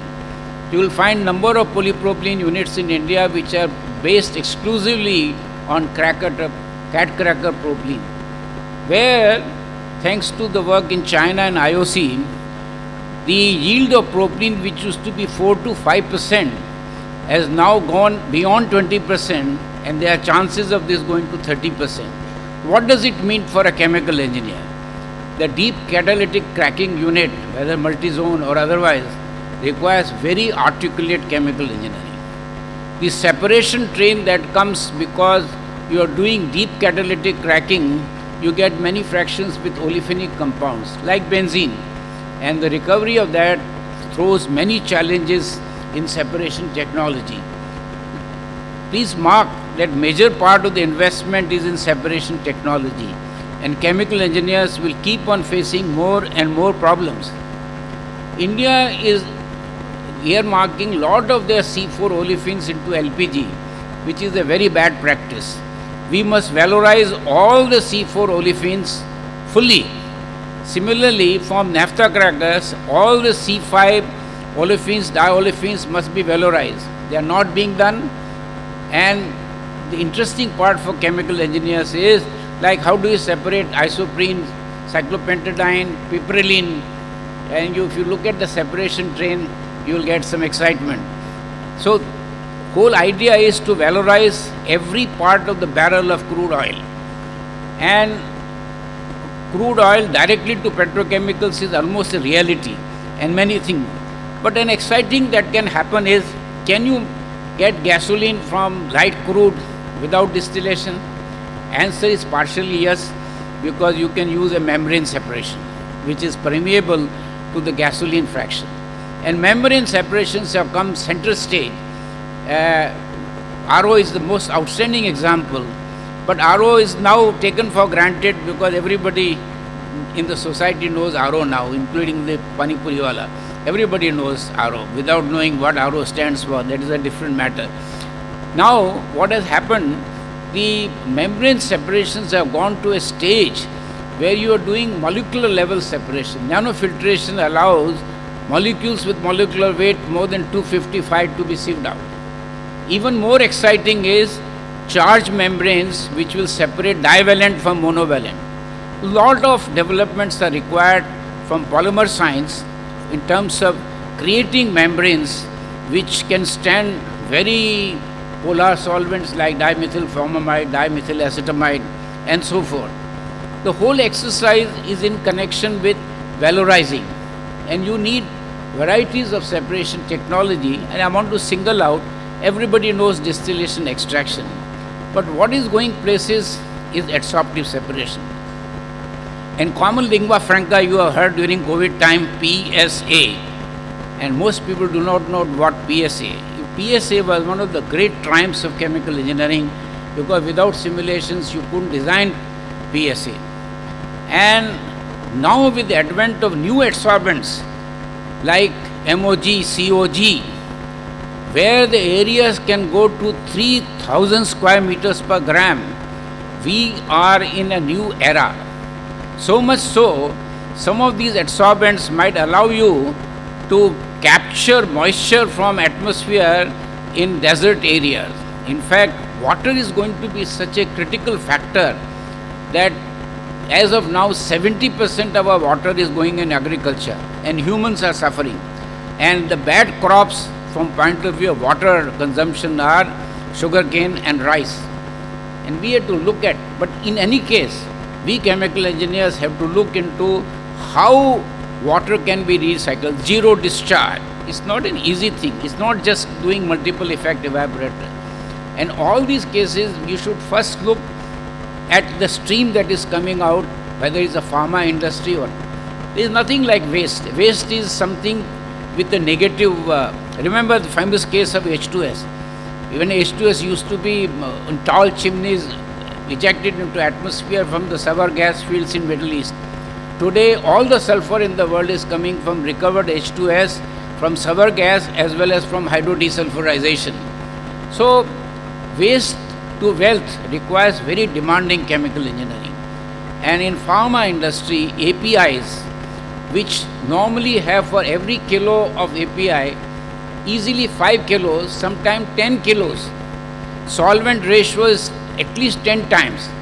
And their recycle requires very articulate chemical engineering, but valorizing waste streams containing myriad of products, their recovery is really challenging. And I tell you this with some hands-on experience, that how you can convert waste into wealth in terms of these streams coming out.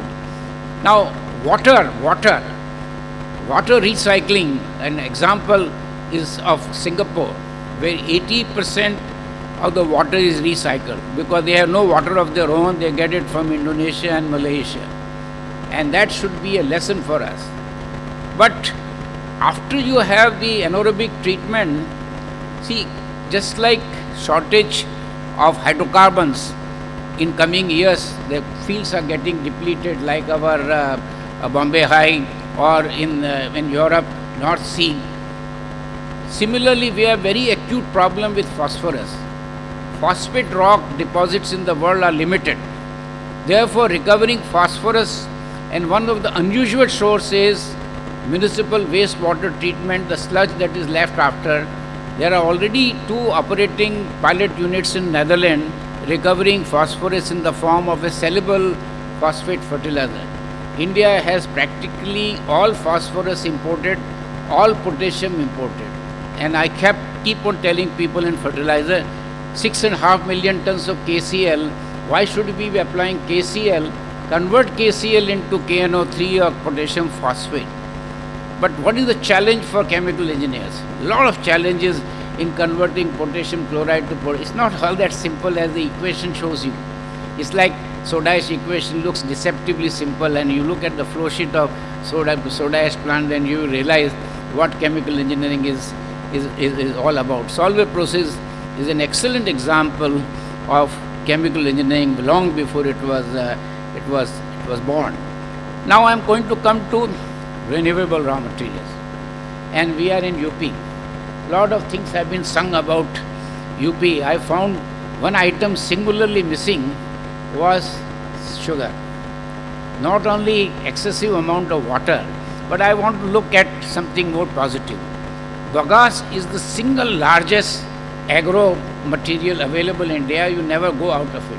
With 35 million tons of sucrose, you look at the amount of bagasse that you get. What is bagasse? Bagasse is a mixture of cellulose, hemicellulose and lignin. And you split into 3 of them, we can come back to the empire of polymers based on cellulose, cellulose acetate, cellulose acetate propionate, acetate butyrate, and hemicellulose into furfural chemistry, and lignin into a completely new branch of technology, lignochemistry. Just as long ago there was a talk of sucrochemistry. But lignin is such an extraordinary material, and we'll never run out of it because food production means agro waste. So agro waste is completely reliable raw material, we'll never run out of it. And valorizing them, and since so much has been talked about in UP, I urge all the people in UP to look into this problem of valorizing. You can burn in your boilers for cogen. Remember, 15 years ago, there was hardly any cogen unit in India. I happened to be with the Committee of Government of India when we ushered in the cogen part in a very vigorous way, and many sugar plants today make more money selling power than selling sugar.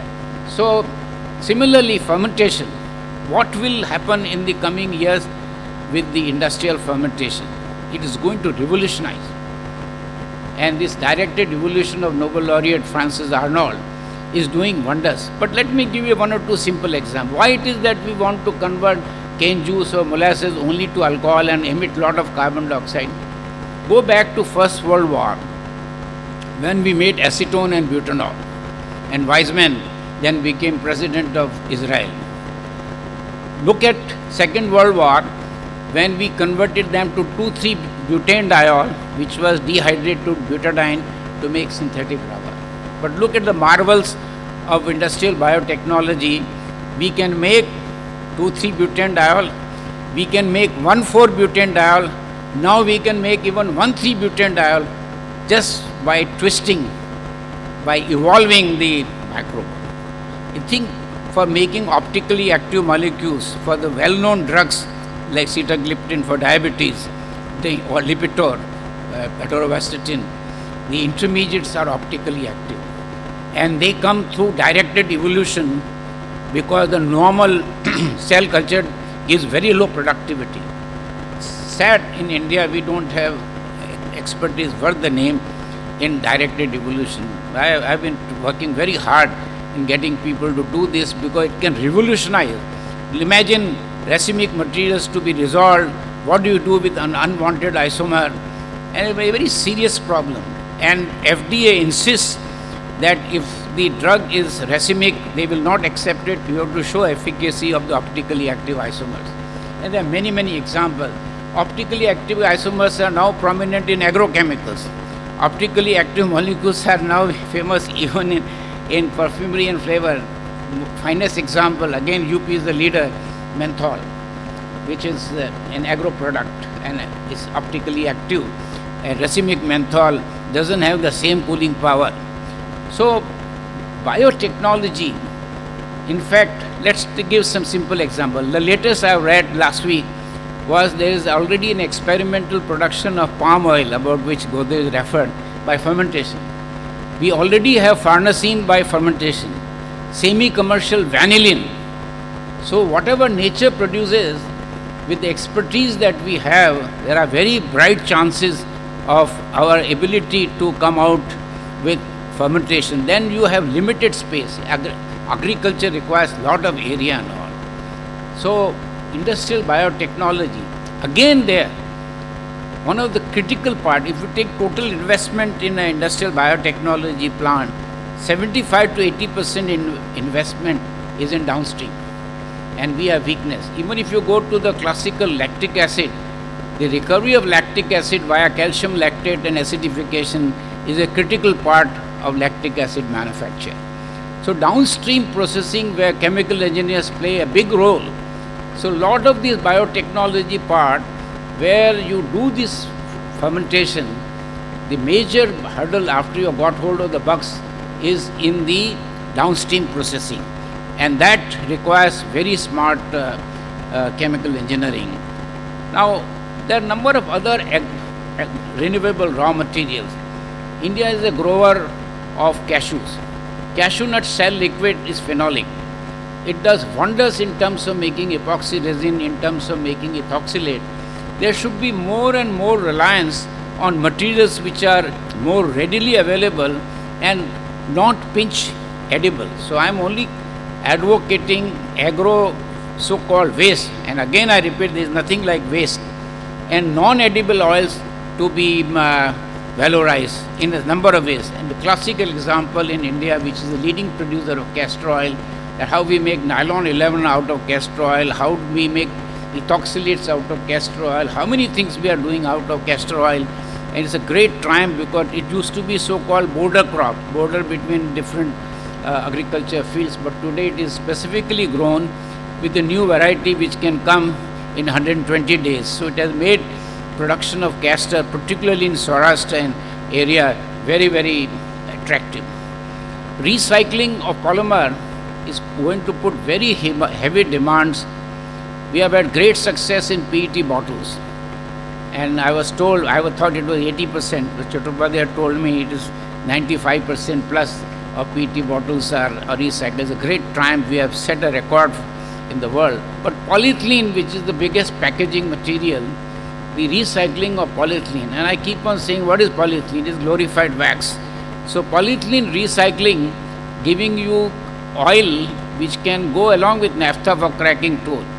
So all polymers whose production we are now talking at a large scale in the world of 900 million tons, I think the recycling is an absolute necessity, and very good show has been through the PET. Polypropylene faces a lot of problems in recycling. Now there is so much talk about renewable energy. What we are not realizing, we may say hydrogen and all, but where are the critical materials that go in electrolytic hydrogen? Where are the critical materials that we require for wind power? Where are the critical materials that we require for solar power? Let me give one by one. Where is cobalt in India? 0. Where is nickel in India? 0. Where is lithium in India? 0. How are we going to, only one source of all this is use batteries. That will be a small fraction, and that technology also requires chemical engineering skills. Remember, hydrometallurgy was promoted in the world by chemical engineers and not metallurgists. Most of the hydrometallurgy work for uranium recovery, nickel, cobalt from lean ores was all done by chemical engineers in South Africa, Australia, United States. So this renewable energy is very good thing, but keep in mind that we are critically short of the components that go.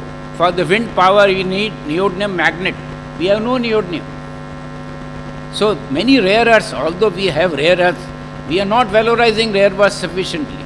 But the critical rare earths monopolized by China is something which will be an impediment in realizing the full potential.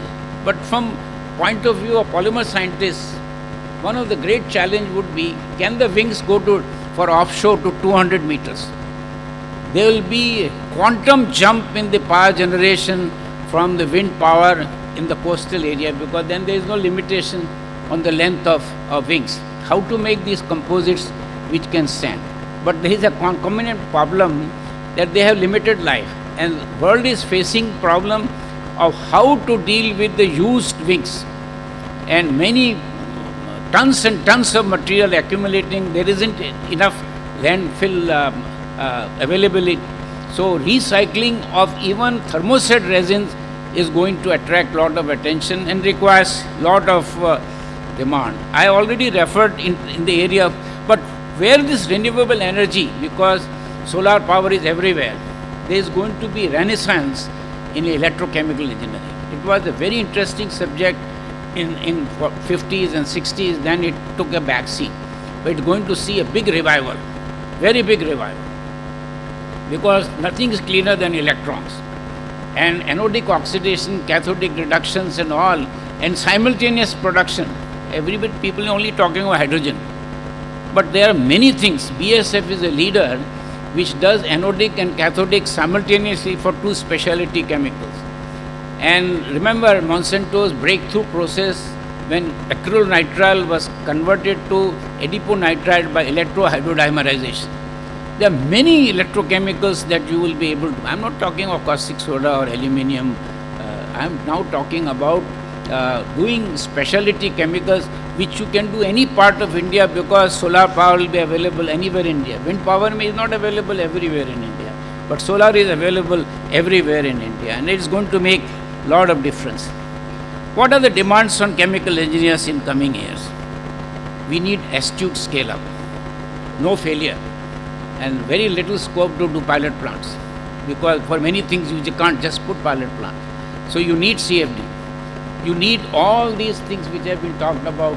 We have artificial intelligence, machine learning and all that. It will become an absolute necessity to use them so that you are able to have Then we must have safety like in nuclear plants.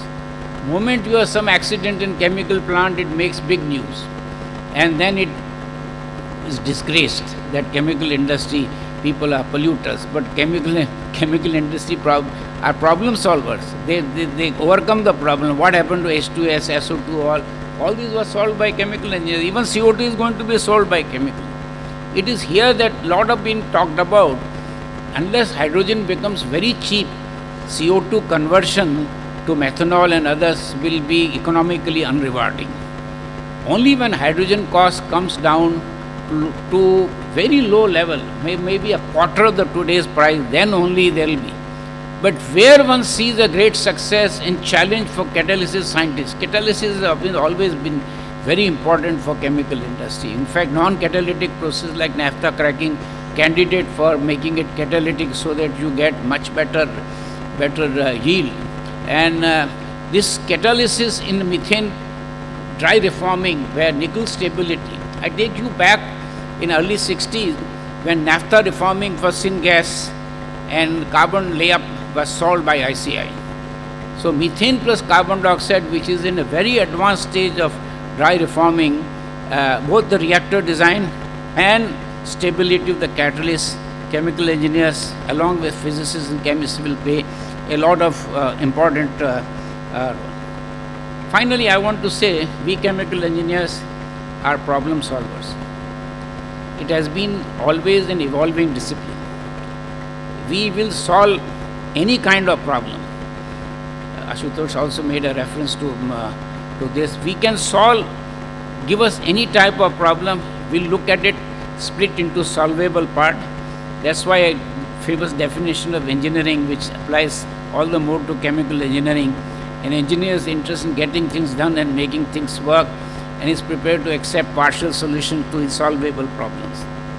Chemical industry, and hence chemistry and chemical engineering, will be very crucial for the fourth industrial revolution. So, my compliments to HBTI for hitting century, my compliments to IICHE for their platinum jubilee and march towards century, and tributes to all the chemical engineers who make things possible. Thank you very much and wish you all the best.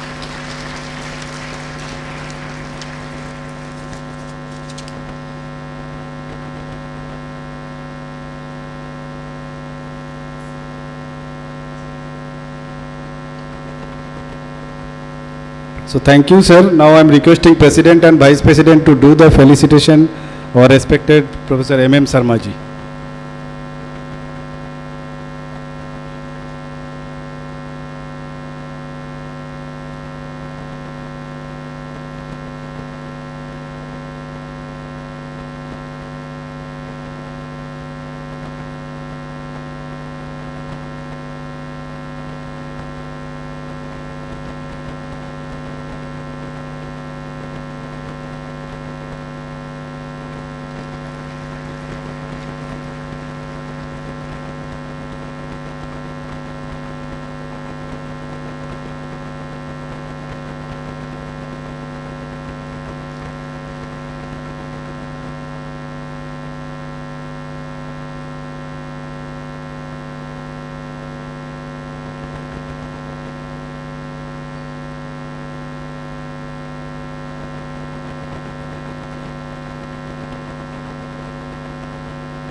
So now we will be move on to the Memorial Lecture Award.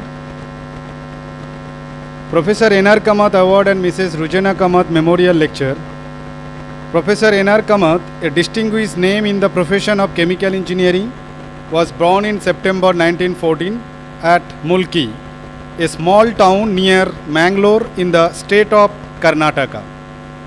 After completing BSc Honours from Bombay University in 1934, followed by BSc in Technology in Chemical Engineering with brilliant results, Professor Kamath went to the University College, London for his postgraduate diploma in Chemical Engineering. He joined London Select Research Bureau in 1940 and continued working there till 1946, carrying out impressive research in the field of SELAC. Professor Kamath joined Department of Chemical Technology, University of Bombay in 1946 as Sri Homi Mehta Reader in the Technology of Plastics, Paints and Varnish. He became a professor of Polymer Technology in 1958. Soon after, he joined the newly founded IIT Bombay as a professor and head, Department of Chemical Technology. In 1969, he became its deputy director. Although Professor Kamath retired from IIT Bombay in 1974, he continued to be associated with industry as advisor in the field of plastics, paints and other chemicals. Professor Kamath became a member of IICH in 1949 and was elected its president in 1974 and 75. His association with IICH remained lifelong.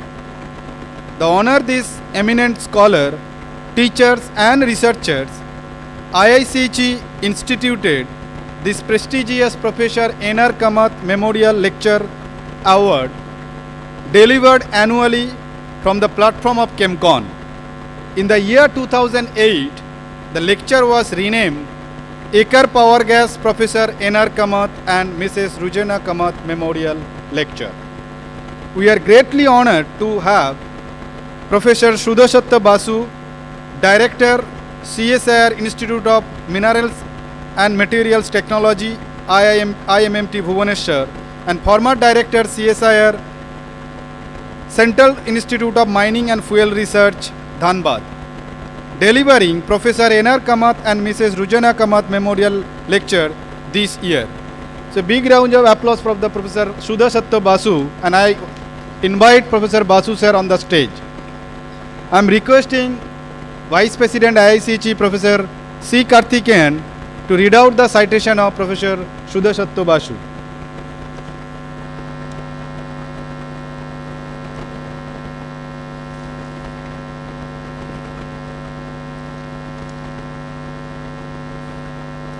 Akir Power Gas Power, Professor N.R. Kamath and Mrs. Ruzina Kamath Memorial Lecture will be delivered by Professor Sudhashatta Basu. Professor Basu is a Director of CSIR Institute of Minerals and Material Technology and CSIR Central Institute of Mining and Fuel Research, Dhanbad. He is also a Professor on Lean at IIT Delhi. Professor Basu has achieved remarkable success in researches in the field of alternative energy sources. Several indigenous technologies developed by him have significant commercial potential. He has also been collaborating with the DST, GAIL, ONGC and the Ministry of Steel. Professor Basu has 12 patents to his credit and published over 244 research articles and contributed 23 books, chapters and authored a book. In recognition of his distinguished academic and research accomplishments, the Indian Institute of Chemical Engineers is honored to invite Professor Basu for delivering Akir Power Gas Professor N.R. Kamath and Mrs. Ruzina Kamath Memorial Lecture on the occasion of the Chemcon 2022.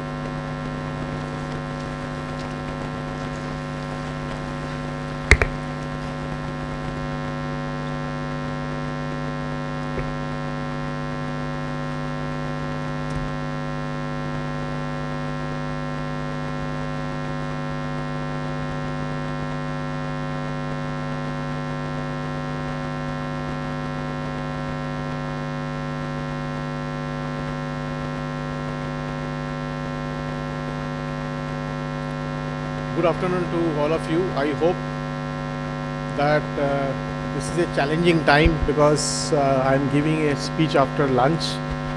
I'll keep you awake by informing what we are doing. I'm going to talk about something which we ventured in recently, but I took this topic. I of course acknowledge it at the end is the student who worked in this PhD program was Ramji, and he was a BTech from HBTU or HBTI at that time, and he worked in my lab recently, only last 3 years. After doing BTech, he was doing PhD with me, and of course now he works in Tata Steel. I'm going to talk about his work, so that is why I chosen this. And just now Professor Sharma was mentioning that the potential of using electrons. There's a community now grown called electrofuel community. A lot of Faraday's discussions and things like that have started in RSC on electrofuels, I mean this year itself. And so this is going to be important. All of us think that we work in the area of fuel cells and hydrogen energy, and we feel with the unit price of electricity is going down, the electrons is the way to move the reaction forward and backward if you wish, because that's in your hand. If you wish to interchange your cathode anode, you can apply potential, and the range of potential you can do reduction and oxidation reaction. So that's the beauty of this and reversible reaction. This is the beauty of doing electrochemical reaction. So with this, I will talk about some of the conversion that we can do about the platform chemicals that would come out possibly from the biomass.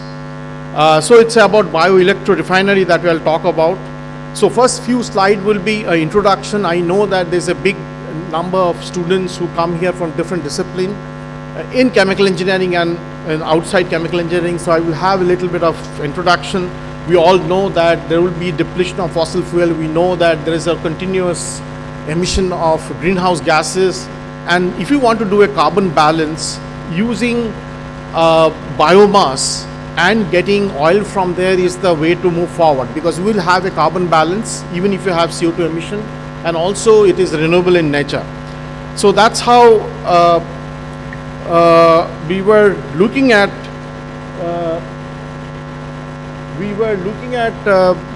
how this platform of using biomass for gasification or biomass for pyrolysis, and then of course get your all the important bio oils or biochar and then other platform chemicals. That's what we will talk about in some coming slides. So I just wanted to introduce, there are three type of biorefinery: first generation, second generation, and third generation, depending on your source. So if your source is a food crops, it's a first generation biorefinery or biomass conversion. Second generation is a waste product or agri waste product. Third generation is algal root, or from algae you can, of course, through enzymatic process you can get your all the important oil that you're looking at, and all the product. You definitely good. One of the good product is syngas from second generation. Then you can do Fischer-Tropsch to get your any carbon atoms that you want, C1 to C3, C4, C5, and so forth, and so on and so forth. In the enzymatic route, you can do a conversion in esterification or gasification or liquefaction of CO2, and you can get your biodiesel, bio-oil, biogas, and bioethanol, biobutanol, and so on and so forth. So the integrated biorefinery works in three different ways that I'm looking at. The wood, you would have wood chips. After chipping it, then you have a conversion, chemical conversion, and you showed you wood pulp. So some of the paper mills and wood chips companies are now converting themselves to company of making bio oils and biomass gasification, because they are the company who are already working with the wood chips. And then you can get a black liquor and thermal conversion, and you can of course can gasify and get a power. Then second and third examples of biomass to methanol and castor. Castor is of course a seeds which is not non-edible. So biomass, you can take any biomass you wish. You can also go through a thermal conversion or pyrolysis, and then you get a syngas, Fischer-Tropsch, you get methanol. You can get castor, you take the oil from the castor, do a chemical conversion, then you purification, and then you get your biodiesel and glycerin and bioethanol. So what is the status? I mean, this is one of the examples. Of course, the refineries are coming up. Every oil companies are coming up with a biorefinery, whether it's a BPCL, HPCL. The one example I've given you about is Assam Biorefinery Private Limited, ABRPL. There's a lot of investment is already is coming up, already building about $200 million. The stakeholders are Numaligarh Refinery. Chempolis is the technical partner. Fortune is also giving hand. And so the stakeholders are mentioned. In the middle it is raw material, which is bamboo, which is from the northeast. You know, the plenty of bamboo is being grown, and then many other, of course, agricultural product can be used. Chempolis, I said, it's a provider of the technology. Then the product they're looking at per annum is ethanol, which is 48,000 million ton, furfural, acetic acid, and so on and so forth. And then you can get useful product like ethanol, furfural alcohol, furavic acid, hydrofuran, furanone, all of these. So our aim was to start from the product to get a useful product. So today I took an example of how you can take furfural and you can convert to furfural alcohol, you can convert it to furavic acid, and the route is not a catalytic route, the normal catalytic route where you require, many times you require pressure and you require temperature. Instead of that, I'm going to use, of course you have to go through the activation barrier, and that activation barrier I'll overcome through electrical energy. Because all of us, I talked about that electrical energy is cheap, and so that should be to be used, not that you use heat or you use pressure to, like we do in Fischer Tropsch, to add a carbon molecule. So that's the move forward. So that is what the example is bioelectro refinery is all about. That you take a biomass, then you do thermal conversion, you can do electrochemical conversion, which I will concentrate, which is shown you here the right in the corner, the electrochemical conversion, and again you get a fuel and value-added product. So there are many examples. So you can take a microbial electrolysis route, you can take a microbial fuel cell, similar example where you use microbes, and you can do simply a electrochemical route, you can do photoelectrochemical route, you can do photochemical route. So why don't you use photon and also utilize it for your reaction? So we will see some of the examples of this. So some more, a little bit more, what are the product that I'm looking at? We are getting in the biomass, maybe let's say wheat straw, or you are taking paddy straw, which is large quantities being produced in India. So you get hemicellulose, cellulose, and lignin. And the cellulose, hemicellulose, lignin are shown in here. Lignin is like a polymer, and you can, of course, through a pyrolysis, biomass fast pyrolysis, you can get bio oil and you can get biochar and many. So major product are shown you on the right. And as I said that I'm going to work on farfural, which I will denote FF. The symbol you must understand, we have used a lot of acronym here. So FF is farfural, and then we can make furanoic acid or farfural alcohol or furanone or hydrofuran. So these are the things that I'm going to talk about today. And as I said, that paddy stubble you would take and Chempoly's technology will give you farfural. So the farfural that we're going to work on. The first example that I'm going to talk of bioelectro refinery is based on two. One is the left hand side, which is shown you that how biofilm can be utilized with a mediator to transfer electrons. So either you have a biofilm on the electrode, or you have the bioorganism dispersed, and you're using mediator to transfer electron. And the cathode side, you have simply a reaction, a combination of reaction. Both sides give you product that can give you hydrogen, that can give you methane, ethanol, depending on the microbial electrosynthesis, or you have a pollutant removal from organic, or you have a resource recovery, like if you want to take a metal out of it. So many things are possible in the cathode side. And anode side, organic matter can give you CO and H+, and H+ can give you reaction. On the right hand side, I'm showing you completely a photoelectrochemical reactor. The cathode and anode are shown like a copper nickel foam and titanium nanotubes, which is photoactive or photoanode.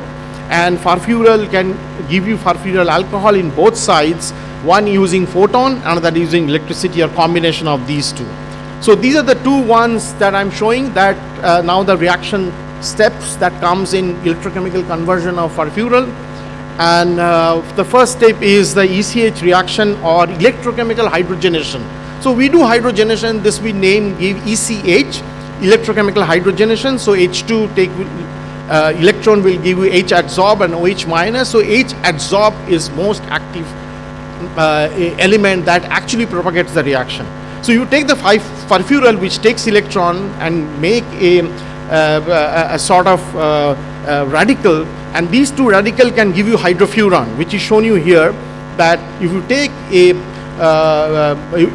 a electron and that two combined with those two can give you hydrofuran, or you take out the hydrogen out. Let me see whether I can use a pointer, or you can take a H2O out and OH minus, and you can get a OH and a free radical here, which will go through a H adsorb steps and give you farfural alcohol. So H adsorbs is very important to make farfural alcohol from farfural. Okay, and if you do not have enough H adsorbs, then which can lead to formation of hydrofuran. So now you know, if this this mechanism is known, then you have to have a selectivity the way we do it in reaction engineering, that if I want to produce more of farfural alcohol, not HF, then I would have a more H adsorb present in which is coming from water. So this is the Walmart step, and the Tafel step, of course, H adsorb give you H2, which is a competitive reaction. But you have to see that how H adsorb quickly can give you the furfural adsorb to furfural alcohol. So that's the challenge, and we really worked on that, and some of the catalysts that we developed are now being mentioned. Like what we talked about, we are working on copper nickel foam. So we did a electro deposition technique to make copper nickel on nickel foam. So I'm not going to details of it. So we generally take the nickel foam, we deposit nickel, and then co-deposit nickel copper. We take out copper and back to copper again to give you higher surface area. So these are mentioned here, that how with the nickel foam and the reduction potential that we have for copper nickel, nickel copper NF, the nickel foam that is forming the oxidation, and we etch it out, and you get a very high surface area. That's one of the, of course, criteria for your high electrochemical reaction to take place. So this is a sort of a cyclic voltammetry to find out the copper and copper nickel deposition. I'm not going to details of it, that we have a deposition taking place at the reduction peak and the forward peak, the dissolution taking place, and so that is generally done at 0.02 or 0.08 volt for copper. The nickel is shown you copper, and for nickel it is shown you here the copper nickel together, that forward scan and the backward scan, the two peak that you see here is how that copper and copper nickel get deposited, and we do that, and finally we get a, if I have NP, Ni, which is porous nickel on nickel foam, okay, and then I get such kind of structure, and I co-deposited and I etch it out and redeposit it again, then I get a flower-like structure with a very high surface area, which is NP, Ni, NF, with depending on what is the time I give and what voltage I apply. So this is how we made this, and then we are showing you that at what, if you are working on different concentration of electrolyte and different time of deposition, how you can get different type of NP, Ni on NF, and the green one is shown you about 0.04 and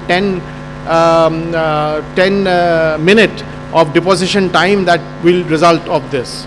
So we did further physical characterization, that we can give the surface of very high surface area. We show that we got a copper nickel on nickel foam, and we got all the element. I'm not going to details of that. Now the results.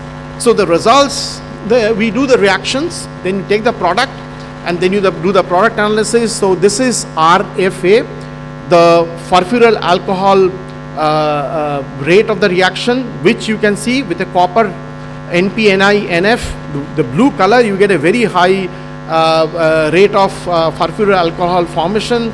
You have RHF, which is hydrofuran. You remember that depending on how you are, what catalyst to use, get hydrofuran as well. And here we are showing you of different catalysts on conversion. So conversion is highest again for copper, NP, Ni, NF, and the high conversion rate, you can go up to 70% conversion of furfural, and the products are shown you here, and then the concentration that you get when you do not use, this is a blank, and then here you are using not blank, but you are using furfural with a correct anolyte and catholyte or electrolyte, then you get the concentration decrease of furfural and increase of the product, and after some time it remained constant. So we could make furfural alcohol and HF from here, which is hydrofuran. So some more analysis that we have done, multiple runs. So there are many runs to show that it works fine, continuous many runs we have done to show the micromoles per hour per centimeter square of formation of furfural alcohol, and then the catalyst is no change in conversion every run that you have gone through, and that there is no deterioration of the catalyst. So the conclusion, the first conclusion is that I could then do electrochemical hydrogenation of furfural using copper, nickel, NP, NiF catalyst in alkaline medium. I get a very good selectivity of RF, RA, SA, FA and SHF, which is hydrofuran, and so on and so forth. So I'm not going to details of that because of the paucity of time. So now time to scale up. So you have to scale up. Anything that you do in chemical engineering, I mean, we were doing it in a small beaker-like thing. So we need to scale up. So that is what we need to do. One way of doing it to have a little thick electrodes so that you can say it is a 3D electrode or three-dimensional electrode, and also you have a bigger vessel. The next stage will be the flowing electrolyte. So we did a scale up on this on batch to bigger vessel. The bigger vessel are shown you here. Still batch, but now we have changed the catalyst. We also wanted to have not fancy catalyst, but a simple catalyst like graphite felt or AG on graphite felt or cobalt oxide on graphite felt. So we worked on cobalt oxide with cobalt acetate with graphite felt. Then we are centering it to get a graphite felt cobalt oxide catalyst. And this is the little bigger in size cell that we worked on, not on beaker. And we wanted to go a semi-batch kind of reaction process with anode with a cobalt oxide and cathode simply a graphite felt. And so we were showing you here the current density, the reduction and oxidation that we go, and the physical characterization with AgCl with a cobalt oxide and the graphite felt. And then this is the FFECH using the electrochemical batch reactor with a rate of hydrofuran formation which is increasing at the FF concentration increasing, which makes sense. And with applied bias, we have a different voltage application, 3, 4, 5 volt. You can see up to 5 volt it is increasing, 6 volt it is not increasing much, because if you have a more H adsorb present, you can get furfural alcohol. So if you have higher voltage, you have more H adsorb, so you will lead to a furfural alcohol formation, not HF. So that is what also shown you by my product analysis. So HPLC shown here, the begin with you have FF, and after FFECH, this peak has gone down, and the peak for the FF and the FA and HF has increased. This is the HF peak which is being shown here, no HF peak here, and the HF peak is coming after about 6 minutes or so.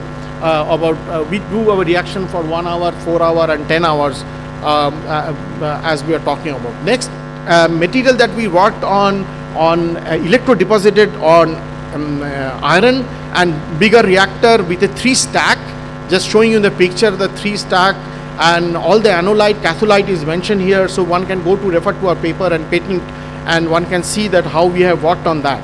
So this is an electro deposited AG on NF nickel foam, which is shown you here, electro deposited silver on nickel foam, and we got all the crystalline structure with the JCPDS silver that we want to deposit on nickel foam, and all the element is present here. And now we are showing you FECH, that is furfural alcohol electrochemical hydrogenation in a continuous flow, concentration increasing, and we have a more rate of reaction, which is obvious, but too much increase doesn't help. It is almost stagnating.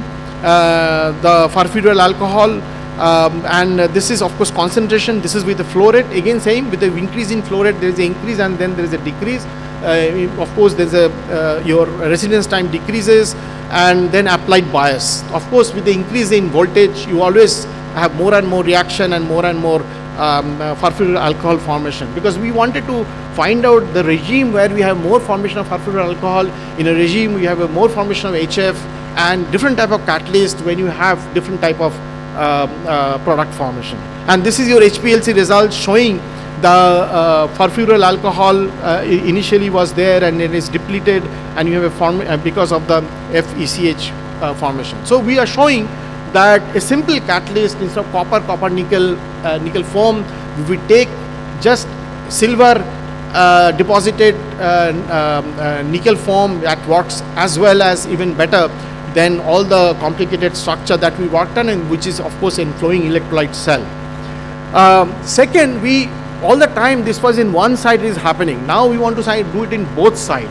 That means I want to do a furfural combination to have both formation of furfural alcohol in this case and furic acid, an example, on cathode side with copper NPNI-NF cathode, and on the anode side I want to do a reaction with the help of tempo which is again a material which is 2266 tetramethyl piperidine 1 oxide, which helps in doing the reaction, which is promoting the reaction. So if you have absorption of furfural and OH, and it goes through the process of tempo and we give you hydrofuran or furic acid formation as shown you here in the reaction mechanism. So this, I want to do both the reaction, which is both are useful, one at the anode side and one at the cathode side as shown you here. And not only that, this reaction will be promoted by, we will use TiO2 photoanode and promoted by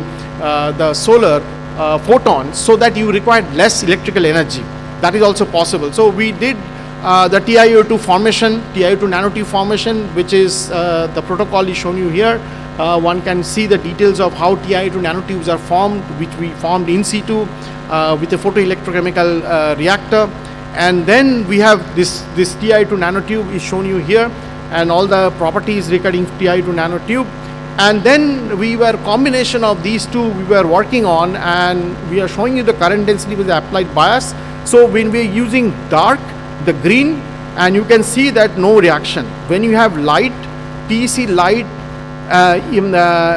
with a blue, with PEC dark and PEC light with a blue and green, there's a blue. When you have the light, you have an increase in current density, which is synonymous to rate of the reaction with the applied bias. So more bias we have, then we'll got it the applied bias, applied potential, then you have a more current density, which is synonymous to rate of the reaction. Similarly, we are showing you only electrochemical reaction, which is not a photochemical reaction, no photon. So you could see that it only takes up after certain voltage, only after 1.5 volt, and so it shoots up. Before that, there's not much activity, whereas in photo, if I use photo, then it has, even at lower voltage, you got a good current density. Now we are showing you here at 1 volt and 2 volt, the FF conversion, which is C conversion, and FF, the yield is shown you here, and all of them is doing extremely well when you have the photoelectrochemical reaction. And the PEC and EC is electrochemical, PEC is photoelectrochemical. And the photoelectrochemical RFA, the rate of reaction of furfural alcohol, is increased tremendously with the applied bias, and more for a photo than on electrochemical. And of course, this conversion also is shown you in PEC.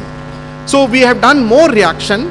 This is PECO is photoelectrochemical oxidation, and FFECH paired with photoelectrochemical oxidation. Both sides we are doing the borate buffer, and with the borate buffer we would show you that better buffer if I use with an NABI buffer, borate buffer, and with the tempo we have a better reaction, a higher current density with a black line, and less polarization resistance with this black line compared to if we do not have any tempo in it. And here we are showing you higher capacitance. Higher capacitance synonymous to again formation of H adsorbed, which is also the more reaction. Finally, we are showing you here more of this, the cathode side and the anode side formation of two products that we have already talked about. The reactions will give you FF, will give you FU, and FF give you FN, the furanone. Okay, so these two reactions are taking place, and we are showing you that there is, with a FF concentration, there is an increase. FF concentration, of course, in the cathode side there is a little decrease that is taking place, and both conversion and yield is quite good. When we are able to convert at least some percentage wide, 40 to 60% or 50%, 60% in electrochemical reaction, which is taking place at the ambient temperature, 25 degrees Celsius, and ambient pressure, not doing any catalytic route. So finally, we wanted to do a whole lot of analysis of different catalysts, okay, and what will tell us that whether it will be furfural alcohol, hydrofuran, furic acid, or furanone that will form. So we did some DFT calculations, and this is the furfural that is coming into the surface. If it is vertically positioned, then H adsorb form. If it is a horizontal position, then you are actually blocking many places and not many H adsorb form. So what we concluded, the vertical position is the position through which all the product that we are looking as a furfural alcohol is actually promoted. but not in horizontal direction. So we did whole lot of catalysts with the indium oxide. P means pristine. Indium oxide, V means it's a vacancy is created, oxygen vacancy. So P and V is vacancy created indium oxide. P is pristine indium oxide. We were worked on cobalt oxide. Then we worked on lead ruthenium oxide, and all, both with a vacancy oxide vacancy that is present. NaOH is our electrolyte, and we were shown that how the value of current density is highest for if we have lead ruthenium oxide with a vacancy, and the best is pristine, of course, which we will show you in the next slide. So this we have done it. So now we are showing you the Fa over HF, the selectivity of furfural alcohol over HF, hydrofuran, and we are showing you that if we have a catalyst, this one, which is 5, that means if I have a pristine lead ruthenium oxide, I get a higher selectivity of Fa over HF compared to any other catalyst. So all the different catalyst is being plotted here with the selectivity that we got from the experiment. Okay, and then rate of the reaction also is similar, quite high for 5, 6, 7, 7, and more for 5. When you have a vacancy, then you do not have that. And we showed from also our DFT calculation and the site that is more energetically more favorable. We are showing that in here, if we have lead ruthenium oxide, the more favorable position for furfural to be there on the surface adsorbed is a vertical position, where other one there is a bent or horizontal position. That comes from the energy calculation that is doing in DFT. So, and the reactions, of course, this is I shown you before. Once more I have actually shown you the reaction. And so whole lot of things in pharmaceutical industry, in polymer industry, and as a fuel, you can utilize these reactions to take place. Finally, we did all of these with a flowing electrolyte. We are chemical engineers, so we want to find out with a flowing electrolyte and continuous separation of all the product, and continuously working with the online HPLC, how this analysis, how our whole process looks is quite favorable. That we have a catholyte and anolyte with our FF. The furfural is going into one side is open to solar light, other side is just not open. And obviously you cannot have open both sides. And then we have electrical bias, but electrical bias requirement is low when you use photon. Then we are collecting the gases, collecting the product, the gases is also formed, and then we are doing HPLC analysis to find out the product. And this is the move forward, but we only have a one pass. If I want to put a new process establishing, obviously we will have many pass, which will do it in any of the in any of our normal chemical industry that we have many. We will recycle the product reactant for a better conversion and yield. So we were showing you that percentage of the concentration of furfural is decreasing with the flow rate, which makes sense that with the increase in flow rate there will be of course depletion because of the time that is elapsed, or that the reactant present in the reactor as we are increasing. So there will be ought to be a optimized value, which we are showing you as 0.3 ml per minute.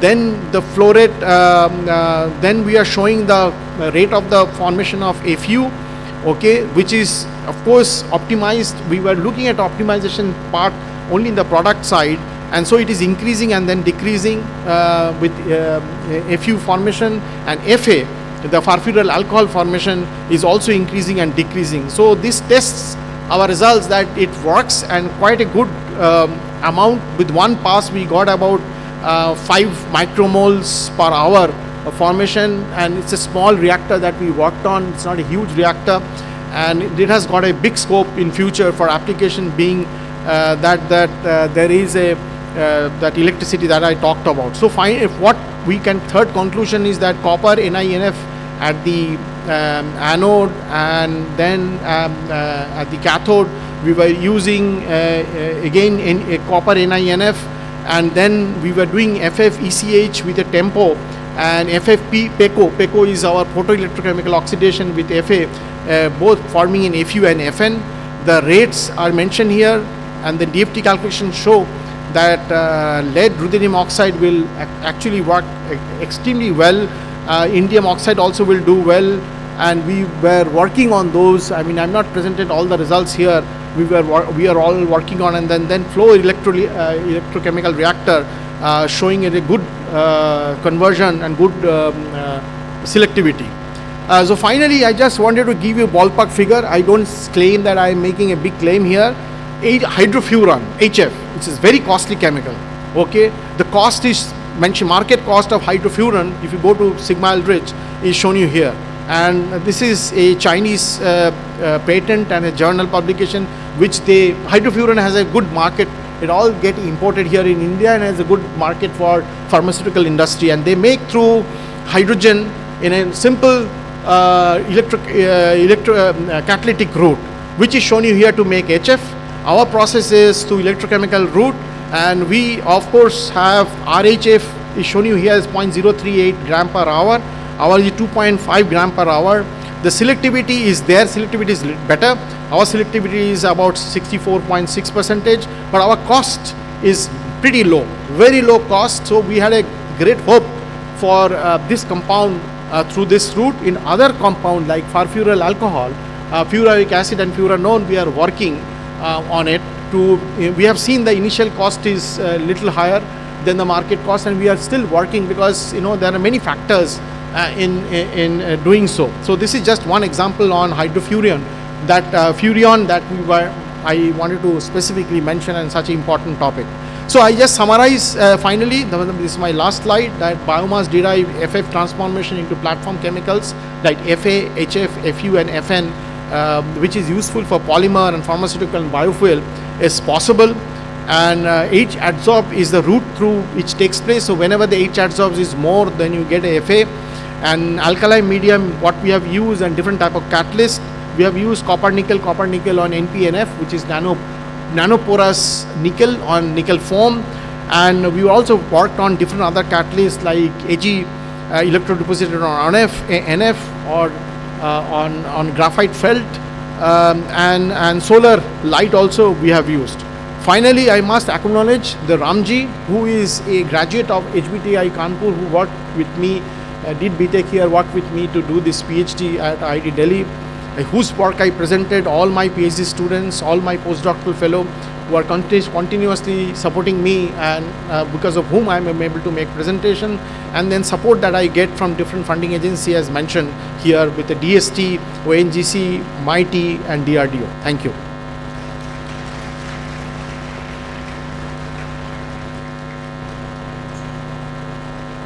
So thank you very much, sir, for your the NR Kamath Memorial Lecture.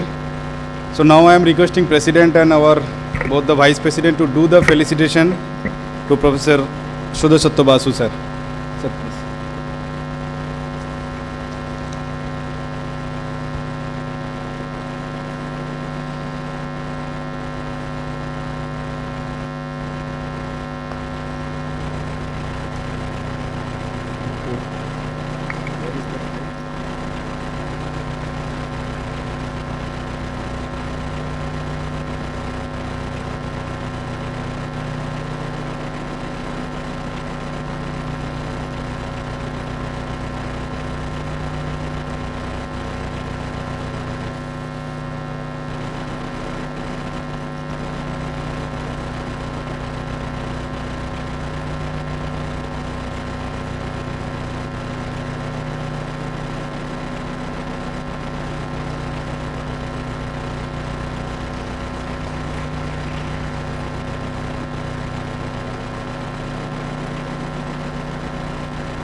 So we had the last memorial lectures of Chemcon 2022, C.K. Murthy Memorial Lectures. Sri C.K. Murthy, born in Andhra Pradesh in the year 1941.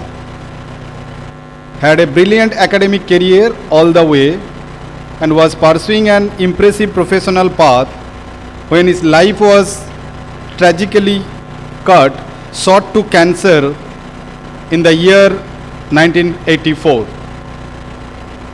Sri Murthy did his BTech from Andhra University in 1963 and MTech from IIT Bombay in 1965, both in chemical engineering.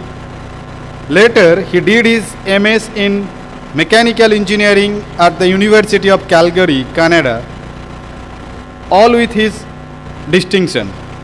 Sri Murthy's professional career spanned a period of around 17 years, during which he left deep imprints in the field of design, development and erection of chemical plant equipment while working with renowned organizations such as Loomis, Kellogg, Lure Canada, SNC Group, etc. Back home, Sri Murthy is also fondly remembered for his philanthropic work such as founding a college, a primary health center and building a temple at his native village, Madhavaram in Andhra Pradesh. In memory of late Sri K. Murthy, this prestigious lecture was instituted by his brother, Professor C. Ayananna, which is a much awaited annual event during Chemcon. In the year 2006, the lecture has been renamed as Inventa C.K. Murthy Memorial Lecture. This year, we are greatly honored to have Dr.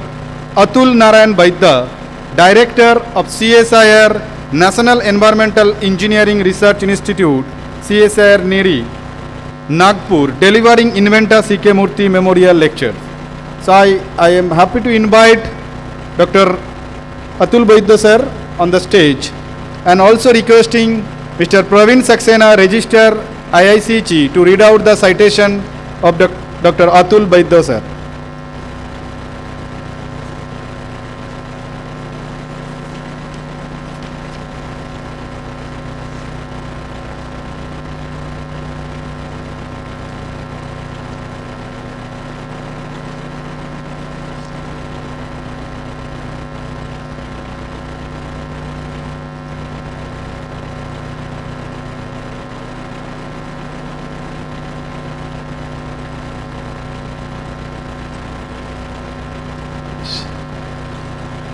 मुझे लगता है good morning बोलना पड़ेगा, क्योंकि काफ़ी लोग थोड़े से, हालांकि बासु साहब ने काफ़ी लोगों की नींद उड़ा दी, बहुत बढ़िया टॉपिक था।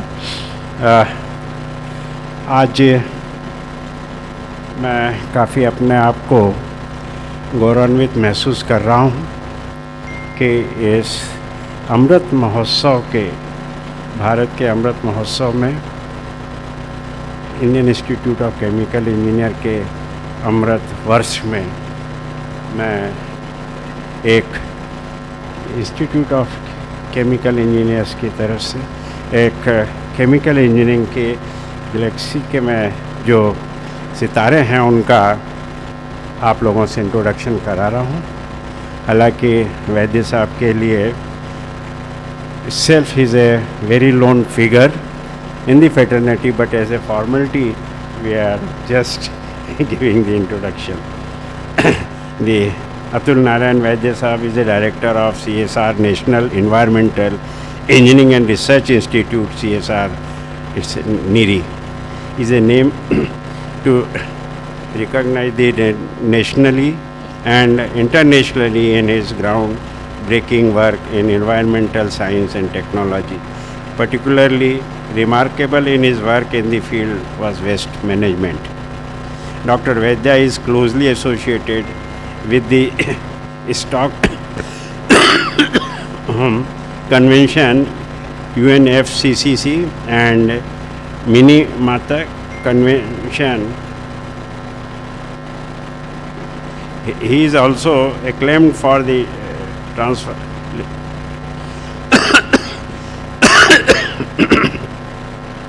translation technology, researchers that have greatly contributed to the nation and his international environmental policy making. Sorry, just some due to cold, much throat infection. Okay, sorry, sir. Vaidya, sir. It's Dr. Vaidya is a member of several prestigious international and national committee and has received a special recognition for many organizations. In recognition of his contribution to the field of environmental science and technology, Indian Institute of Chemical Engineers is honored to invite Dr. Atul Narayan Vaidya to deliver the Inventor C.K. Murthy Memorial Lecture on the occasion of Chemcon 2022. Thank you. I invite Vaidya, sir.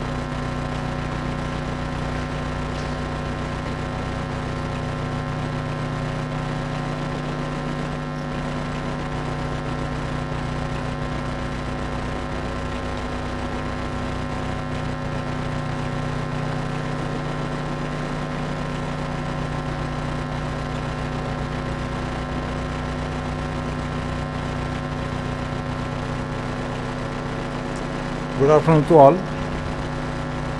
Good morning बोलना नहीं पड़ेगा ऐसा लगता है. Anyway, no issues. There were certain hitch in reading my biodata. I made it very short. To be very precise, I am BTech in chemical engineer, MTech in chemical engineer, and PhD in chemical engineer. And I have been working in environmental sciences and technology since beginning. And as Professor Sharma has said that chemical engineers are basically the most versatile kind of professionals who can work in any area, and I find it very, very apt in the sense when I started working in environmental engineering and sciences in NERI, I found that it's all chemical engineering. I could find most of the things fitted well into the basic principles of chemical engineering. And throughout my career, I have been applying chemical engineering principles to the environmental science and technologies. And probably I was associated with most of the industrial pollution problems, most of the industrial problems which are related to environment, and where I could find that I needed to start from process of the industry which is generating waste, resources of the industries, and then finally coming down to waste management, and then framework, legal framework which essentially has to be met with. And therefore, during my tenure into the Environmental Science and Technology Institute, I developed a lot of things which were actually chemical engineering applications to the environment, and probably hardcore environmental engineers might have found it a very novel thing. I take it as a routine chemical engineering applications to the when applied to environmental engineering problems or environmental problems. I also wanted to add here that we have been listening to Professor Sharma earlier also, and he has said that whatever areas he referred, challenges to chemical engineers, most of them would come from waste management, waste recycle, circular economy, and environmental issues. And therefore, I have been trying to fit in as a director of an environmental research institute. Although there are many compartments of the research into environment like air pollution, this pollution, water pollution, wastewater management, this, that. Finally, I would like to fit all environmental engineering issues into 3 or 4 basic blocks which ideally represent a chemical engineering framework and into the tune with 2 laws of thermodynamics. So I am trying to fit the environmental departments of the vertical environmental departments in my institute into 4 basic blocks or 3 or 4 basic verticals, right from resource management, process management, and waste management. And waste management essentially is not the end of the pipe waste management, but it should include the process part also, right from the waste minimization, cleaner technology, waste recycle, then recovery of valuable chemicals from waste, and finally whatever, if something cannot be done beyond that at this juncture of time, then the safe waste disposal. Now this is the thing which I am trying to inculcate into the environmental institute which I am leading from waste management point of view. And as everybody has told, that sustainability has three basic pillars or three basic components. One is, obviously the most important is environmental soundness, second is social, and third is economic. And my institute, CSR NIRI, is exclusively dealing with the environmental component of sustainability. And when you deal with environmental soundness, now because we have started thinking about sustainability and environment of late, we are actually carrying out many legacies which are being carried out so far, because there were either no awareness or there was no other way or no regulation as such. And sustainability cannot be thought while sitting on a heap of a debris of a waste. And there can be n number of legacy waste lying right from solid waste, hazardous waste, and so on and so forth, and so on and so forth. And therefore, for this typical lecture, I selected a topic which is management of legacy hazardous waste. There can be two issues. One is safe disposal and second is remediation. Because of the dumping of the hazardous waste in the past, lot of degradation has already occurred to the environment, and I will be taking typical two case studies into this. And that is the reason why I selected this topic rather than going into the new areas of climate change or green hydrogen where we are working. But this is a very essential topic, and lot of chemical engineering applications are involved, and I would try to touch upon those applications indirectly or directly into this. But these two case studies which I had taken that extensively with NIRI is involved, and we have done it on full scale, complete remediation, and one is going on. With this prelude, I would now enter into the subject of today's lecture. Basically, if we look into the regulation, now this is for the students and this may be for those who are not aware of the environmental regulations in the country. Hazardous waste management regulation, first time it was introduced under the umbrella of Environmental Protection Act in 1989, and prior to 89 there was no specific regulation on the hazardous waste. And if you look at the industrial processes which are there since long, so if waste is generated in absence of any regulation or in the absence of any awareness or in absence of any viable technology or viable methods, they were either stored or they were dumped indiscriminately in the environment in the past. And if it is a storage, it becomes liability to the industry, and they are carrying a lot of problem with them forever. And if it is a dumping on the ground or dumping in the environmental resources, then it becomes a problem of contamination.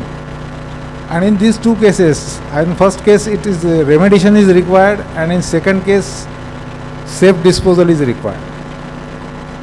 Now regulation started coming in the first regulation for hazardous waste was in 1989, which described only 5 categories of processes which were constituted as hazardous waste, and they were process limited. And then from 1989 to 2003, there were a lot of amendments to these rules basically, and from list of 5 it first increased to 17, then this from 17 it increased to 38, but still it was just indicative that these processes are hazardous processes and generating hazardous waste, and it has to be stored. 2003 amendment was a real amendment wherein concept of common treatment, disposal, and common site, TSDF, and it was basically based on the Basel Convention kind of thing, in tune with Basel Convention. It was put into regulation in 2003, and 2008 was the really first kind of comprehensive hazardous waste management and handling rules, which were further modified in 2016, and we are into the era of 2016. Right now we are under the regulation of solid hazardous and other waste management handling and management rules 2016. Now you will see that there are many legacy wastes lying, many legacy sites developed, contaminated sites developed because of the lack of regulation, lack of application prior to this era. And I would like to mention here that Central Pollution Control Board has already identified, in consultation with international agencies like World Bank and other WHO, UNEP, there are more than 300 sites in India which are contaminated, supposed to be contaminated. Of course, I would not say that all 300 are dangerous or all 300 very bad, but they need assessment whether they are really contaminated, and if they are contaminated, then remediation has to be taken place, or remediation has to be implemented. Who does it is a different issue, but then around 300 or more than 300 contaminated sites have been recognized, have been identified by Central Pollution Control Board, and this is going to be a big problem in coming years. Now I will take first case study where we were extensively involved, and that was immobilization and containment of arsenic bearing hazardous waste at a fertilizer manufacturing industry. Actually, I will not, there is no harm in saying it is a Zuari industry in Goa.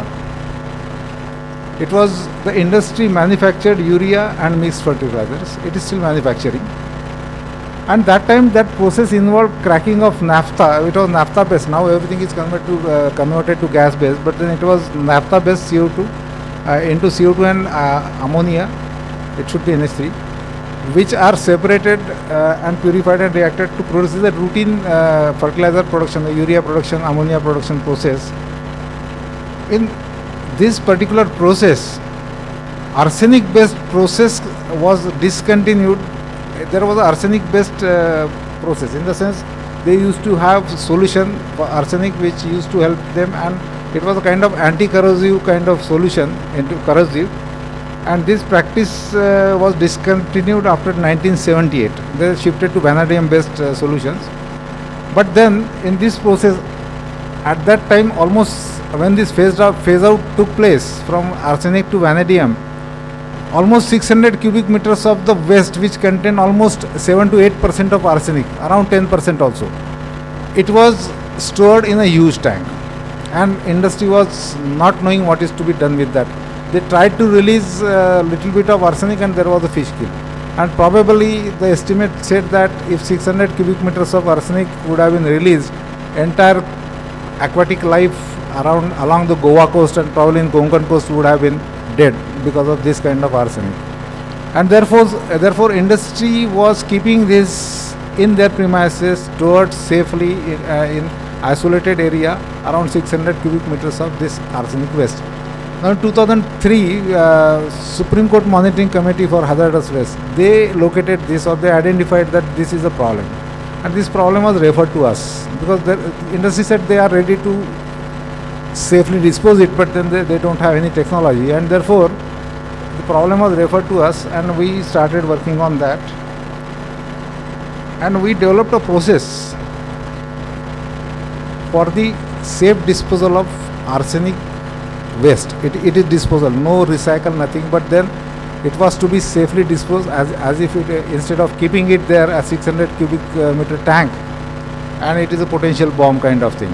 So the process, I would like I will not be presenting a lot of data, but I will see how practically it was done, as it was said that engineers have to do it in practice, and sometimes partial solutions are also acceptable, better solutions from environmental point of view.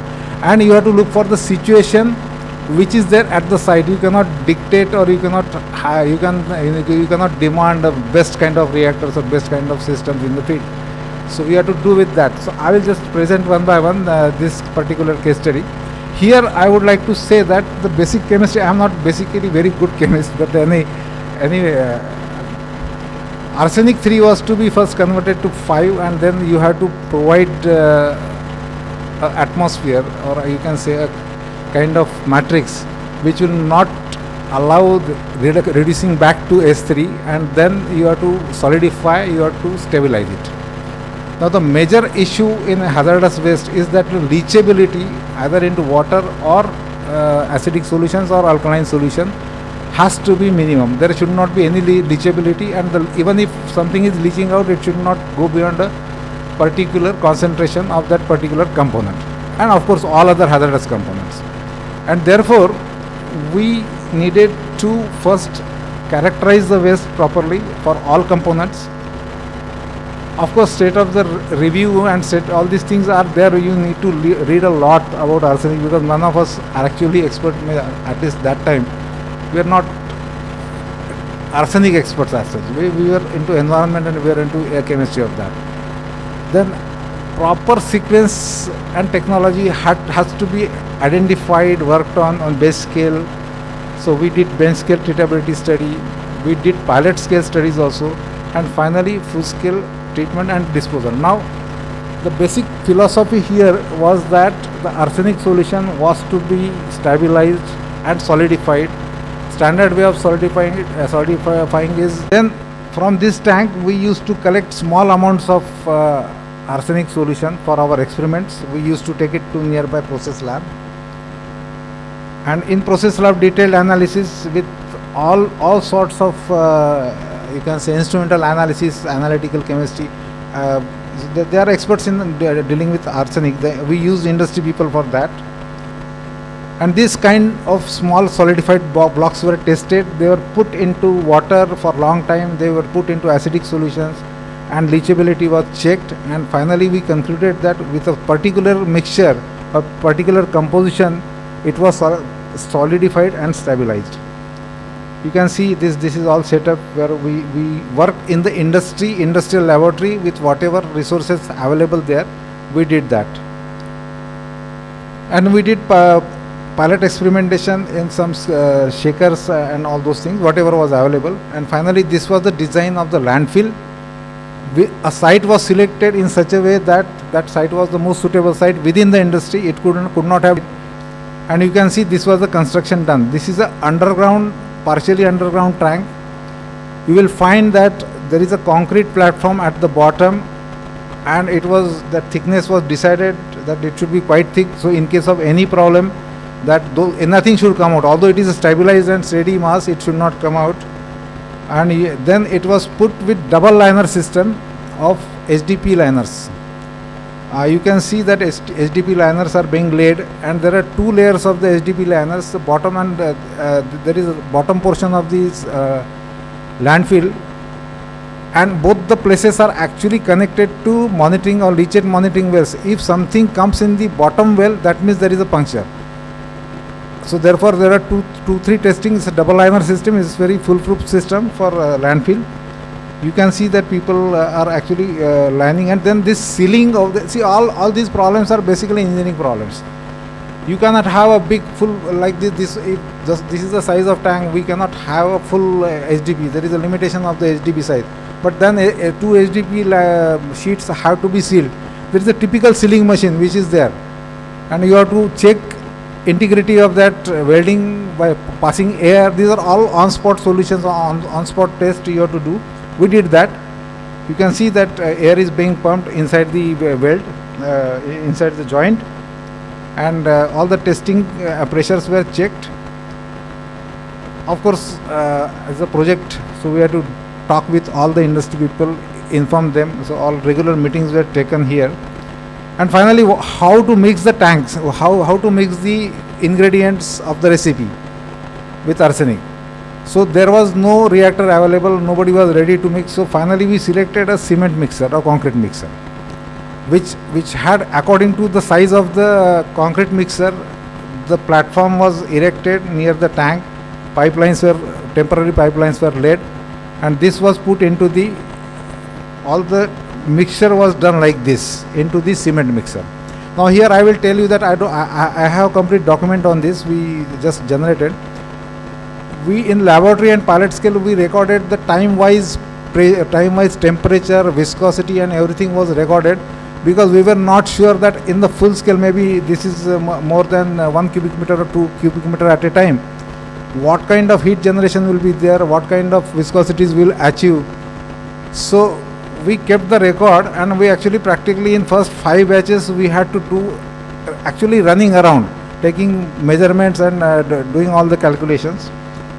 And then finally it was brought to the tank, and now this tank is situated bit away from the reactor. So you have to select a proper viscosities, or while during the transport it should not get solidified. So it should be in a typical consistency while pouring, and then it gets solidified into the tank. And then once total arsenic was disposed like this, then it has to be fully again covered by double liner of the HDP. This was the final cover on the top of the containment. You can see this is being again slab casting. Then you have to lay a clay layer onto the top of this. Then you have to put greenery onto that. Then you have to have monitoring wells around the tank. There are 2 leachate wells, and there are almost 6 or 7 monitoring wells. Continuous, every 3 months you have to monitor whether any leachate is coming, any puncture is there, and whether any arsenic is leaching. Although probability is very low, but still that has to be monitored, and I think last 15 years it is being monitored. Fortunately, to date, the puncture, there is no stability of the liners are still intact. There is no leachate reported in the bottom well, and there is no arsenic contamination in the nearby wells. This is the final look of the site. Anybody can go to Zuari and check. This site is there. So this is what we did for the legacy waste stabilization and disposal of the legacy waste. I will take another example case study which is being done, that is the full scale remediation of mercury contaminated site at Kodaikanal. Now before getting into the subject of, I will just for students' sake, although experts know everything, all the natural resources, because of dumping in the past, maybe it is persistent organic pollutants, metals, and we are into UP, there are in Uttar Pradesh there are many sites reported by Central Pollution Control Board which were contaminated, which are supposed to be contaminated due to the past practices, mostly gamaxin or SCS related or chromium related. Even Kanpur Dehat, there is one site. There are so many sites like that which are to be assessed, which are to be remediated, and it's a huge cost, because once the thing is irreversibly done, then to make it right you need a lot of cost for that. So it is mostly due to persistent organic pollutants, metals, organics, toxics, and then natural resources, basically because of the concentration increase, susceptibility, mobility of and all these things which are well known to all chemical engineers. It becomes unfit for agriculture, it becomes unfit for cattle, it becomes unfit for flora and fauna, and it becomes unfit for human utilization, and then remediation is required. And this, I will skip this slide, this is a simple thing, but there is a source of contamination. These are actual things, these are photographed by me, so this is not from internet or anything. But this is the level of contamination in some places, and therefore remediation is required. And remediation, Indian philosophy in the sense, I would say, we call it rejuvenation. They don't say it's a remediation, they say rejuvenation. Because remediation means removal, but while doing remediation you will you will make land barren. So if you have to first remediate and then rejuvenate the land, and so that soil becomes equally fertile again before as it was before. So the concept is not only remediation, it is rejuvenation that we applied in our next this case study which I am going to present. A treatment that permanently and significantly reduces the volume toxicity. This is the standard definition. Basically you have to remove the contaminant of the concern from the land, and there most of the basic hydrogeology or basic things of the area, because for in situ remediation all geological knowledge is essential, a good kind of geological knowledge is essential. And then remediation methods can be biological if the thing is biodegradable, otherwise you have to depend on physical and chemical, or combination of physical and chemical treatment methods. If the contaminant is a biodegradable thing, then probably you can go for biodegradation, otherwise you have to go for physico-chemical treatment. And normally, if you have to do it in small time, in that case, cost is more. If you leave it to the nature, it may take 1,000 years, but cost will be low. So normally this is a kind of, if you are going for high cost, you can do the desired level of treatment in short time. And if you want to make it cheap, but then you are actually risking the game, because you are leaving the land like that for a long time, and there is another risk of secondary contamination also. And remediation outcome, anyway, this I will skip this slide. So basically, remediation selection is a process where all engineering knowledge has to be what kind of technology you have to select, because the question is to be answered from economic point of view, from efficiency point of view, and there are certain regulations which are to be answered or which are to be complied to. You cannot select a technology which will not comply to the regulation, and therefore you have to do lot of analysis before you select a technology and work out for other engineering things. Now I'll come back to the site which I am referring to, the case study which is actually work is in progress. This is a thermometer factory in Kodaikanal, and this kind of contamination was not deliberate, but just to keep, in those days, long time ago, to keep the work atmosphere safe, there were exhaust fans in the mercury handling. Elemental mercury was used, and to keep the work atmosphere safe inside, exhaust fans were located, and exhaust fans used to take mercury vapors out, and they immediately condensed in the cold climate nearby the factory. And contamination was reported, factory was closed, but then again, how to remediate and how to go about this thing. So there were 3 steps. There were 3 tasks defined. We were involved into that. The first thing is that factory was closed, so for decontamination of the plant, because that machinery was using mercury for long time, and it has to be decontaminated and disposed. So that was the first task. Second task was assessment and remediation of the mercury contaminated soil, because mercury was removed, plant was removed, still that soil is there which is contaminated with lot of mercury, and assessment and remediation of that was another task. So the first task, it was done under our supervision in 2005 or 6, during 3 years. So all machinery and everything was inventorized, and then a proper, using hypo solutions and sulfate solutions, all the mercury cleaning was done, all the solvent solutions of cleaning were properly stored, disposed, stabilized, and finally machinery was checked again and again. But there is a procedure, protocol, and all the things are these are all documented, and it was monitored by Central Pollution Control Board and State Pollution Control Board. So these are the few steps I have mentioned here. So inventory, then segregation of mercury and non-mercury area, dismantling of machineries, collection of visible mercury using flashlights. There was a lot of mercury visible. It was lying on the ground, that was collected. And then cleaning the surfaces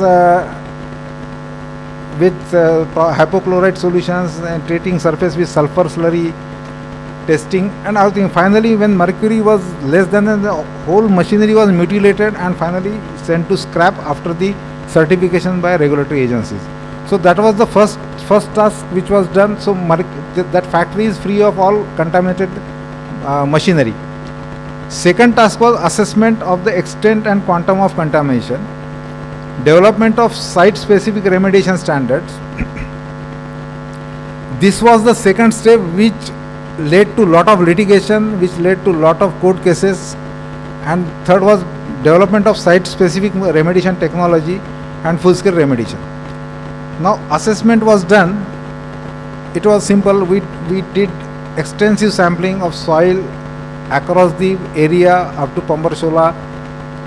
Mercury concentrations at different, whatever possible depths, they were actually measured, and we had total map of the mercury ready in the area. You can see the areas. Of course, as expected, mercury handling areas, the site near mercury handling areas were the most contaminated sites, and maximum mercury concentration in soil was at some places 9,000 milligrams per kg. You can imagine what kind of concentrations of mercury were there. And therefore, out of this total 20 acre, 3 acre area is highly contaminated. That was to be remediated. Second question to be answered was clean up to what level?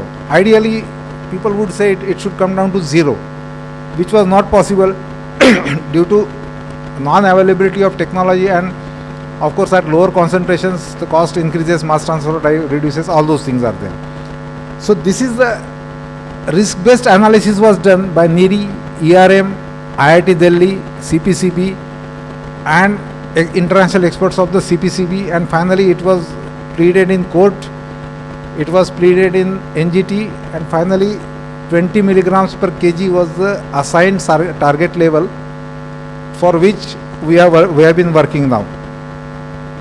Because there are no uniform remedial standards in India across the world. Standards, remediation standards have to be site specific, and that has to be derived on the basis of lot of exercise, and therefore almost 5 or 10 agencies did this work independently, and finally court approved 20 milligrams per kg as a site remediation target. And based on that we selected 2 technologies. That was soil washing to concentrate mercury into the lower size of soil, and then thermal retorting, removal of mercury from the soil, and then rejuvenation of the soil with the compost and other nutrients, and putting back soil into the original place. These are the 4. So again here we did some small pilot experiments. All the data, everything was, of course it is there. It's a big document because it was under court, including Supreme Court, it was there. So everything has to be recorded. We did that, and this was a kind of flow sheet developed. And now the full scale remediation is on. You can see actually this is a kind of new small industrial plant which is there. That is for soil washing.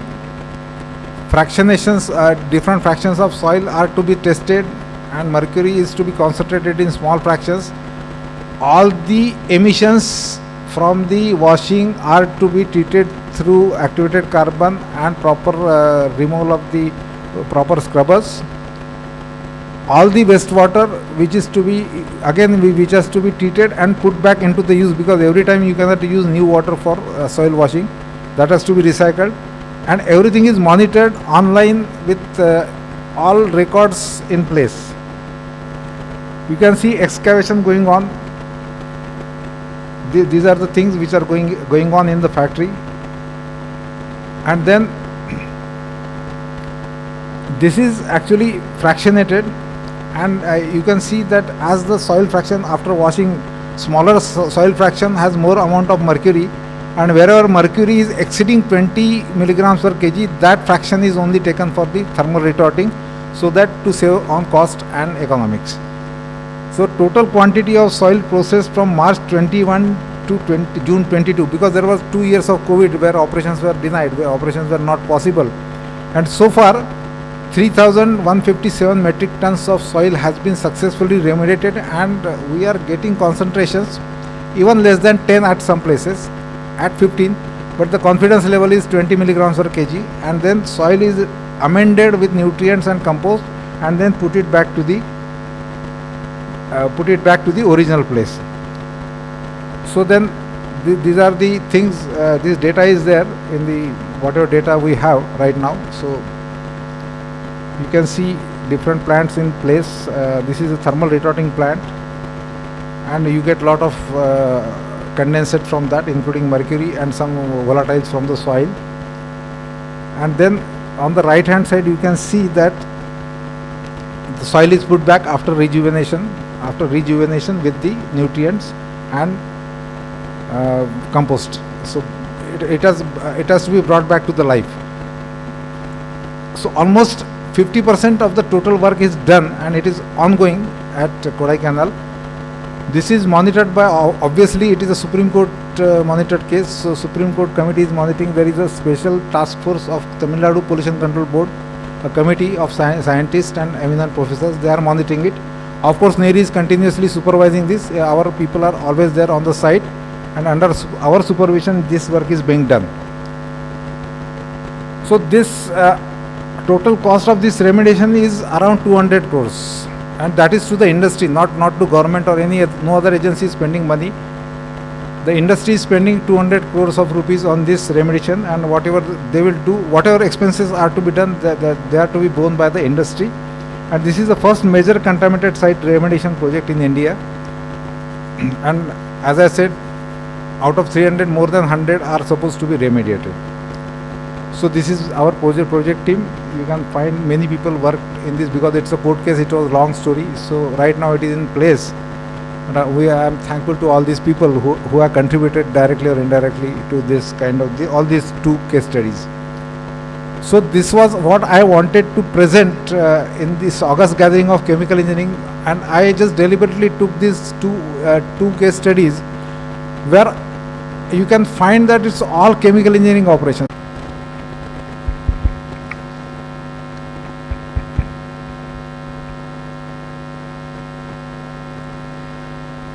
A very good evening, respected guests, dignitaries and delegates. Moving on, we have our CDS Award lecture sessions. I would like to humbly request and invite Professor Naseeb Qureshi sir, currently serving in ARS, Department of Agriculture, Government of USA. Sir has been conferred upon the prestigious Solanus Bharat Ratna Professor C.N. Rao Medal and Chemcon Distinguished Speaker Award. Dr. Naseeb Qureshi sir holds 2 PhDs, one in Chemical and Biochemical Engineering and the other in Fermentation Technology. Sir has received a number of awards from the University of Nebraska, Lincoln NE, the American Chemical Society and University Grants Commission, Wellington, New Zealand.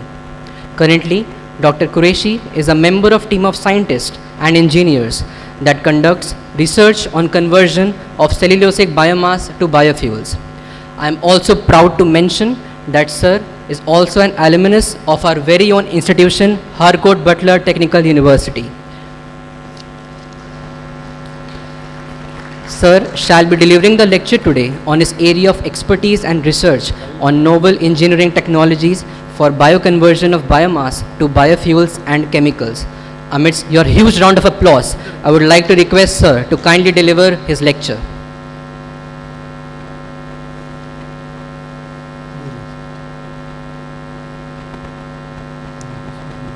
I would humbly like to request Sir to kindly wrap up his lecture in 20 minutes as we are short in time.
Good afternoon.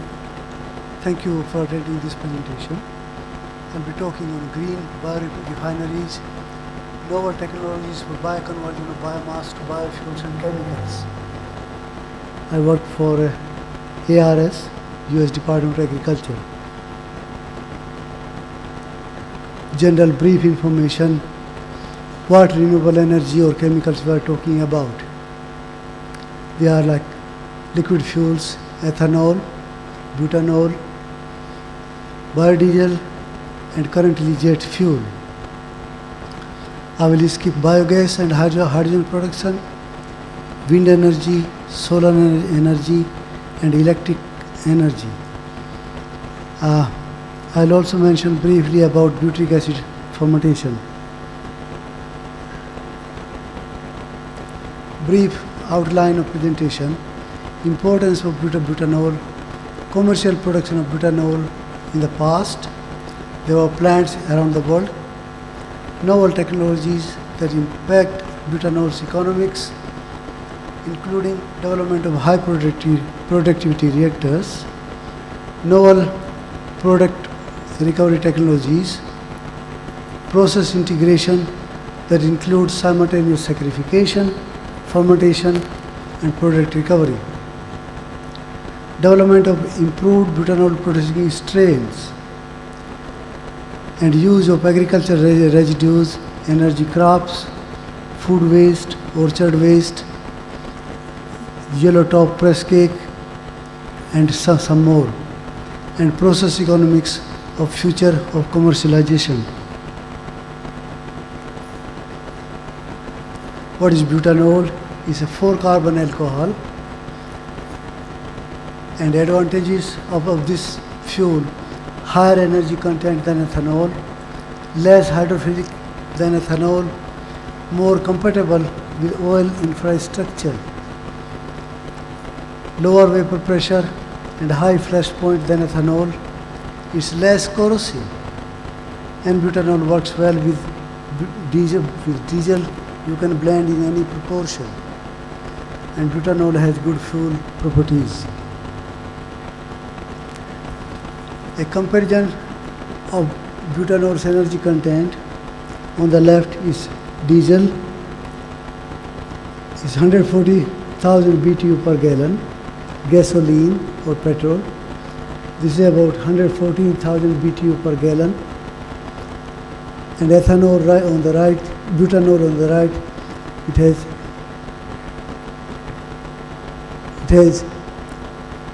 110,000 BTU per gallon. These are my colleagues. My colleague Steve Hughes.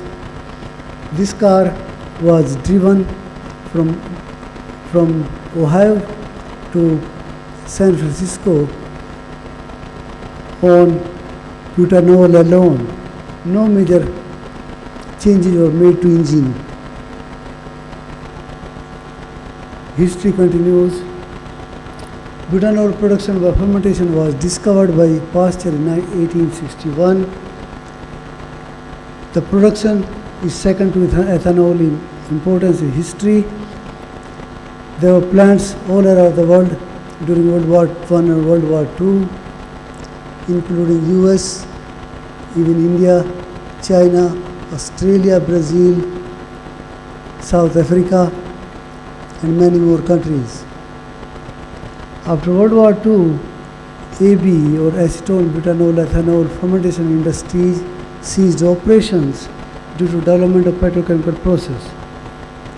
In early to late 1980s, most plants were shut down either due to increased substrate prices or other economic reasons.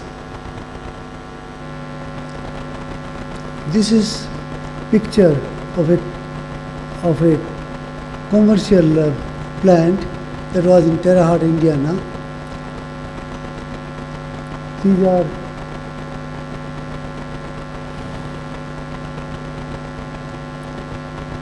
first industrial AB fermentation was commercialized in 1918. Clostridium acetobutyllicum 824 was believed to be used. And most importantly, during World War II, Japanese fighter planes used butanol as fuel during World War II. These are biocatalysts or microorganisms that produce butanol. Greenish ones, they are the most important ones, and they produce anywhere from 18 to 25 gram, 29 gram per liter.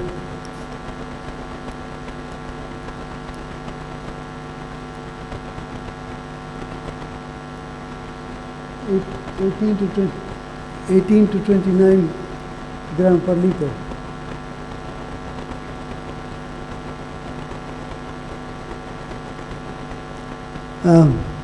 Biocatalytic routes, you can produce it from glucose, from corn, and also from cellulose and hemicellulose.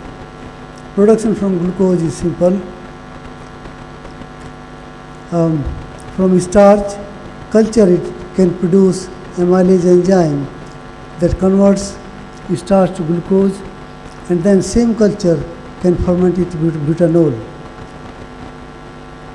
Cellulose and hemicellulose, of course, they have to be pre-treated and hydrolyzed to simple sugars, and then hexogen and pentoges are converted to butanol.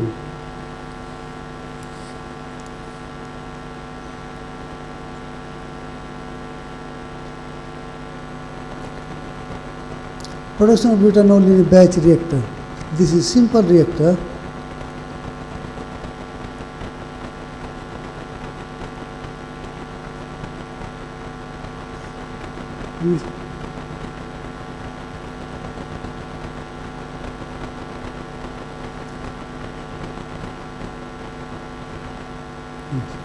Can you show me here?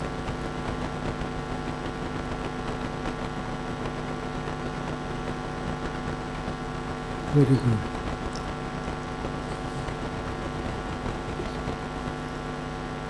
You start at 0 time,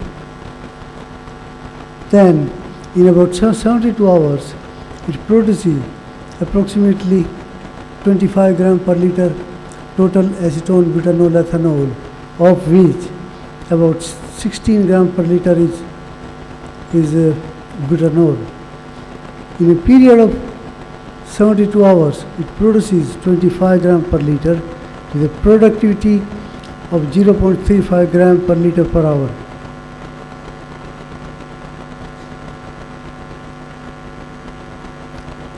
When you start the extra with about 60 gram per liter total sugar, at the end of fermentation, about 5 gram per liter sugar remains in the fermentation broth. Why? Because it is toxic to the culture. Butanol is toxic. So the problems, low product concentration in fermentation broth, usually of the order of 30 gram per liter. Low productivity, usually 0.3 to 0.35 gram per liter per hour. Use of dilute sugar solutions, 60 gram per liter,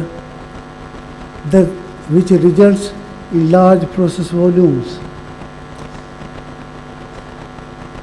and energy inefficient recovery, because boiling point of butanol is higher than water.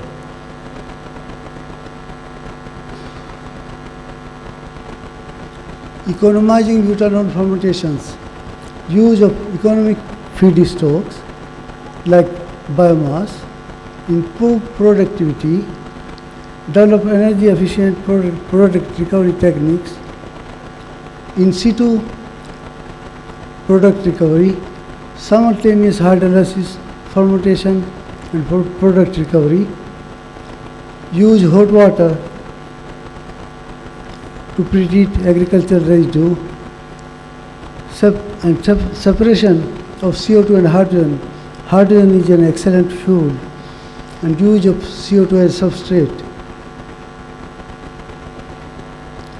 How how we improve productivity. This is a simple reactor. Cells were immobilized.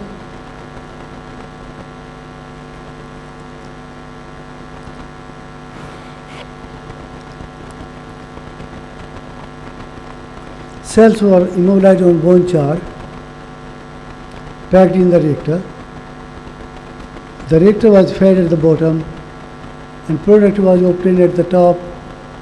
CO2 and hydrogen that time were released into atmosphere. Of course, today we are focusing on use of CO2 and hydrogen to produce chemicals.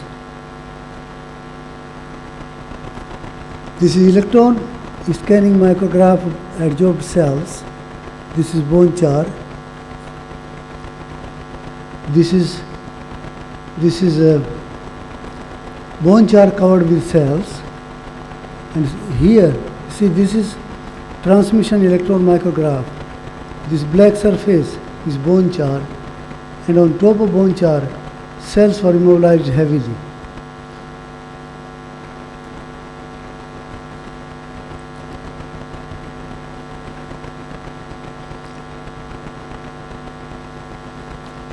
Thank you.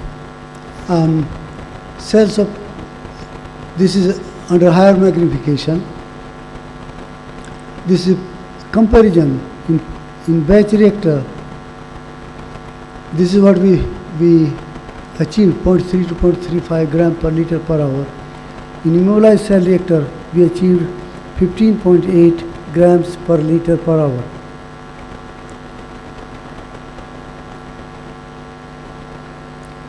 This is a picture of fluidized bed reactor.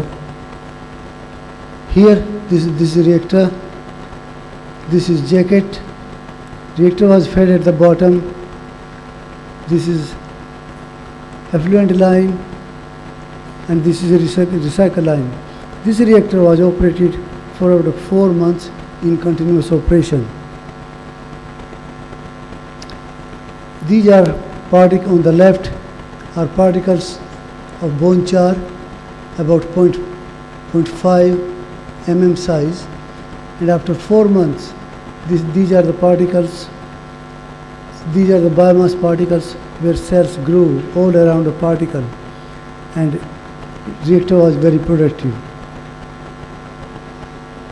You can also increase productivity in using membrane reactors. This is membrane, ultrafiltration membrane. This is reactor, and this is product here. So how to produce more than 20 gram per liter or 30 gram per liter butanol? Two approaches. One is to develop a culture that can produce anywhere from 20 to 78 grams per liter butanol, or develop a technology here where you can keep removing butanol from fermentation broth, keep feeding the reactor with sugar solution, and make it continuous process. And in this system, we were able to achieve about 460 gram per liter production of butanol. Techniques that we used to remove butanol: adsorption, gas stripping, liquid extraction, pervaporation, perstraction, vacuum fermentation, ionic liquid separation, reverse osmosis, and supercritical fluid extraction. Comparison. This is where we were when we started the reactor, batch reactor, and this is when we produced in continuous reactor. About 500 gram per liter AB was produced. Switching gears to produce from wheat straw or cellulosic biomass. In a process, usually we have five unit operations. milling, pretreatment, enzymatic hydrolysis, fermentation and recovery. But using biomass, we combined these 4 unit operations into one single process. So this is reactor here, milling and butanol is obtained from the same reactor. This is an integrated process for butanol production from wheat straw. Wheat straw was fed to the reactor here on the left. This is simple condenser. Gas was recycled from fermenter to the condenser, and product was obtained from the condenser. This is comparison of batch system with fed batch system. This is where we were before, and this is when we developed this process. Wheat straw was used in this system. This is reactor, batch reactor.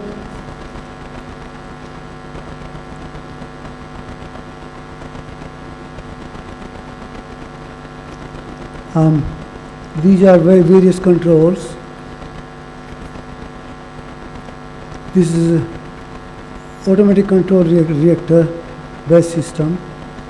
Now economics of butanol, same amount of butyric acid. On the right here, in this stream produced 71 gram per liter total butyric acid. Conclusions, economics of butanol production. Novel product recovery techniques include adsorption, vacuum, fermentation and pervaporation. Process integration considerably reduces butanol selling price.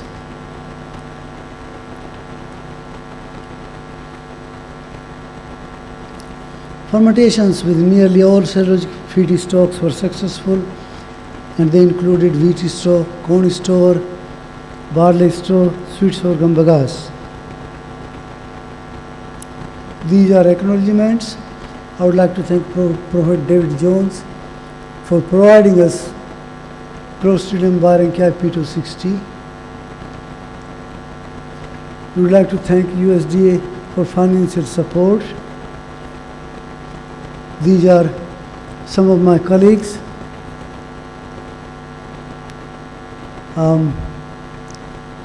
From Brazil, New Zealand, Austria. Collaborations. We had collaboration with the University of Illinois at Urbana-Champaign, Massey University, New Zealand, Rice University, Texas, Houston, Texas, USDA Labs, Institute of Agricultural Chemistry and Food Technology, Spain, Institute of Chemical, Environmental and Biological Engineering, Austria, University of Campinas, Sao Paulo, Brazil, and these are our books. We published 3 books on this topic. Each book took about 4 years to edit. Biomass to biofuels, green energy to sustainability, and thank you for attending this presentation.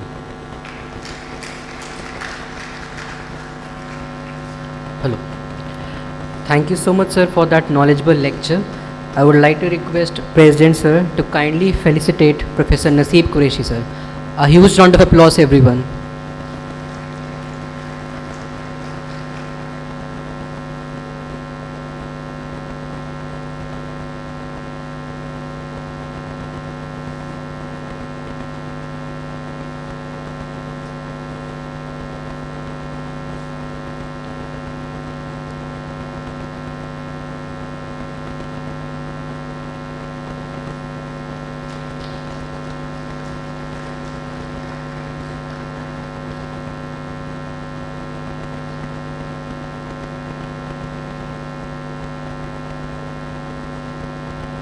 Now, moving on, we have our expert, respected Professor Dr. Asim Datta Roy sir, to deliver the CDS Award lecture. Sir is an Indian-born American medical scientist who, since 2001, works as a professor at the Faculty of Medicine, University of Oslo, Norway. His scientific work has been published in over 350 original contributions, reviews, book chapters and editorials, and owns several international patents. Sir has been conferred upon UPL constituted Srimati Sandra R. Shroff Chemcon Distinguished Speaker Award. He is also regularly invited, nominated by the Nobel Committee of Candidates for the Nobel Prize in Physiology and Medicine. He is listed as one of the most famous scientists and a few Nobel laureates who worked in the Robert Research Institute, Aberdeen University during the last 100 years. Amidst your huge round of applause, I would like to call upon Sir to deliver the lecture on impacts of plastic-derived endocrine disruptors on fetal development. Good evening, everybody. Without much ado, I would like to go to my talk because paucity of time and everybody is tired and sleepy. Today, I will be talking about impacts of a plastic-derived endocrine disruptors on fetal development, especially rather human development. And as you know, the fetal development requires tremendous amount and diverse maternal nutrients like folic acid, iron, vitamin A, D, etc. But there are two things that are added today, or last decades, that is a gut microbiota and plastics. The bisphenol is one of the products, you know, that is required in plastic production. But there are some are required as a structural or signaling molecules, but some of the nutrients actually affect the epigenome. That I will talk to you later. Epigenome, what is epigenome and why it is important in human health. And then I will talk about the problem with bisphenol A in human development situation. And first we go to the epigenetics, what it is epigenetics. Genes, you know that it determines the protein structure and function. Epigenome is actually regulation that turn on and turn off the gene expression. And this epigenome, it could be stable or could be reversible. And that is influenced by food, influenced by environment, and influenced by molecules like bisphenol A. And there are certain areas where it can put the regulation, like methylation of the genes that actually inhibit the gene expression. If the methylation is not too much, like in cancer, hypomethylation, genes are expressed. And also it could be done by acetylation of the histones, that is the tightness of the chromosomes, and also on microRNA. These are the regulators that regulate the expression of genes, what we call it epigenome. Now, bisphenol A actually is, you know very well, you are all chemical engineers involved in the production of plastic, etc. And it is the byproducts, it is involved in actually production of polycarbonate plastics. BPA is actually present in almost all human samples, from urine, saliva, breast milks, and amniotic fluids, and also skin. And the most harmful effects of BPA or bisphenol A is due to both its estrogenic and non-estrogenic properties. It can bind several receptors and can changes the physiology of the body, and it can have some important effects into the developmental situation also. Today I will talk about the developmental situation. Many chemicals, both actually natural and man-made, may mimic and interfere the body's hormone systems. That's why it is called endocrine disruptors, and that is involved in reproductive, brain function, immune and other problems. And it could be developmental malformation, it could interfere with the reproduction system, increase cancer risks, etc. And as you know, because of the use of plastics, it's everywhere, and it is also in our blood samples. And as I mentioned, this bisphenol A, we now know, it can really changes the epigenome. And if the epigenomes are changes by methylation of the DNA or by changing the histone modification, this is the latest discovery.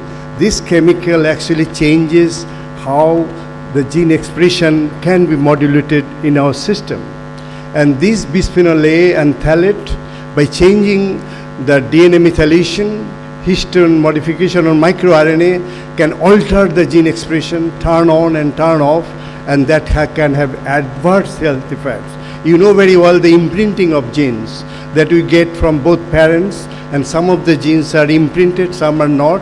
If they are regulated, then we develop the disease. So it's very important, the regulation of the gene expression. But today in this world, the chemical world, we are changing the pattern of gene expression and producing a lot of disease which was unknown before. Look at these two mice. These are from the same genetic makeup. They are from the similar genes containing mothers. One is grown in presence of bisphenol A, and other is grown in presence of bisphenol A with folic acid. You look at, if the bisphenol A is in the diet, these mice become obese and yellow. There is no change in the genes. It is the expression. Because of presence of bisphenol A in the diet, there is less of methylation. Then the agouti gene is expressed. These mice become obese. But if you give folic acid in order to stop this hypomethylation, normalize the methylation in the presence of bisphenol A, then the mice is quite normal.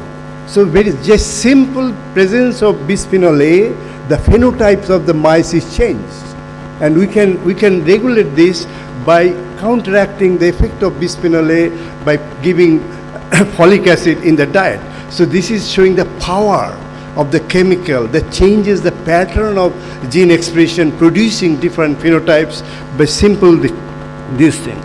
And this bisphenol A can enter our body by different mechanism. Because of lack of time, I'm going very fast just to show you that from inhalation, from through the skin, through other situation, or through in the bowel, it goes to the circulation, then it crosses the placenta, it goes to the fetus and changes the fetal development. And one of the most development that we noticed, that is the implantation of the placenta. When the embryo is formed, some of the extra trophoblast cells invade the maternal uterine. This is very important. If the invasion is small, it is not big enough, the placenta is small, the fetus will be small, and they will have a kind of a development of a disease later on in terms of programming the fetal programming of the adult disease. Because bigger the placenta, bigger the fetus is good for health in adult life. But because of the lack of implantation or of the placental invasion of the uterine wall, there's a big problem. We showed that the bisphenol A can actually impair the implantation of the placenta at the maternal uterine wall. And this is the slide showing you that how the placenta invading the maternal wall and then making it bigger artery so the blood can flow much better to the fetus. And in the presence of bisphenol A, that cannot happen and can produce preeclampsia type situation. This is the bisphenol A. Actually, we showed that the trophoblast cells, the placental cell, if you grow the cells in presence of bisphenol A, very little amount, only nanomolar ranges, it can reduce the proliferation of these cells. And also it can reduce the proliferation of the endothelial cells. And this is another experiment we showed, that in the presence of bisphenol A, this trophoblast cell branching is more reduced. As you see there in the curve, that the number of branching is much less. There's an invasion of the trophoblast is much less in the presence of bisphenol A, and it is impacting the fetoplacental development. And a lot of genes are down-regulated by the bisphenol A, and that impact the placental development.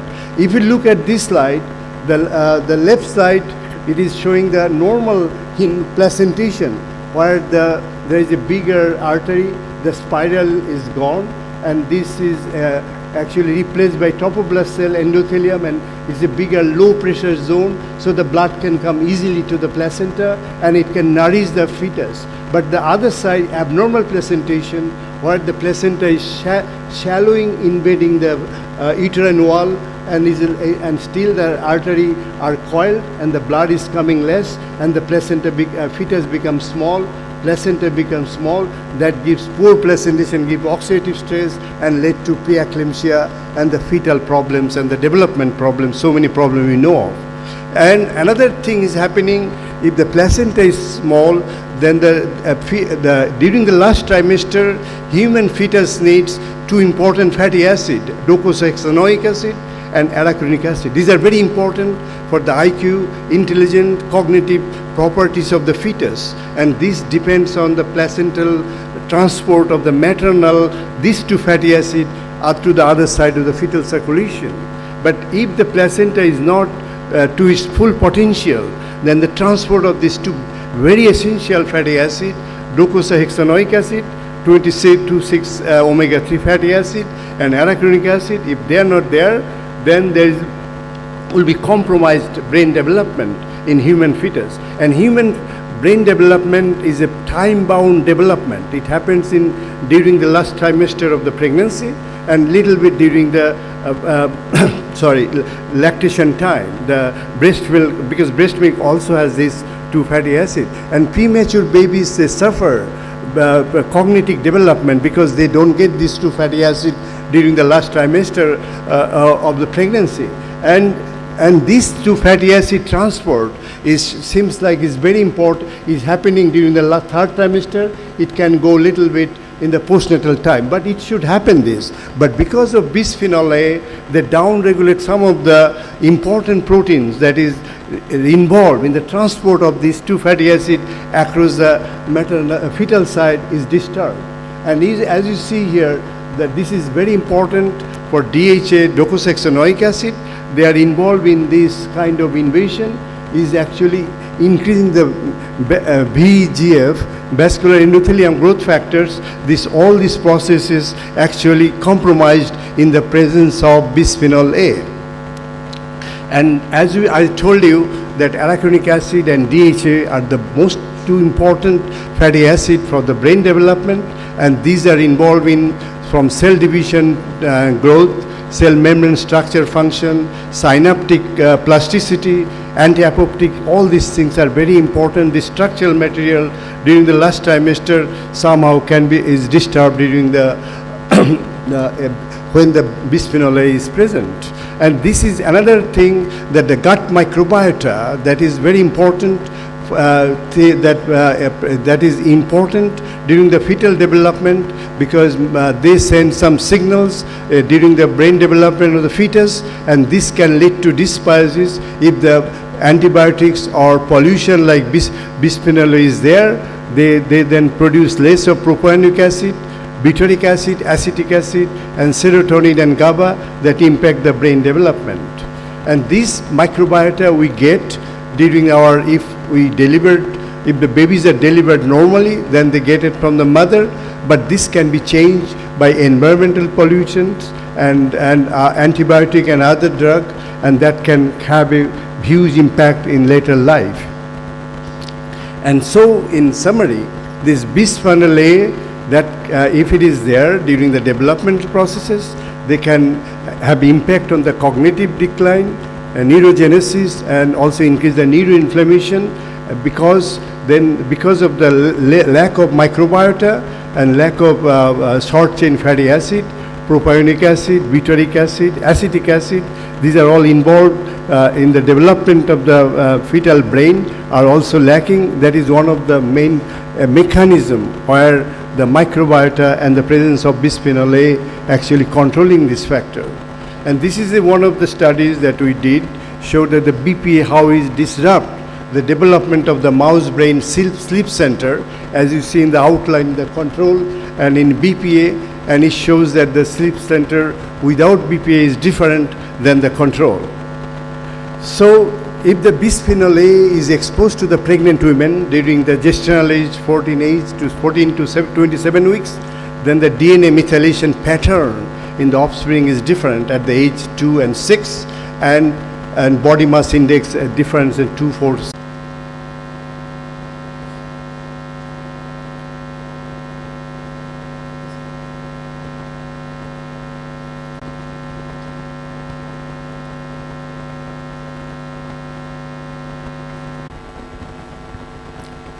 Hello, good afternoon to all.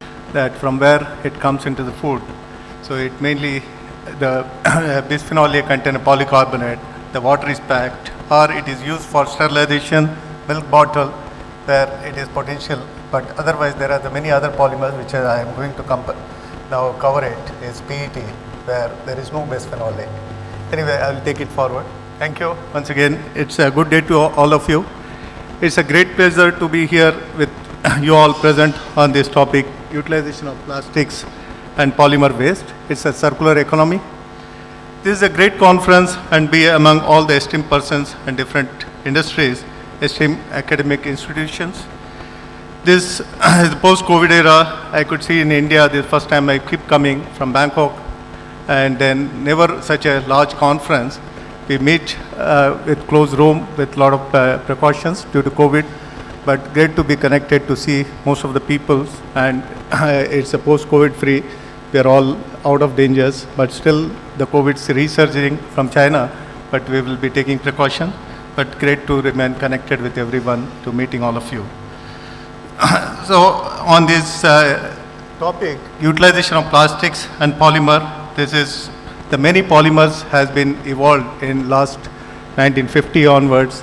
PET is one of the polymers, and there is various we call this plastics, but there is a very clear differentiation going forward. In my slide, I will be covering it, how it is differentiated with different numbers, international codifications, how it is collected and recycled safely.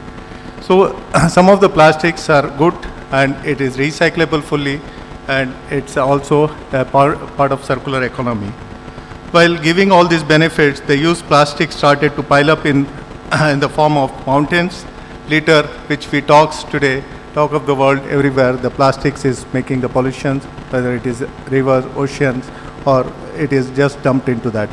So how it could be disciplined? So we are all responsible as a citizen that these polymers or plastics after post consumptions, how it has been disposed.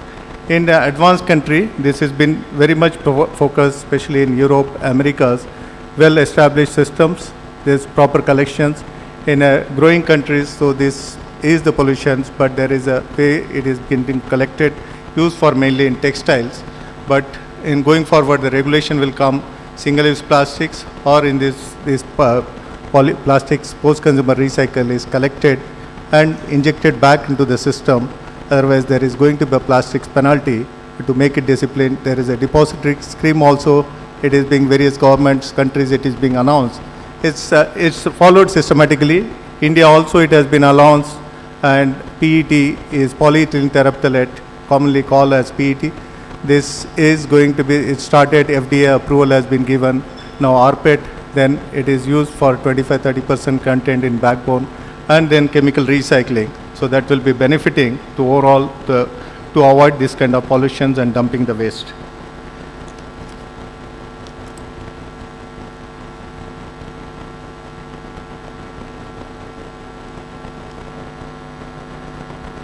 So I'm associated with Indorama currently. Last 30 years, I've been working in this industry, petrochemicals operation, project and operation. Some of the companies which previously I was associated with SABIC in Saudi Arabia in technology, and JBF Industries, well known in India and abroad. It is established Futura Polymers Specialties, which was a pioneer in 1970s, established on the recycling, mainly going for textiles, colored yarns. Now it has come as utilization for the food packaging as a recycle regulations. Then DCL Polyester is one of the pioneer beginning in early 90s. It started for textiles. In Indorama is present in 36 countries, where more than 140 units across globally. I will cover about IVL. I don't know how many people are knowing about Indorama. It's a multinational company, established Thailand-based company, but in India there was no much operation. Last around 6-7 years, it has been started growing in India also, but from Thailand, it is in Indonesia, it's in Europe, in China, in Americas, Mexico, Brazil, and all it has been covered. It was mainly started with, it started in early 90s. Today there was a great presentation about furfural alcohol. Indorama started in 90s. It's on corn cob waste, how to be biosource. So this was produced, and recently a lot of competition come in large scale. The furfural alcohol unit been shut down, and due to non-viability, such on corn-cob base. Chinese has come with large capacity, but it's good to see today there's one of the biosource, and I will be also covering how other bio route we are working on for making the PET more bio route 100% bio and circularity recyclable switches. Today covering about IVL business. It's not only chemistry. You will see part of chemistry, part of how IVL business are covered globally. Global waste overview, PET material of choice, IVL quality focus on the PET recycling, how to support on the world to overcome these pollutions which has been made it. IVL recycling footprint, recycling scenario in India. So Indorama, I mentioned to you, it is on 6 continents, around 140 units, operating sites. And it's not only remain now PET company, PET manufacturer. It started in early 90s in Thailand, but it has vertically integrated backward and downward integrations. Also gone to the new specialties, chemicals, IOD, which is integrated oxide derivative, which makes surfactants and all. And it goes for detergents, cosmetics and other applications. So that's the reason that every company has the purpose, there is vision and mission, where Indorama made that the purpose of the company is reimagining the chemistry together to create a better world.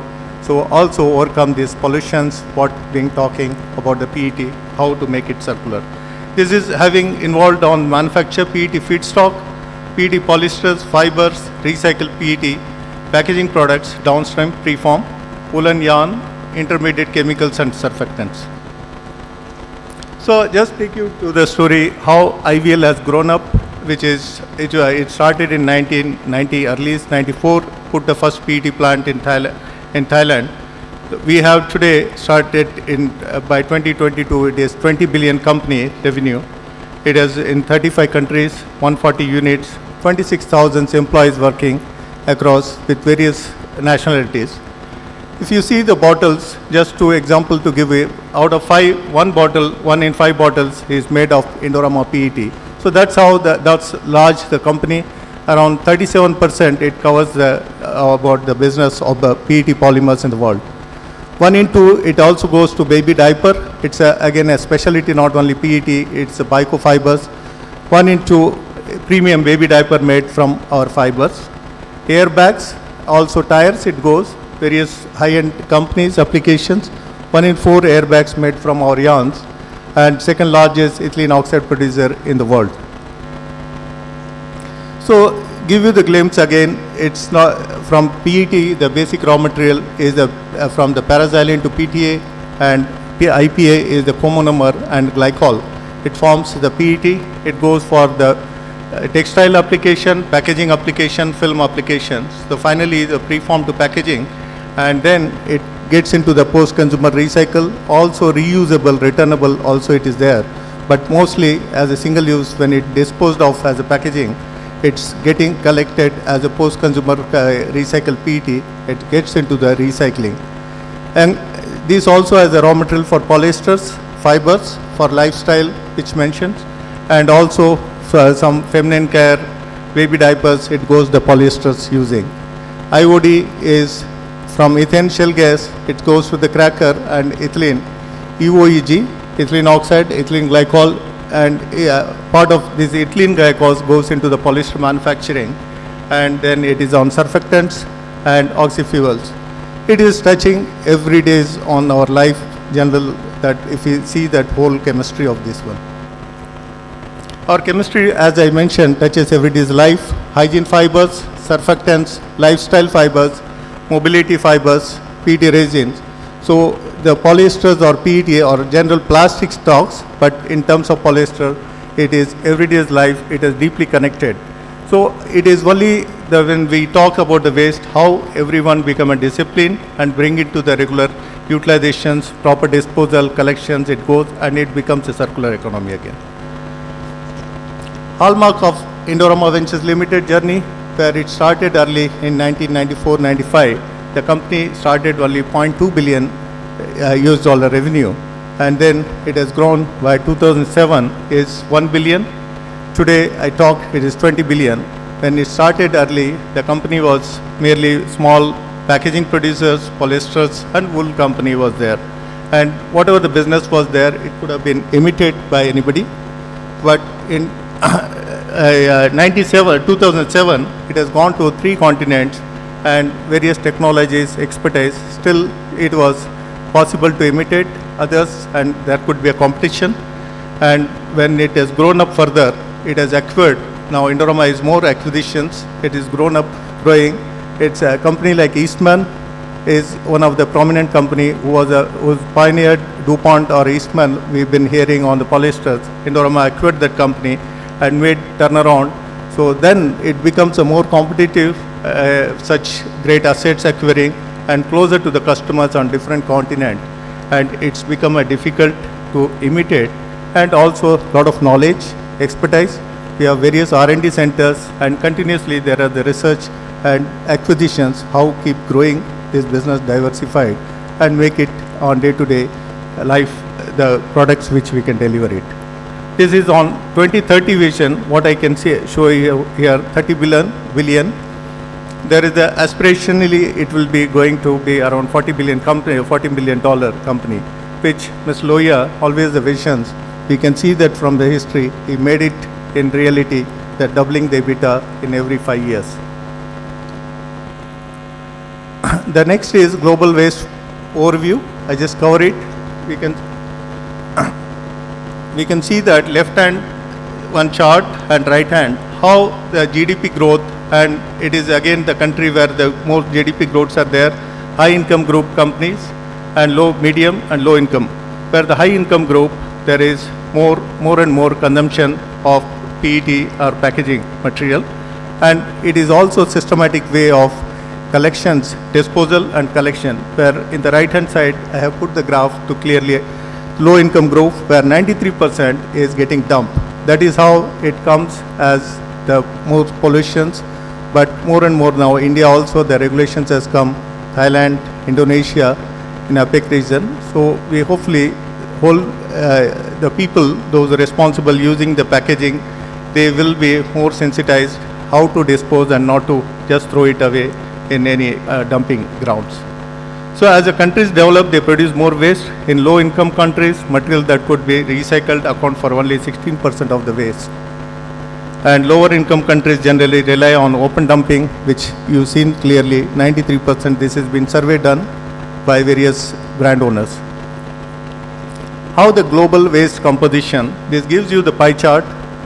Total this on food and biomass is 44%, this is the waste.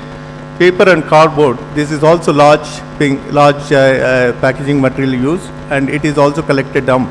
Although it do not create a negative impact to the environment, but it goes to the dumping. And other materials, other plastics and others is 18%. Glass is one of the packaging material, which is 5%, and metal cans 4%, and plastics, this is mixed various plastics 12%. If you go to further deep look, how the pie chart looks in the right side, the in the plastics, PET contents is a polyethylene terephthalate, packaging material is 11%, Restorol, HDP is 14%, and other fibers 15%. Polypropylene, it gives the breakdown, LDPs and other materials are there. So this trend that determines the consumption of plastics, how the plastics keep on growing. There is a concern, the plastics is the pollution, but it is growing. It depends, trend set is population growth, aging populations, also the young population ready to eat, they don't want to cook food, they just go and on the go consumption, single persons living, this is more and more, so many of the countries happening, consumer shopping patterns, healthy living trends. This all sets how the plastic consumption is happening, but how to overcome to disciplined way of collecting this and bringing it back to the cycle. What the world thinks about the waste. So this is the little bit busy, but you can see in the right side, it has been also done the survey. Developed countries, how much generate. In left side bottom, United States, it is 2.58 most waste it is in, and then where we see that in India, it is 0.34 waste per capita. And the 70 to 80% people globally are concerned over the use of non-recyclable, which has been taken survey. Then be reusable and disposable. That survey has been done. Stop buying on recyclable. Many people has given the concern that yes, if it is not recycled, it will not be purchased. If you go to Japan or Europe or in Americas, there is a clear branding. If flights, so many people we are traveling, you can see that there is a bottled water. It would be in Danone, Danone company, they would be putting that this is made from 100% recycle, or somewhere it is written, it's made from plant pet. It is a bio-source of glycol, which is 30% of glycol, 70% of PTA. So today 30% bioglycol source is available, so that comes as a branding, says biopet. The climate change, this is also make importance. If we don't be recycling, bringing circular economy, such thing, we will be consuming more and more fossil-based fuel feedstock. Or now Indorama also is working how to be a biosource feedstock. Today we saw some of the presentations, butanediol and other aspects. So such already in IVL, we have the chemical recycling, we have a lot of chemical engineers, researchers on that, were based in Europe and America, and more focused on how in 2030 visions we be more biosource and circular. What the world thinks about the waste. You can see that there is a two chart very clearly to understand that companies, and this is who are all responsible to make it this regulation. These companies, governments, consumers, equally responsible for reducing the waste. Not only one person, we are all responsible apart from the governments which is bringing the regulation. Important factors for environmentally friendly packaging is to separate material for disposal. That methodology has to be there. Recyclable and reusable material, that bio-based and biodegradable, and reduce unnecessary plastics where it is possible. So I give you one example. In Italy, there is a complete regulation that everyone has to use that biodegradable plastic. There is plastic called polymer called PBAT, polybutylene adipic terephthalate. So it is expensive compared to the PET, but everyone use it because it is a mandatory government regulation. If it comes, China is now working on massive, but this trend center, when China started working, now today they are working 3 to 5 million capacity in another 3 to 4 years. If this comes, then China will make a trend setter because the mega capacity, it will come to India and other parts of the world. So today, but existing is the recyclability of PET, which brings more circularity and reduce the pollutions. You can see this example, plastic recycling, the challenge, but how it has taken off industry various from year on year, from 1950s to 2015. I just put the curve here, but it has covered packaging, transportation, constructions, electronics, where the films are also using, industries, machineries, textiles, others. Today I saw one of the presentation from the Neri, putting underground, there is an PP or some other polymer material. Similarly, on the road construction, you should have seen the big road construction, there is a geotextile called, this is made from polyesters. It is underground, the road put it, also it is put on the top of the construction building as a leak proof, and it is also used for any other hoardings or other purpose apart from rigid packaging, which I talked, and also the flexible on the TV electronics items. So the plastics roundabout, how it looks like, there is the numbers which I talked internationally recognized. If everyone knows here, if it is not, there is a beneficial. Bottom of the bottle, you can look that there is one written in the triangle. So one represent polyethylene terephthalate. So no bottle has written as bottom that it is PET or something, it is in the labels only.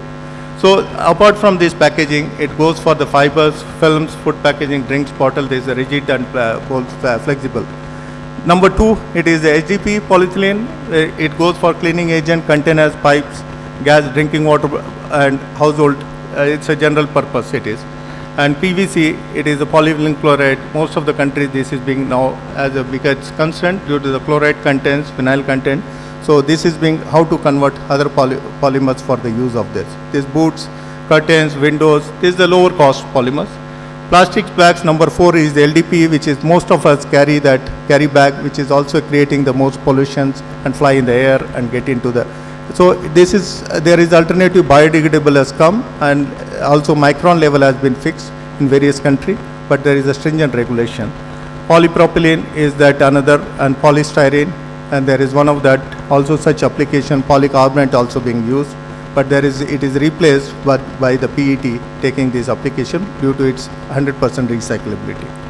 There is other polymers which is coming, polycarbonate, PA, PMMA, these are all engineering plastics, SAN, ASA and thermoplastics, etc. In the hotel, I checked in ITC hotel when I traveled from Thailand to here. I saw in the hotel they stopped using plastic sandal. There is a wooden. Earlier there used to be other plastics, but many of the hotels it has been put into the packaging as a PET handle and mentioned this as a signal or important. This PET is recyclability. Wooden also recyclability. If other handles, which is other polymers, it goes and dump into the environment and becomes a contamination. This is the plastics in packaging. You can see that it gives how overall the view, how it is a user-friendly, sustainable of common single-use plastics where I put it in a box. Beverage bottles, PET as commonly recyclable. 55% it goes for the B2B. Rest, the question will be there where it is. It is in India. Today there was one, somebody referred that what is it, 80% or it is above 95%. It is collected and it's a good revenue. It goes easily on textile, around 97-98% which collected, and unless until there is a regulation, once regulation is coming, it will also go to the bottle in B2B applications. Today started few of the companies as making rPET, which is 100% goes for the packaging. Second is HDPE where milk and all, this is also taking over by PET for milk and other application yogurt, but this is recycled around 30%, rest is all going to the low cheap other commodities aspects. 3, which is mentioned as PVC, it is used in medical applications and rigid blister packs and all, where PET is taking over this segment, so it will be more user friendly coming, but here it is less than 3%, where we can see that other LDPE it is 8% or other, and it goes for general purpose applications. Polypropylene in paints, jars and all it is used, but it is almost downcycled or never recycled, around less than 2%. And foam container polystyrene, it is again very harmful to the environmental, which is getting banned slowly on this. It is not recycled, it is 1%. It goes for the downcycled other applications. So the message is here, PET is one of the most sustainable material for packaging, user friendly, 100% recyclable, lightweight, low carbon footprint, increased shelf life also it is, and fully circular, environmentally friendly. Here it gives you making recycle, how it benefits. You can see that government net zero it is being implementing most of the countries. India it has been told by our Prime Minister by 2070. So it's long way, but the discipline starts here. Once the people understand it's slowly recyclability achieving by 2070 net zero. Many of the countries 2030, 2050, 2060 it has been. So it reduces by recycling. Corporate, also the brand owners taken this 40% reductions in the carbon footprint and net zero by the Nestle company by 2050, Coca-Cola. They are very serious on this. So without recycled content, it will not be used. So all in Europe and America, it's been implemented. Slowly it is coming to the Asia. You can see that how it is PET bottle compared to the aluminum and glass bottles footprint GHG emissions. So PET serves as a single purpose as packaging provider. It gives all content protection, product information, product identification, transportation and storage. It's lightweight, very easy transport. When we talk about scope 3, this helps to reduce our carbon footprint by having lightweight material, and it is very safe. About social, political and competitive pressures are driving sustainability. I mentioned Italy, one of the example, and in Europe, other part of that mainland Europe, and in America, this becoming more and more. This 25%, 30%, people are now talking 50 to 100% of that. For 100%, we are working on chemical engineering way that how to bring more on a bio-base, which is we can do downcycling where we the waste which are there, which is dumped, how to take it to BTX, and from BTX to makes a PX, and then PX to PTA and glycol. So that becomes a mass balance approach as a bio-source material, and already the bioglycol is there, so it becomes 100% bio-PET. That will take another maybe couple of years, maybe 5 to 6 years. By 2030, the things will be ready. We are already, Indorama is already working. So PET is preferred beverage packaging material, which is already I spoken. The price wise, you can see that it is 1x compared to the aluminum can and glass bottle. We saw the GHG emission, it is the best for the PET. Here again it is mentioned how much PET versus aluminum can and other packaging material. So quality of the focus, Indorama, how it is circular economy, GHG reductions, collections, it is very much committed. We have already invested in Indorama more than it is a commitment of 3 billion. Today 750 KT is the polymer recycle established in Europe and Americas, and going forward it is 1.5 million ton to 3 million ton by 2030. That is the vision aspiration. Due to time sake, I am taking it forward fast here. So doubling down on a game-changing innovation and advocacy, there is innovation. It's not simply just we can. It's a strong innovation pipeline ongoing. It is. So that's how we have made 2030 and 2040 visions for bringing more and more innovated. It's not mechanical recycling will not help where the colored and mixed plastics come. We need to go through the chemical recycling, remove all unwanted. It has to comply for the FDA food and regulations applications for this. So the technology measure is ERIMA recycling, NGR, new generation reactor. There is Ionica, which is partnered with us, and apart from there is a couple of that I did not name due to IP issues. So that's on a chemical recycling basis. In the right side, how it is 2 BCR, if it is a curbside, it gives the yield, low yield, where it is a clean DRS bottle, depository scheme, where you get a better yield of this one.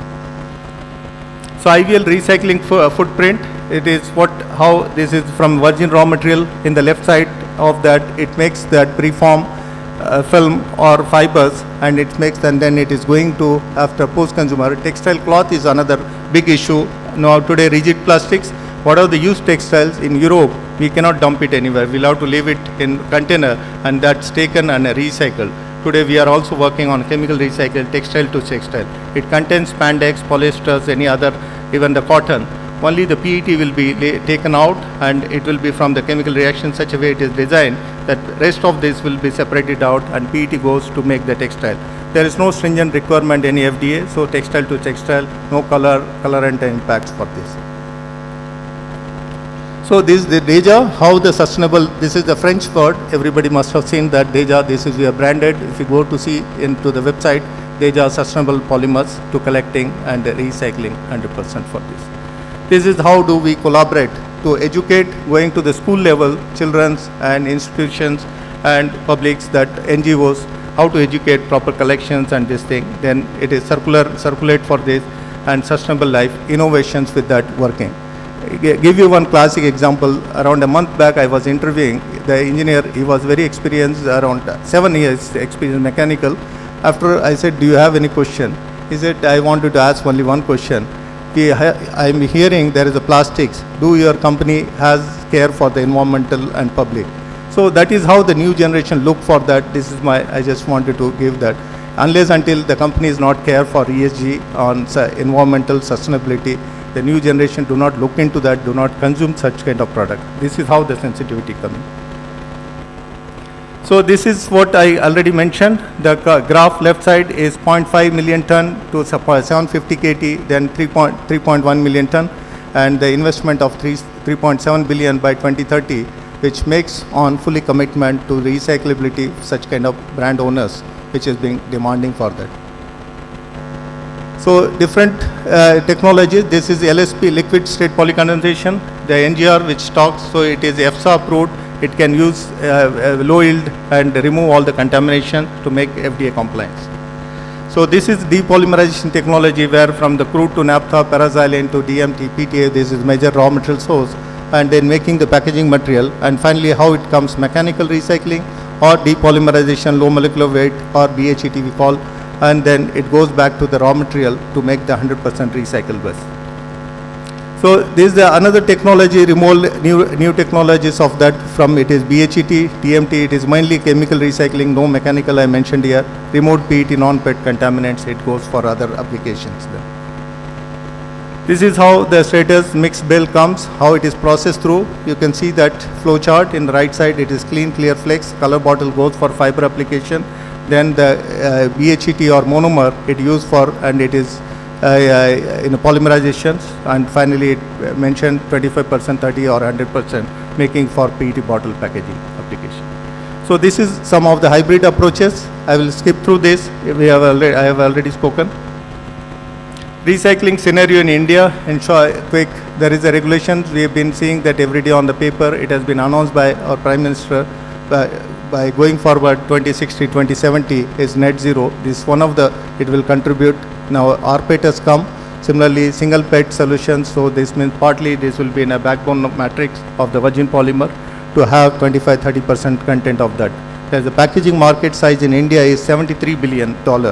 Which CAGR it is going 80%, 18%, flexible packaging is 25%, rigid packaging is 15%. Still in going forward, the forecast, today's scenario around 5%, it will be keep on increasing. There is a population growth, so we already spoken that major population growth, the packaging lightweight material is more and more adapted.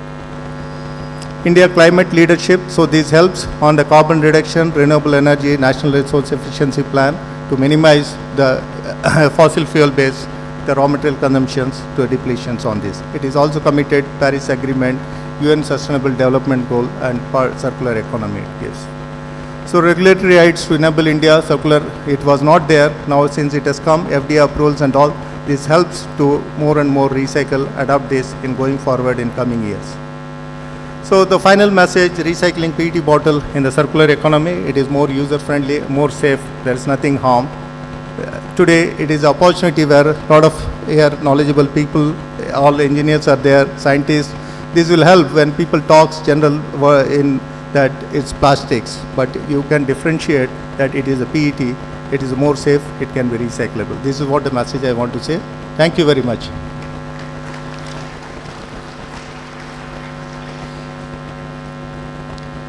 Thank you so much, sir, for that knowledgeable lecture. Thank you. I would like to request Honorary Secretary and President, sir, to kindly felicitate our guest.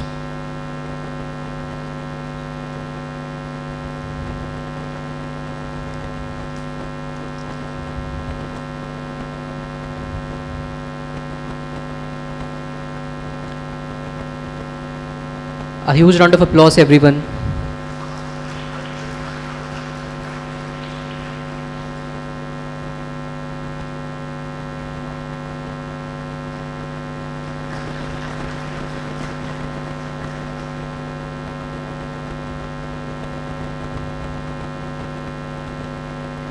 Thank you so much, audience. You have been really patient throughout. Now, moving on, we have our last expert for today's CDS Award lecture session, respected Professor Jayant Kumar Singh sir, Head of Department Chemical Engineering at Indian Institute of Technology, Kanpur. Jayant sir received his BTech in Chemical Engineering from IIT Kanpur in 1997. He subsequently completed his MS degree in Computer Science and Engineering in 2002, PhD in Chemical Engineering in 2004 from SUNY Buffalo, USA. Currently, he holds the Poonam and Prabhu Goel Chair Professor as Head of Department at Chemical Engineering, IIT Kanpur. Dr. Singh's current research interest is in discovery material modeling, machine learning, energy storage, CO2 capture and conversion, and development of novel molecular simulation tools. He is a recipient of prestigious awards such as Herdelia Award of IICHE, SERB Star Award, ISPS Invitation Fellowship, Alexander von Humboldt Research Fellowship, Young Engineers of Indian National Academy of Engineering, Amar Dai Chemical Award of IICHE, BRNS Young Scientist Award, and DST Boys Caste Fellowship. He is also conferred upon Deepak Group's Padma Bhushan Professor L.K. Doraiswamy Chemcon Distinguished Speaker Award, and shall be delivering today's lecture on net zero, current status and challenges. A huge round of applause for sir. Thank you. Thank you very much. It's a very difficult job to keep your attention for the last talk of the day. I will try my best to keep it short and simple. I've avoided too much technicalities the way I do in my lab, and thought to bring a bird's view of where we are and what we are the challenges to get to the point and where chemical engineering can fit in. So this is just a content of the talk, and a lot of previous talk has detailed, given a glimpse of what are the CG, GSG, or for that matter, why circularity is important, or where does the machine learning or AI can come in. So some aspect of that you might get a glimpse of that. But let me start with a very simple definition where we are. It's very clear that the ground temperature of the earth is increasing, has increased to 1 degree, and the challenge is to maintain or keep it below 1.5, and that's where a lot of pressures are coming across developed countries, and eventually it's going to be on India as well to make sure that the net zero is maintained. So the question is, what are these emissions? These are called GSGs. Mainly is the carbon dioxide, which contains 65% of this global emission. The major portion other than that is methane, but its lifetime in the air is less, hence we are much less worried about it, but it does have a higher infrared absorption capacity. Okay, but mainly we are targeting the industry, and as well as academia is more worried about the CO2 capture and conversion because of the fact that, or in general, like reducing the emissions, mainly because of the 65% content of the carbon dioxide. Now, besides that, nitric oxides and fluorocarbons are also important element of greenhouse. We should not ignore that. What you see on the right hand side, this is the global average surface temperature since 1880. Okay. And this is entirely you can correlate with industrial development of the countries. And this is what you see is the average surface temperature has increased to 1. The last 2 years, of course, due to COVID, the CO2 emissions has been contained. But it is seen that it's going to go up very, very fast in years to come now. What you see on the left hand side is temperature anomaly with respect to 1870. And this is a degree Celsius, and this is a cumulative total CO2 emission. We are here at this point close to below 2,500 gigaton of CO2, and it's being said that that for maintaining this 1.5 degrees Celsius, we must make sure that the total cumulative CO2 emission is less than 2,000 and close to 500 gigaton CO2. So that's the challenge we have. Okay, so so that's where the definition comes in, is the carbon budget. How much carbon budget we have? That means how much CO2 we can emit until we maintain this 1.5, and that's where we have to bring in the technology to control not all the processes we do, but the way we live. And that's a big challenge for us, because particularly the country like India, which is a developing country and the populations are growing, we have to make sure that the people who live on the surface of India particularly understand that what they are eating, as our previous speaker talked about, the younger generation is talking about, we have to inculcate that knowledge and understanding that what they have to suppress all other products which are not environmentally friendly. And that's where the definition comes in. So a very simple definition of net zero is that positive emission by source, which means burning fossil fuel, cutting down forest, this adds positive to the emission.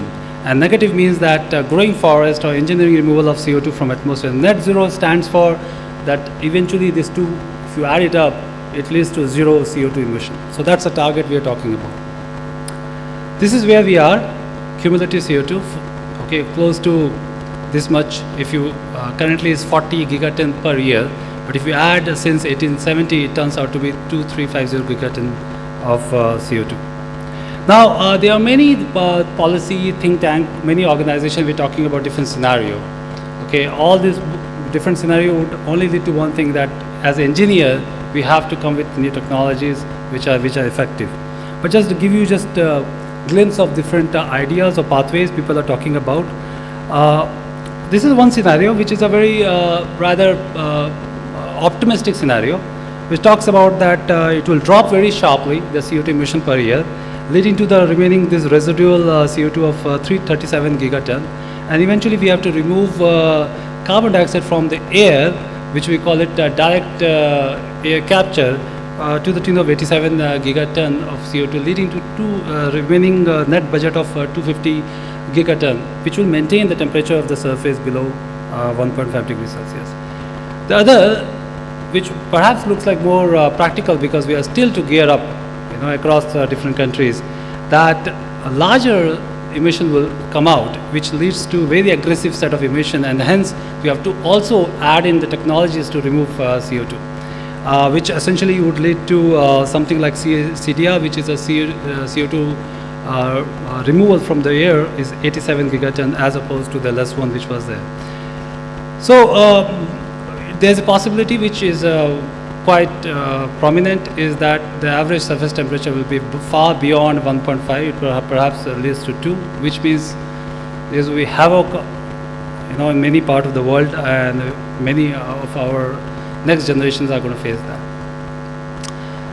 Bottom line, or rather practical, is that the developed countries have to reduce the CO2 much faster than the developing countries. The green ones which you see here essentially represent the emission reduction or the plans for the developed countries, whereas these ones are for the developing countries. So we do have some breather in that sense because of our less emission GDP per capita as opposed to the developed country, but we cannot get away with that. And it's projected that global CO2 emission must drop by 40% between now and 2030, and that's essentially the target we have. So the question is, where is the world headed? If you look at the population, we are going to reach 11.2 billion people by 2100. That's a number of estimate. We are currently over 7.5 billion, or close to 8 billion now. India is going to be the most populous country by 2050, followed by China, followed by Nigeria. And this is the energy, exajoule energy as a function of the year. And this tells you a kind of a projections of the energy use of different types. We are already saturating close to the usage of the coal. This is something which is seen in the last 2-3 years. And it's projected that it will decay as the year passes by, but the oil consumption will saturate close to 2040. What you see that natural gas is going to linearly increase, okay, and nuclear as well will tend to increase. This is, we're talking about the global scenario. Traditional use of biomass will perhaps not much increase as opposed to the other renewable sources, which will increase significantly. Now, if you look at the CO2 emission per megajoule, then we would see that at some point around 2030 we'll start seeing slight decrease, and slowly this has to drop very sharply. So that's a projection based on the reports. Now the global renewable power capacity, if you look at the number of renewable capacity which is added in last 6 years, the solar has the maximum capacity which has been added, followed by wind and hydropower. The annual growth of the solar PV capacity is close to 30%, which is significant. That's very, very promising in that way as far as the numbers are concerned.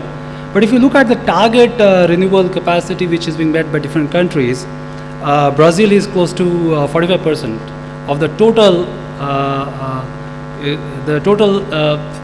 energy used by them, the total final energy consumed. Brazil consumes 45% of from the renewable energy, as opposed to India, which is less than 10.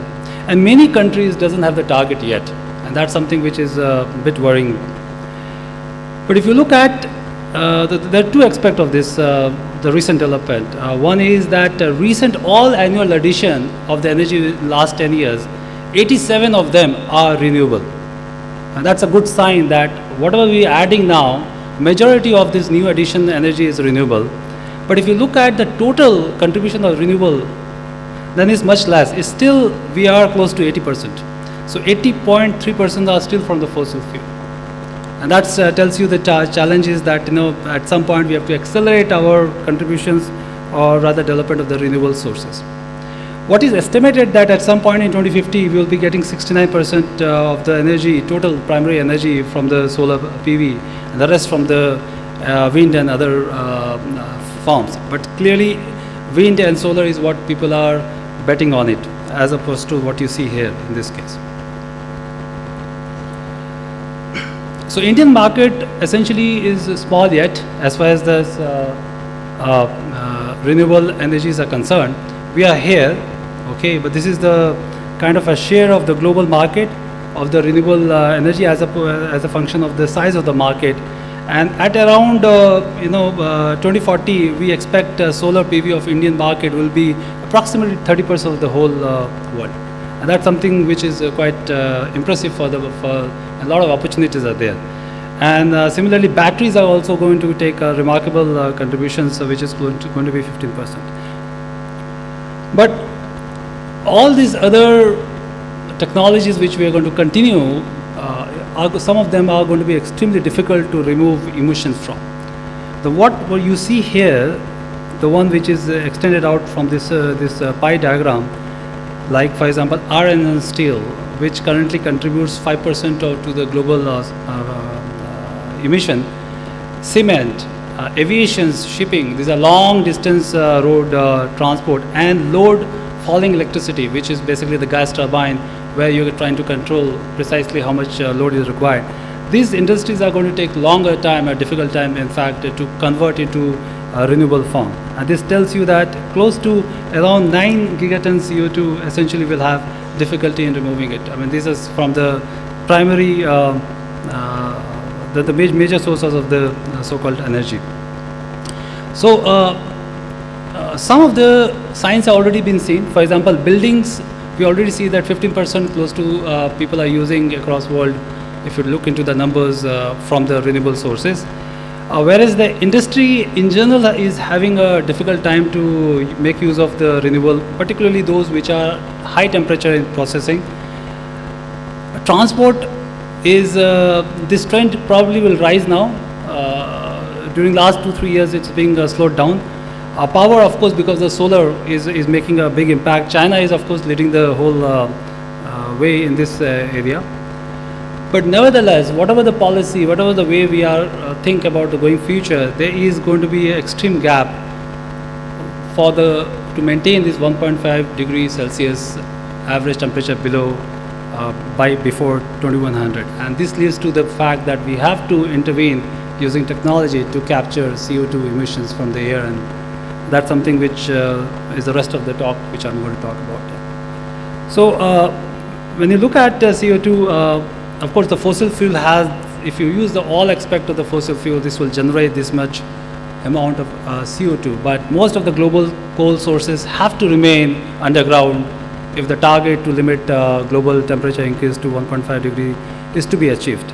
And it is expected that carbon capture utilization will account for 15% of the cumulative reduction in the emission by 2070. There are many ways to remove carbon. Traditional ways to grow trees, make use of the bioenergy and carbon capture storage, ocean fertilization, biocars, enhanced weathering, and of course the direct air capture. And the other, I mean, basically what you do, you try to basically use capture CO2 using different techniques. You can transport it using compressed, make use of this CO2 for different feedstock to create product, or you can store geologically. These are the different options you have. And if you want to capture using technologies, you have these many technologies currently which are on development. The chemical absorption is very well established technology, where essentially the solvent used, like amine-based solvents, are used to chemically react it, or rather absorb it, and then essentially that can be separated out. It's rather costly. And the other possible avenues which people are using at, particularly for natural gas processing, is to use physical adsorption, where essentially you use porous material to capture the carbon, or some solvent where the absorptions are happening. These technologies are very well established. Here the challenge is to find the suitable solvent or the porous material. Others are still under kind of development stage, and some prototypes are still there. Pilot plants are being developed, but still not commercialized much. So my group looks into this nanoporous material for separations. There are many possibilities when you look into the porous materials because of the possibilities of combining a different part of the periodic table. And you can talk about endless possibilities here, so I won't take much time, but I'll just going to give you a glimpse of what are the different structures you can form. And some of the classes, like for example metal organic framework, can be millions of materials, and we are rather only 10% of the possibilities.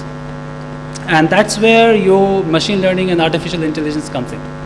Okay, and this is what we try to build in. We make use of simulations from electronic level to atomic level, try to build the models, and essentially try to make use of this machine learning to first make use of the database, or if not available, we create the database, we generate the properties, we make use of machine learning to come up with some kind of a suitable candidates for a specific application. This could be CO2 capture, this could be separation of ethane and ethylene. For example, in this case, we have used machine learning to find out 4 possible MOFs, metal organic frameworks, which can be the very useful materials for separating ethane and ethylene. We are also looking into 2D materials for carbon capture and conversion. Okay, I won't talk about it. We use again here a lot of electronic calculations, machine learning, and even try to develop new possible combinations of the catalyst here. Using this idea, what we have done is we have tried to integrate all this thought process, and as well as that means you have the computer science, you have the physics, you have the all possible structure-based predictions, and we developed a software which we call it Prince3, and this is something which we are using it for commercial purposes by a company which we founded in 2019. Using a similar kind of software, we have also worked on this during the COVID time to come up with a suitable new chemical entity using these funnel techniques, where we generated a lot of digital molecules which are yet to be synthesized to figure it out whether these are best materials, suitable drug for that matter in this case. And we found few of this one, and this is something which is given to Dr. Reddy, and they're working on it in some aspect of it. Similarly, this is a repurposing drug. In 2019, we predicted that this particular 4 drugs will be suitable drug for COVID. And of course, the paper published in 2029, it remained. Thank you so much. And one important announcement that tomorrow onwards, all the program will be HBTI East Campus. So in the morning, 9 o'clock, we'll be starting the day 2, Chemcon 2020, with the Dhirubhai Ambani Commemoration Day celebration. So please all are requested to be present in the East Campus HBTU, not in the West Campus.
Hello.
Honorary dignitaries, our cultural evening performance will start within 15 minutes. Kindly be here to grace the occasion. Our cultural evening performance will start within 15 minutes. Kindly be here to grace the occasion.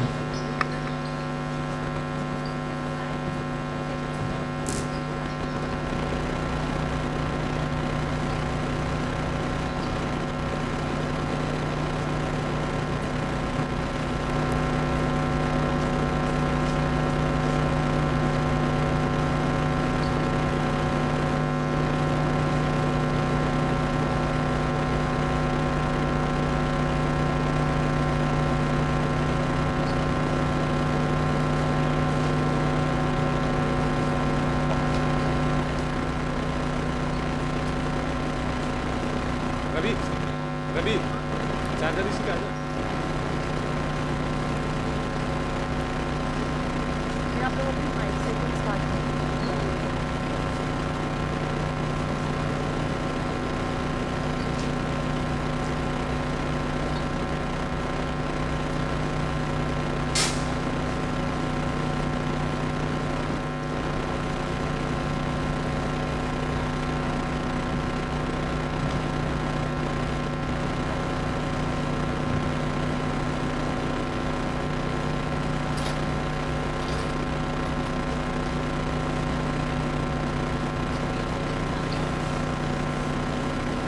Ajay भैया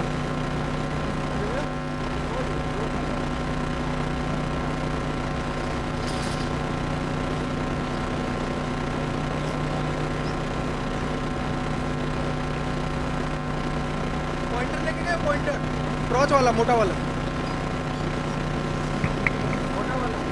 नहीं वो वाला कहाँ है अजय भैया नहीं है यहाँ पे नहीं है यहाँ पूछो एक बार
prices.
ये ऑन को 2 गाने के लिए रहेंगे। हाँ, एक इधर बैठेंगे ये।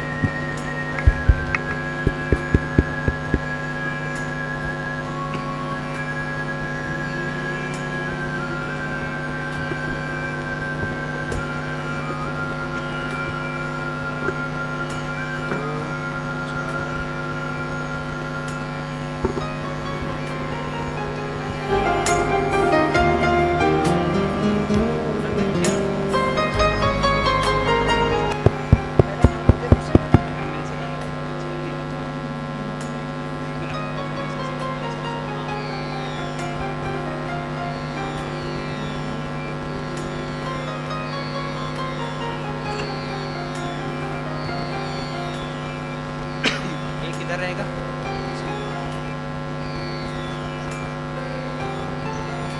अनिश भैया कैसे नीचे रखेंगे कि ऊपर रखेंगे?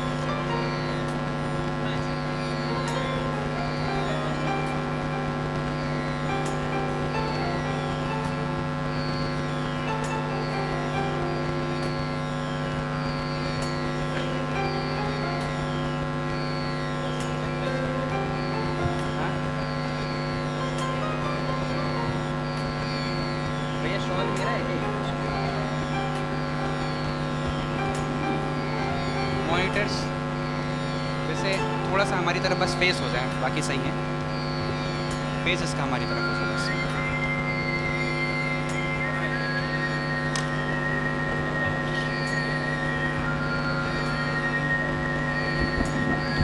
Hello hello.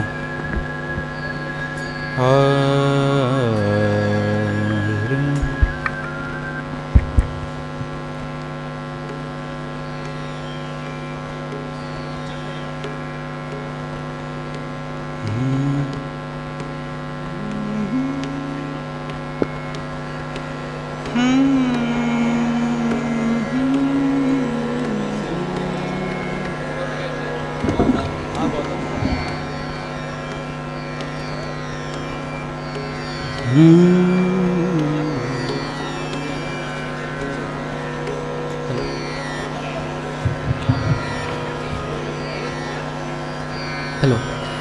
Audience, kindly take your seats. We will be beginning the program very soon. I request all the audience, kindly take your seats. We will be beginning the program very soon.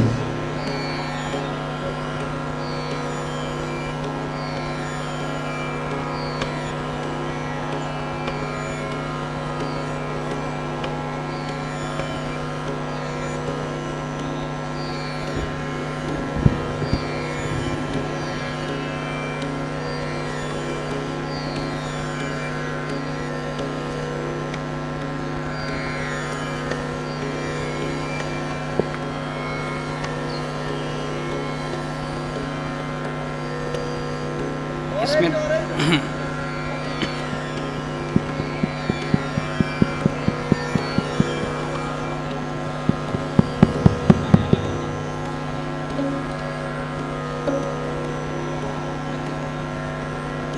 इसमें 2 चाहिए होंगे, इसमें 2 चाहिए होंगे हमारे पास। हाँ, एक इस तरफ, एक उस तरफ।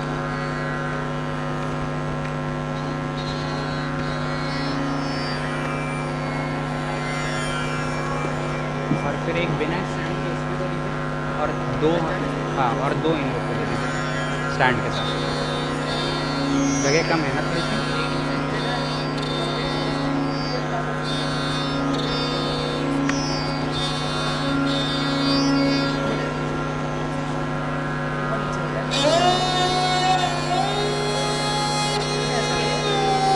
कानपुर में न लग रहा है।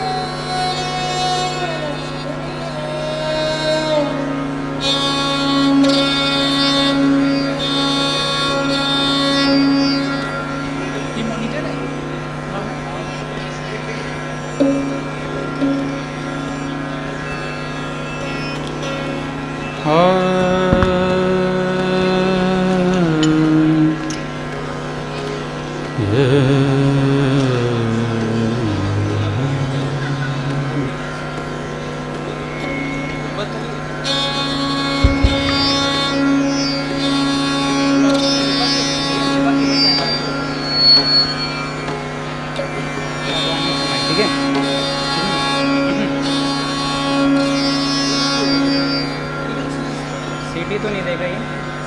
सीटी तो नहीं देगा सामने ऐसे रखने में? विसल विसल विसल तो नहीं मारेगा ना? एक काम कर सकते हैं, थोड़े माइक को थोड़ा माइक नीचे रखा, थोड़ा आगे। हाँ ये भी कर सकते हैं। अच्छा नहीं लगता अभी माइक।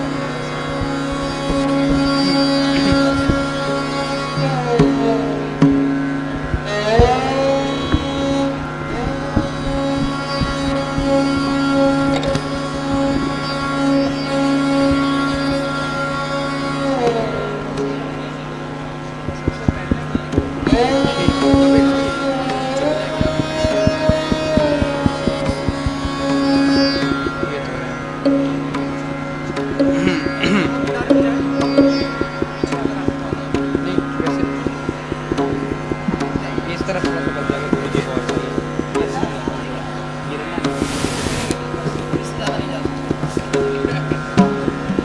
सम्माने में ज़्यादा खुश हो गए।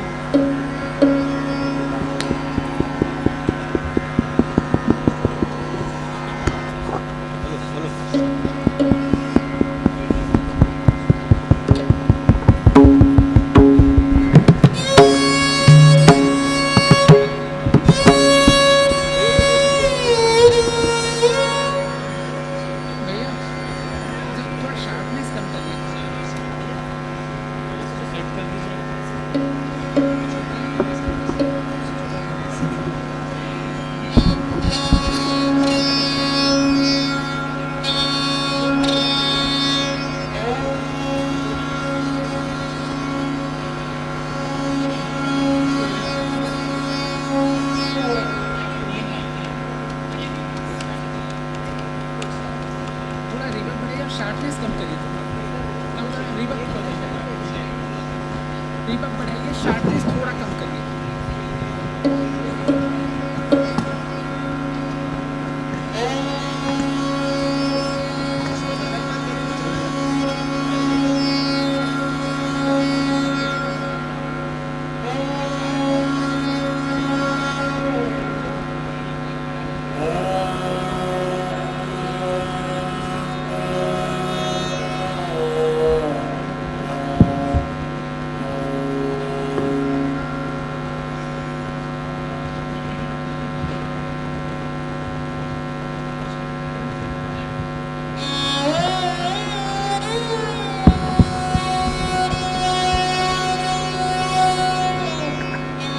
हेलो हेलो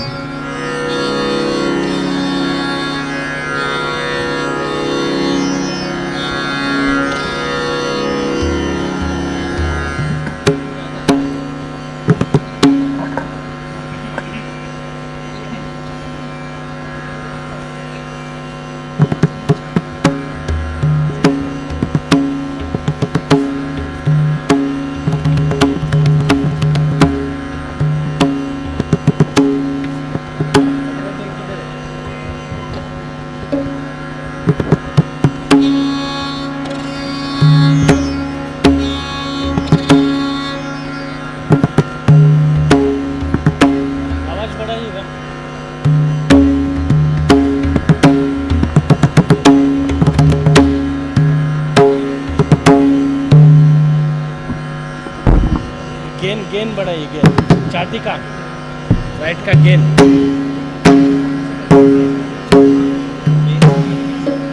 इसमें बेस दिया है शायद, बेस दिया है। इसमें बेस कम करिएगा, खाली गेन दीजिए, गेन और हल्का ट्रबल।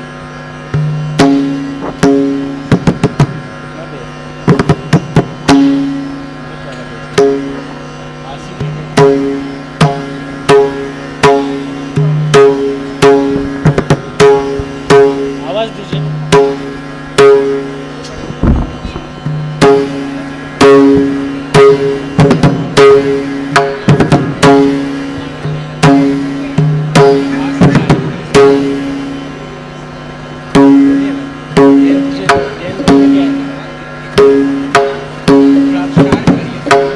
थोड़ा शार्प शार्प पखावज को थोड़ा शार्प कर दीजिए इसको, थोड़ा सा शार्पनेस बढ़ाइए। हाँ बेस उसमें अगर दिए तो बिल्कुल हटा दीजिए, वो बिल्कुल हल्का सा रहेगा जरा सा। स्टार्टिंग में बेस की जरूरत बिल्कुल नहीं बेस दीजिएगा उसमें। बेस का करिए।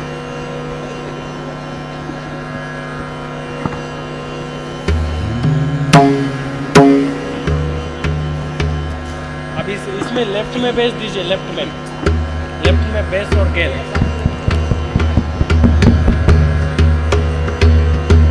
इसका गेन बढ़ाइएगा, ये जो ये बजा रहे हैं ज़्यादा हो गया है, थोड़ा सा कम करिए।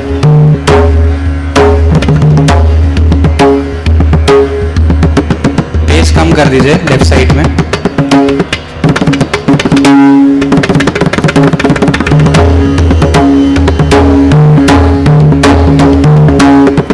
हाँ बेटा हेलो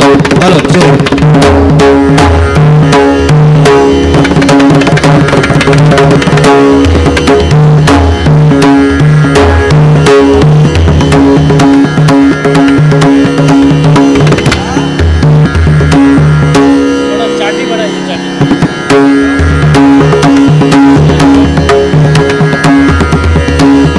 इस साइड का थोड़ा बढ़ा दीजिएगा।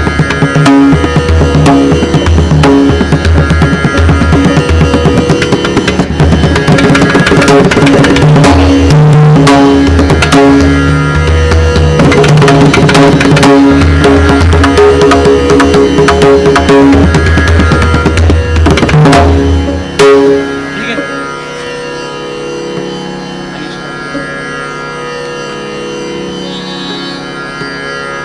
सारंगी थोड़ा बढ़ाइए।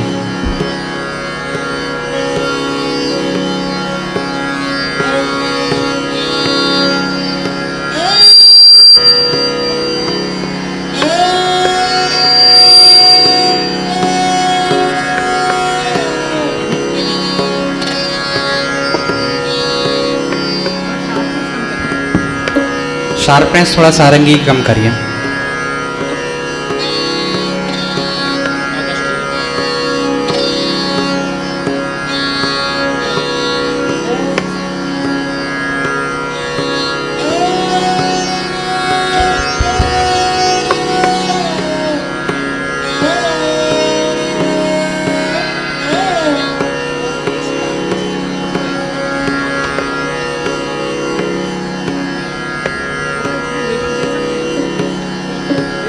सारंगी में थोड़ा रिवर्ब दे दीजिए।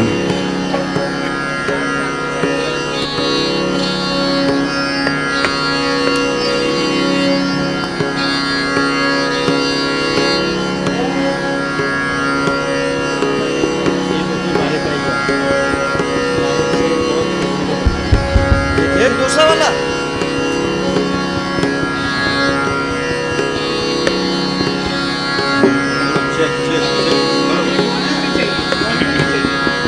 गेन बढ़ाइए, सारंगी का कम हो गया है। सारंगी का गेन बढ़ाइए।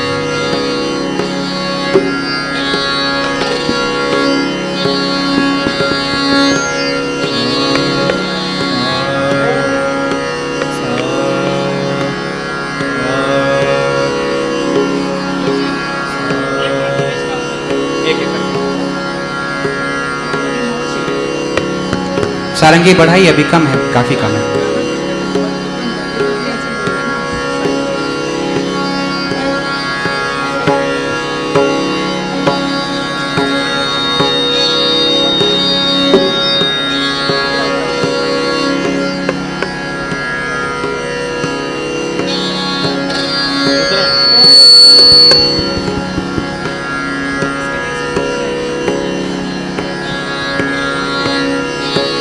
ये जो विसल आ रही है इसका थोड़ा देखिएगा, क्योंकि गाने में भी बीच में फिर आएगी, तो अभी से हो जाए तो ठीक है। मॉनिटर में सारंगी बढ़ाइएगा थोड़ा।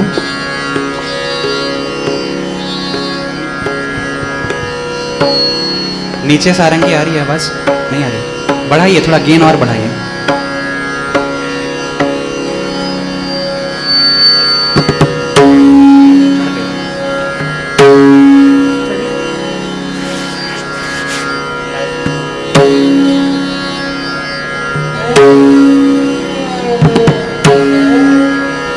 सा और बढ़ा दीजिए गेन सारंगी का।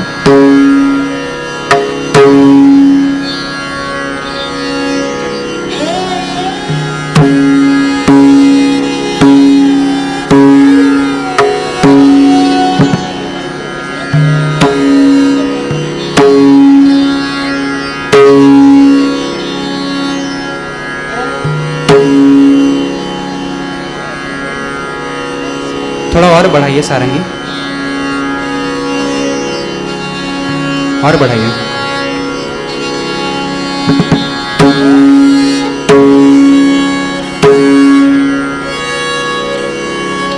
और बढ़ाइए भैया।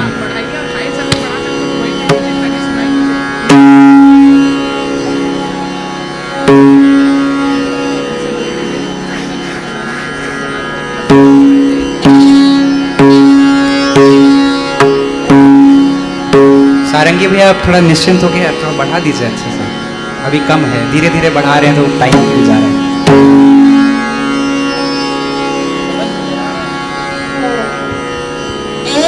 हाँ ये बात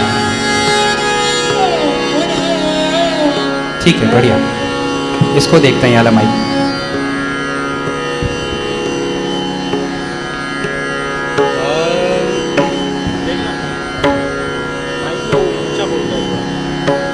ये दोनों जो गाने वाले हैं इनकी बैलेंसिंग बिल्कुल बराबर रखिएगा, हर चीज़ एग्जैक्टली सेम।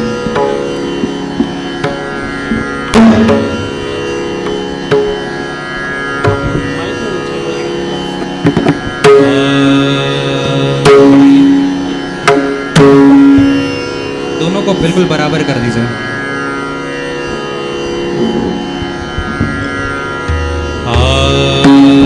और बढ़ाइए।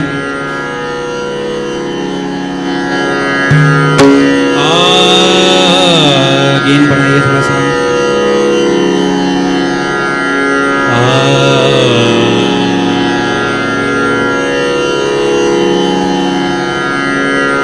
ग्रीन लीड है ये, ग्रीन कलर की। हाँ अब आया थोड़ा।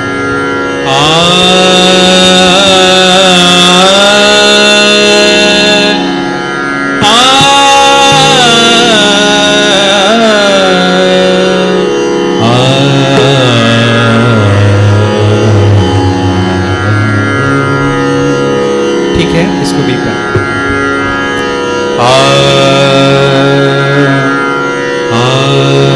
इसमें थोड़ा सा शार्पनेस हल्की सी दे दीजिए।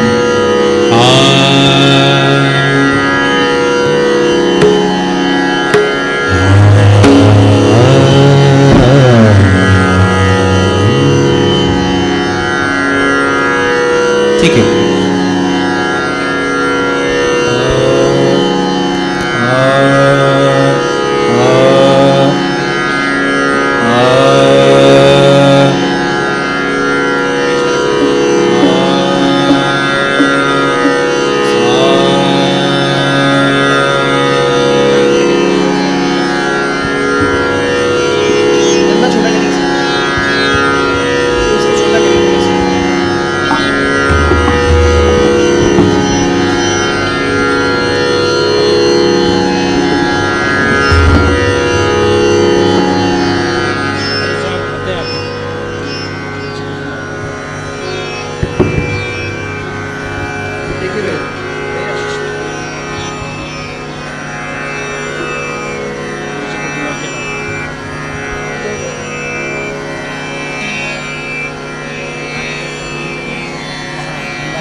थोड़ा बढ़ाइए,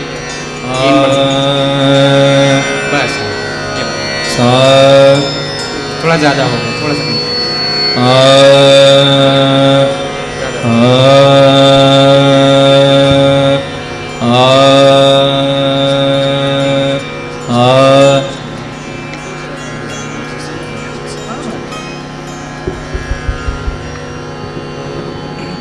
ये वाला देख लीजिए।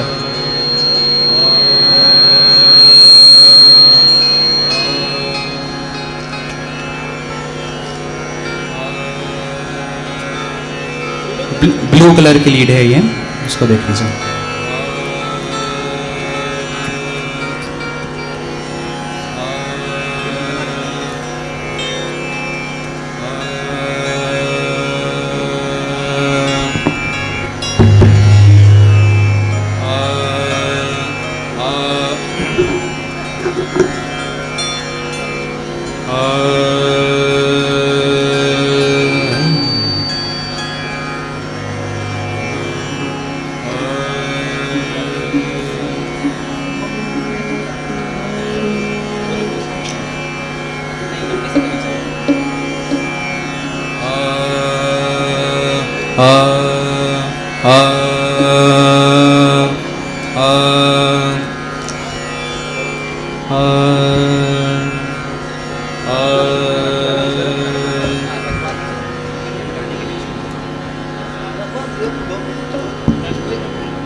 हेलो हेलो हेलो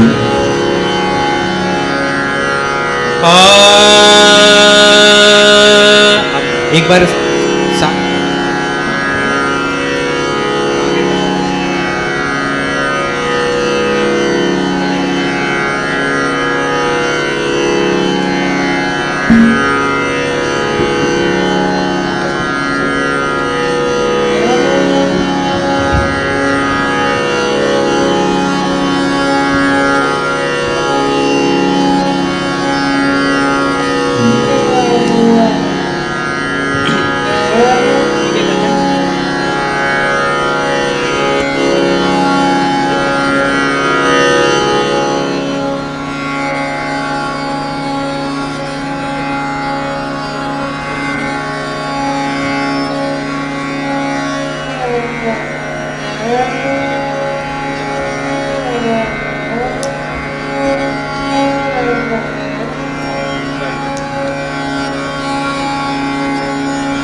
स्टेज पे जो लाइट्स हैं थोड़ा सा डिम कर दीजिए, बिल्कुल हल्का सा रखिएगा इसको, बस ठीक है।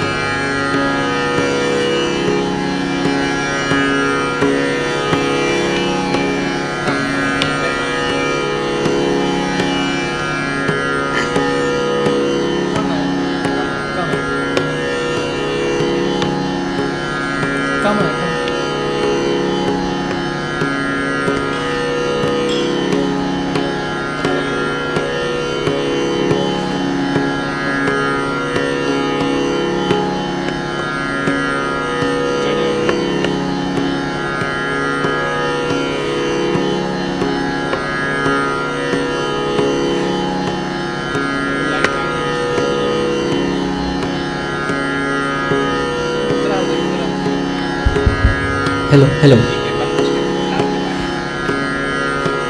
Hello check.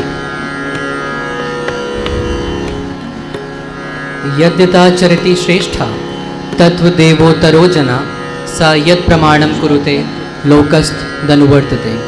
What great men do, everyone aspires and follows their actions and deeds. This great shlok from Srimad Bhagavad Gita always reminds us of doing deeds which are good in ethics and inspiring for others.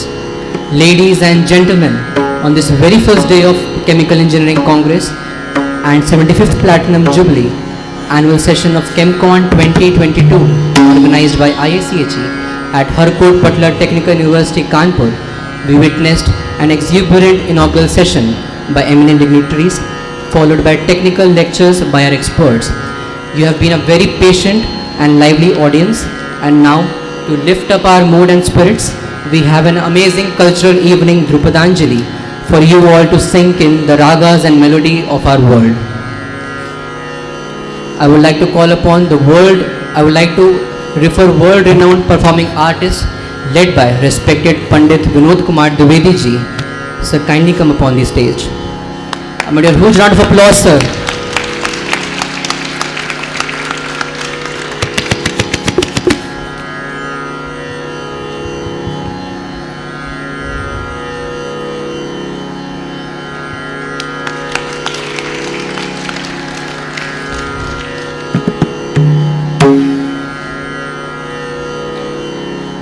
Respected Pandit Vinod Kumar Dwivedi ji needs no introduction as he has successfully carved out a niche for himself in Dhrupad Dhamar Gayan. Sir is an expert panelist in the Ministry of Culture Indian government, as he is one of the very few gurus and performers of India's oldest and rarest Dhrupad style of singing. Sir has been conferred upon many prestigious national and international awards. Kala Vibhushan Award by Sri Lankan government, Dhrupad Maestro Award by UAE government, Uttar Pradesh Sangeet Natak Academy Award, and many others to add to his glorious and illustrious career. Sir shall be accompanied by his dedicated son, disciple, Sri Ayush Dwivedi ji, who is one of the prominent active young performers of Dhrupad Dhamar genre of Hindustani vocal music in the country. He is an approved All India Radio and Doordarshan artist and conferred upon many prestigious and awards and scholarships. Now, let me take a moment to brief you all about the Dhrupad style of singing and introduce you the group of performing artists. Dhrupad is a genre in Hindustani classical music from the Indian subcontinent. It is the oldest style of major vocal styles associated with Hindustani classical music, Haveli Sangeet of Pushti Marg Sampradaya, and also related to the South Indian Carnatic tradition. I am honored to welcome our performing artists amid a round cheer of applause of you all. Ladies and gentlemen, we have Sri Pandit Vinod Kumar Dwivedi ji, Sri Ayush Dwivedi ji as Dhrupad vocal singers for today's cultural evening Dhrupadanjali. Accompanying them, we have Sri Manoj Solanki ji from Pune, who will be playing Pakhavaj. We have Sri Anish Mishra ji from Varanasi, who shall be playing Sarangi. We'll be having Sri Akshay Shukla ji, Sri Chetan Gupta ji, and Sri Ajit Singh ji, who will be playing Tanpura. So hold your breath, everyone, keep your musical mode on, and enjoy this exemplary performance by these talented performing artists. A huge round of applause by you all.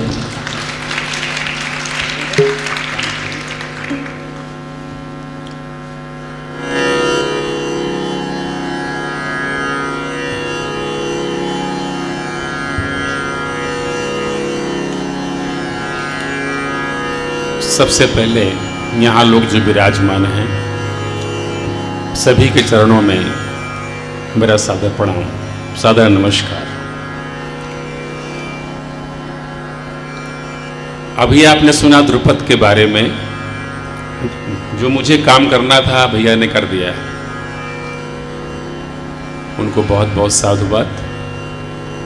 Dhrupad हमारे देश की गायन शैलियों में सबसे प्राचीन गायन शैली है।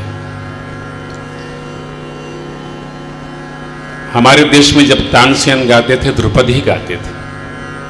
आज इस सभा में हमारे मध्य में श्रीमान R.K. त्रिवेदी जी, डॉक्टर साहब प्रोफेसर हैं यहाँ बैठे। अच्छा, और हमारे परम मित्र डॉक्टर संजय जी स्वर्णकार जी, ये प्रोफेसर हैं विश्वविद्यालय में, विराजमान हैं। शुभम जी, रीता वर्मा जी विराजमान हैं, और हमारे बहुत सारे मित्र यहाँ विराजमान हैं। और आप लोग बहुत बुद्धिजीवी हैं।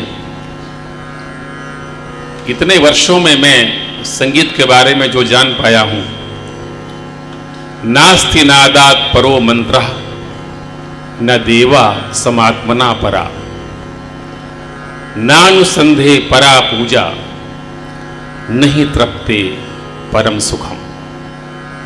नास्ति नादात परो मंत्रा, इस संसार में नाद से बड़ा कोई मंत्र नहीं। न देवा समात्मना परा, और अपनी आत्मा से बड़ा कोई देवता नहीं। अगर पूजा करनी ही है तो नाद की पूजा करें, और नहीं तृप्ते परम सुखम। जीवन में यदि संतोष का अनुभव हो जाए तो इससे बड़ी तृप्ति नहीं। चूंकि यहां लोग विज्ञान के विराजमान हैं और सभी सुयोग्य हैं, नाद विज्ञान है, संगीत एक प्रकार का विज्ञान है। विज्ञान किसी विषय का क्रमबद्ध ज्ञान विज्ञान। और मुझे लगता है कि शास्त्रीय संगीत से अधिक क्रमबद्धता,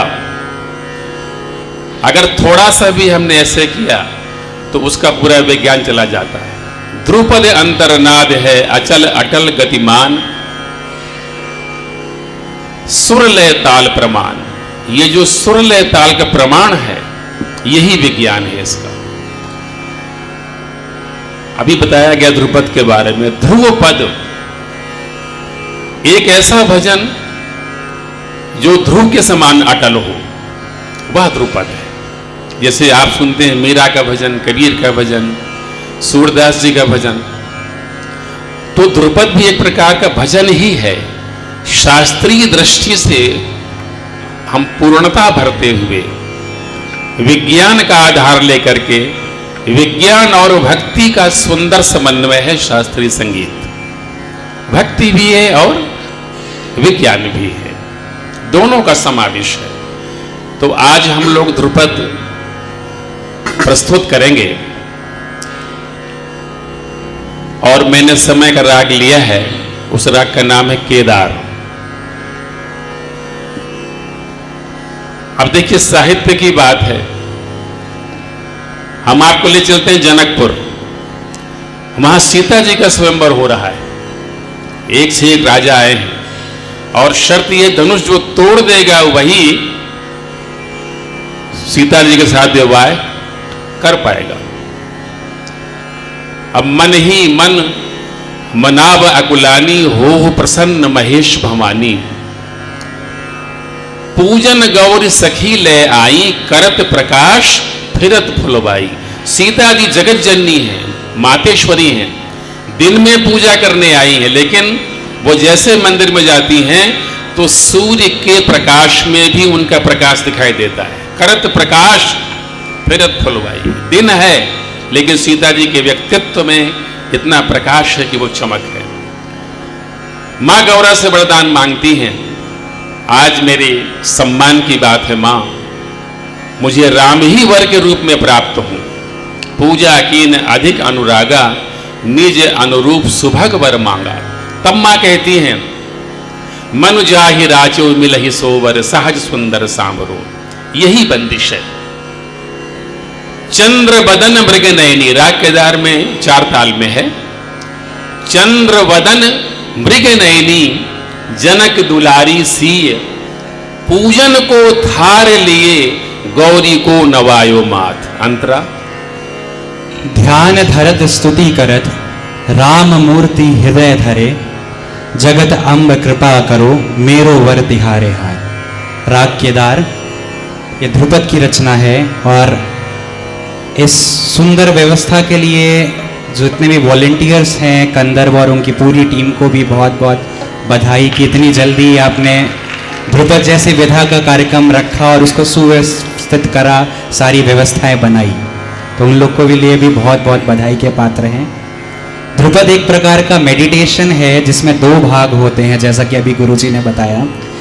ये पद है, उसके पूर्व में अलाप आती है। अभी मेरी बात हो रही थी, बहुत सारे प्रोफेसर्स थे जो गाते भी हैं, तो वो अलापचारी का भी रस ले सकते हैं, और जो नहीं गाते हैं वो उसका जो नोम तोम की अलाप है, ये मंत्र है, ओम हरि नारायण अनंत तरन तारन।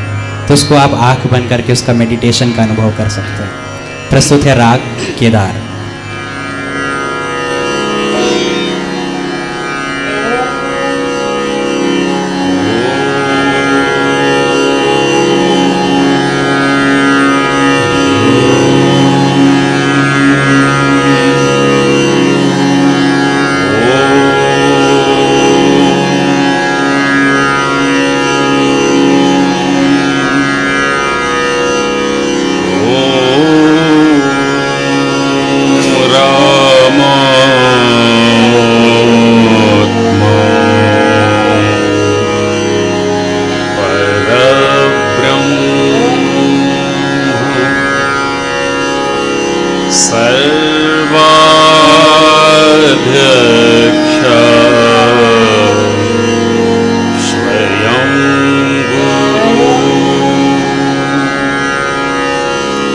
यस्य बोध प्रभावेण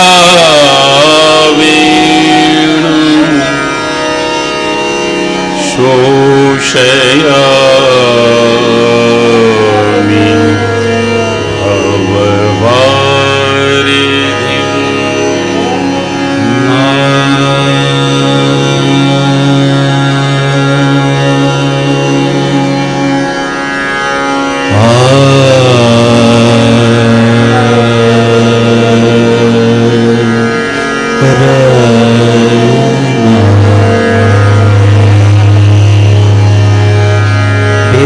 हमिंग बहुत हो रहा है इसका।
ये जो आलाप का जो पोर्शन है ये एक प्रकार का इंट्रोडक्शन है गायक और राग के बीच में। हम राग को जानने की कोशिश कर रहे हैं गाने के माध्यम से, और राग हमारे अंदर ढूंढने की कोशिश कर रहा है कि क्या क्या है। तो ये इंट्रोडक्शन हो रहा है, धीरे धीरे इंट्रोडक्शन दोस्ती में बदल जाती है।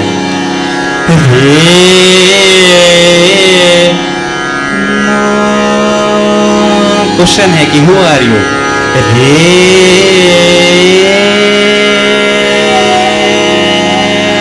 आंसर आया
एक इसमें गाना था बहुत बढ़िया, तो शायद राग आपके दिमाग में आ जाएगा।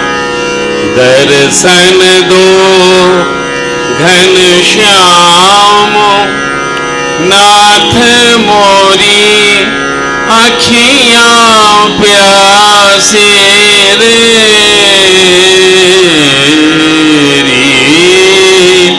रे नाना, वही भाव आएगा।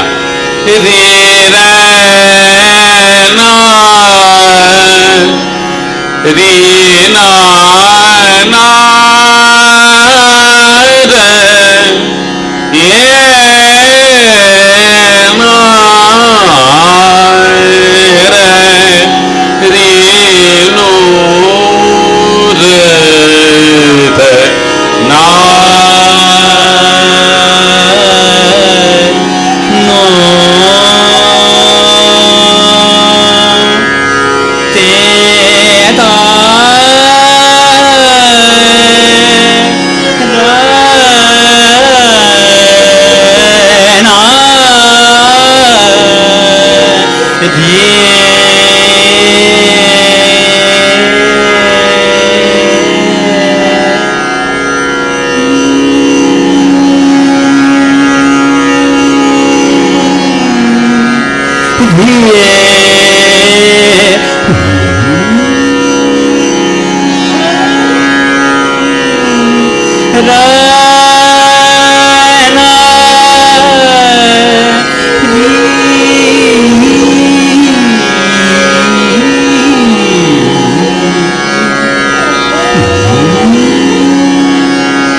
हम जैसे ईश्वर के सामने करुण रूप लेकर के करुणा के साथ अपेक्षा करते हैं, क्योंकि राग भी ईश्वर का स्वरूप है। और कैसे करुणा आती है, हम कुछ मांगते हैं भगवान से। री रे ना री रे ना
दूसरा स्टेज है, इसमें थोड़ा इंट्रोडक्शन हो गया तो दोस्ती हो गई है।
आपस में मिल जाते हैं ना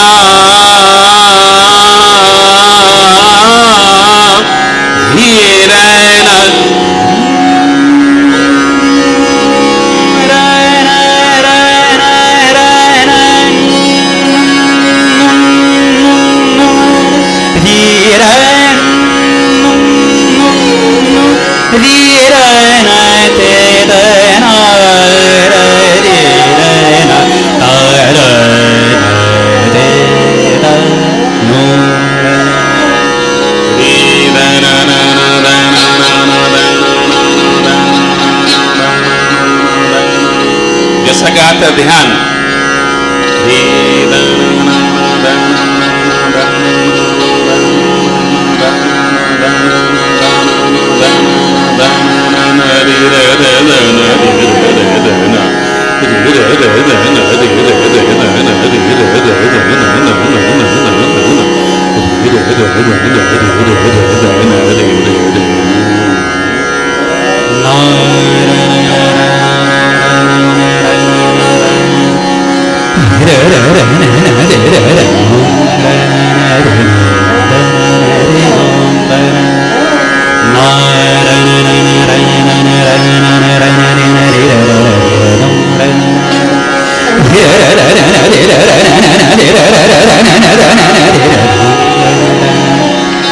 ये गमक कहलाई जाती है।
अपनी संगत भी बात की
संवाद हो रहे जो हम लोग गा रहे हैं वो बखावत से भी निकल रहा है और मैं चाहूंगा वो आपके हाथों में भी देखिए आप वो चीज नोम के जो आलाप है आप निकाल सकते हैं।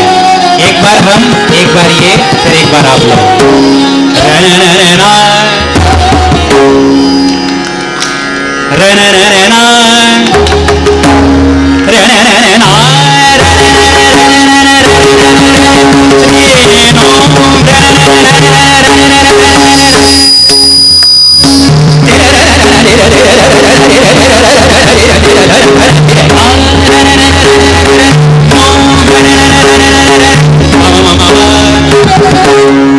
अभी इनकी आपको हेल्प के लिए दे भी रहे हैं ये, इनके साथ आपका आना चाहिए। मामा मामा बा मामा मामा धा मामा मामा सादा दा मामा मामा सादा दा सादा दा मा सादा दा सादा दा धा मेरा धनी रे धा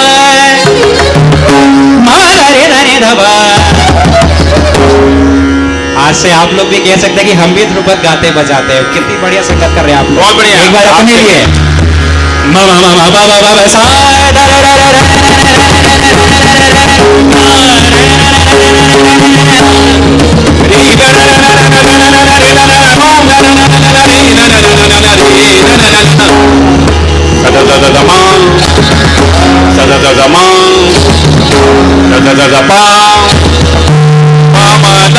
ma ma re sa. Pa ma da pa ma ma re sa. Sa sa ma pa. Pa ma da pa ma ma re sa. Da ma da da pa. Da da da pa. Da da da pa. Ma ma ma pa pa. Ma ma ma re sa. Ma pa sa sa ma pa sa sa ma pa pa sa sa ma pa sa sa ma pa ma pa sa sa ma pa sa sa ma pa no da da da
चंद्र बदन मृग नयनी जनक दुलारी सिय पूजन को थार लिए गौरी को नवायो मात।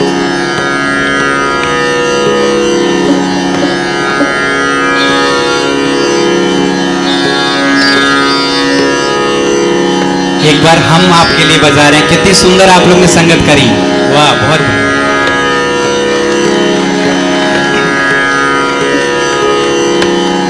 वास्तव में आप सभी लोग साइंस स्ट्रीम से जुड़े हुए हैं। एक्सपेरिमेंट हम लोग गाने में भी करते हैं, आप लोग अपनी विद्या में करते हैं, तो आज दोनों लोग का मिलाप हो गया है और दोनों का एक्सपेरिमेंट मिलके बहुत अच्छा एक एक्सपेरिमेंट है।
अब ये एक्सपेरिमेंट है, हम लोग 12 के राउंड में कर रहे हैं सब कुछ, और जो हम गा रहे हैं वही बता रहे हैं। मृग नयनी वादन, मृग नयनी, मृग नयनी नयनी चंद्र, मृग नयनी नयनी चंद्र,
दुर्गा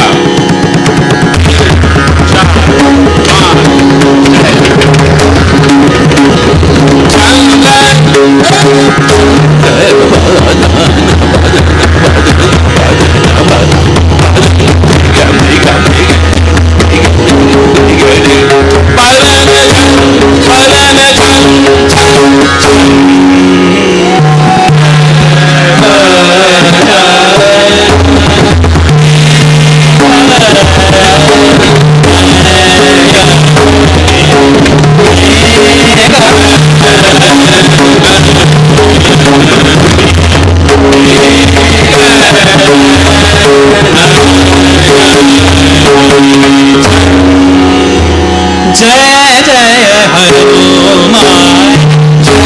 आज मंगलवार है इसलिए हनुमान जी के मंगल जय जय हनुमान जय जय हनुमान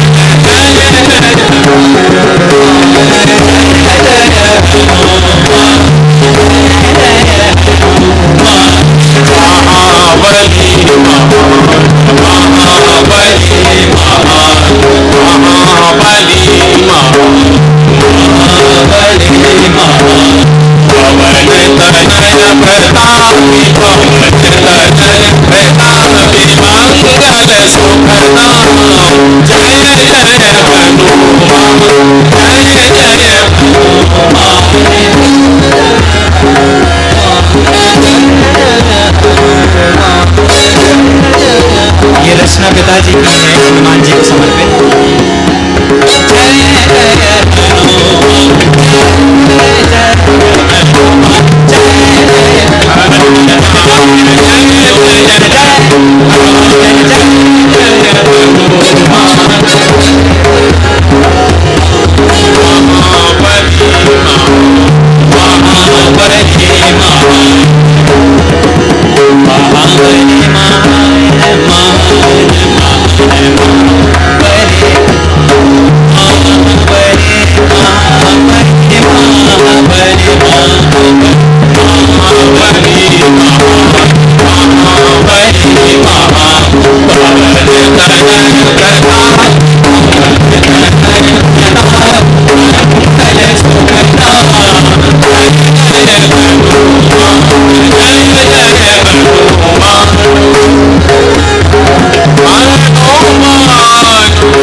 सकल गुण निधानम वानराणामधीशम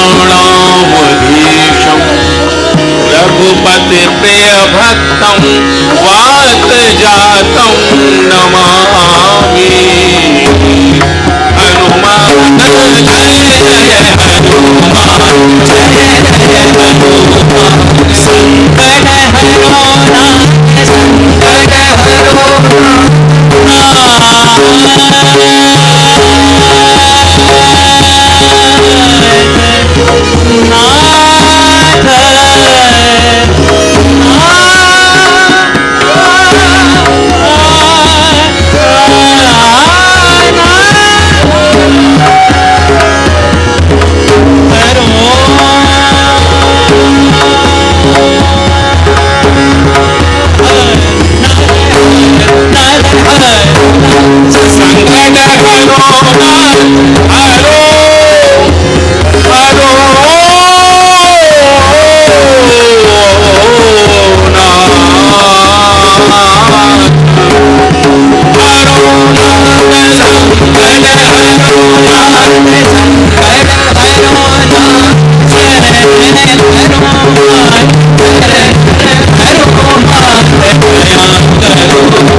हमारे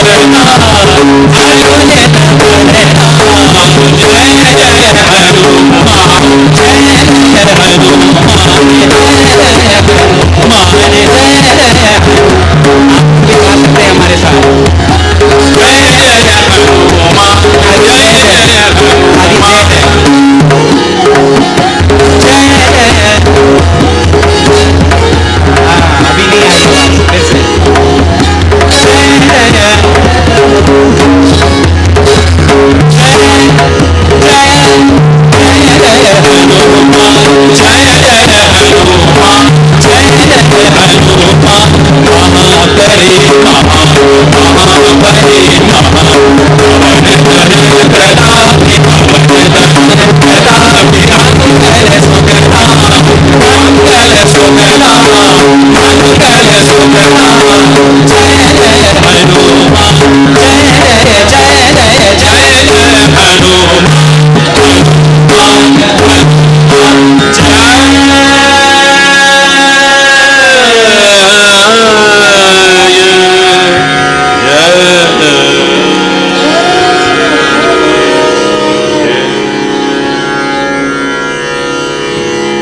समापन हम लोग हनुमान जी की रचना हो गई है, तो जिनके वो भक्त थे, किनके भक्त थे? भगवान श्री रामचंद्र जी के, उनकी एक रचना से समापन हम लोग एंडिंग करेंगे। चाटी पे बेस दिया है आपने, ये साइड वाले में, इसको थोड़ा सा हटा दीजिए।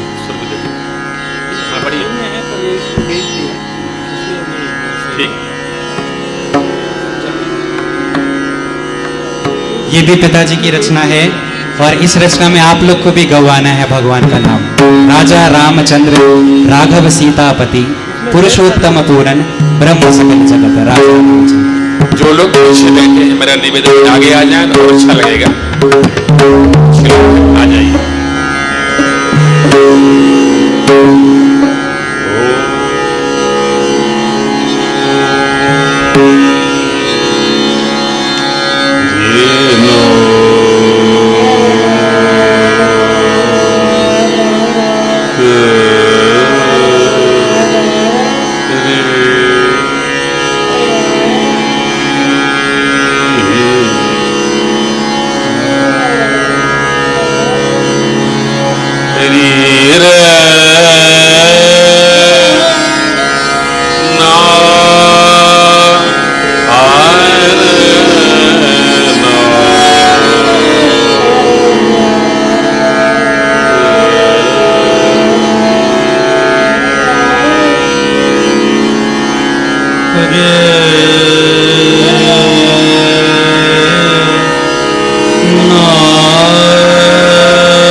साहित्य है, ये राग चारुकेशी है।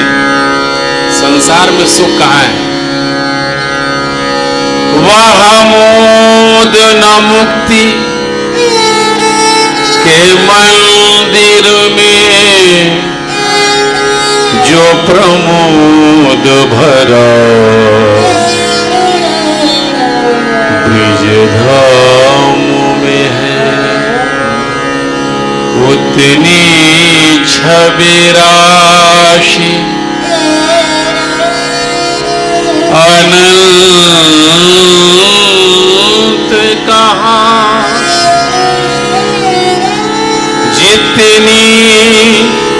छवि सुंदर श्याम में है। क्या बात है। उतनी छवि राशि अनंत कहाँ जितनी छवि सुंदर श्याम में है। शशि में न सरोज सुदारस में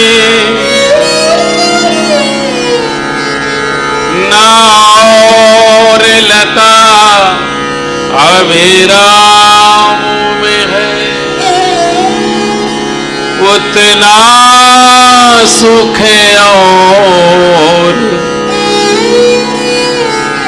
कहीं भी नहीं जितना सुख राम के नाम में है। नाम में है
पूरन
Sita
सभी को बहुत बहुत धन्यवाद। आप लोगों ने बड़ी धैर्यता से सुना है, इसलिए आपको बहुत बहुत थैंक्स। तो अलग है, साधुवाद, बहुत बहुत साधुवाद आपके लिए भी।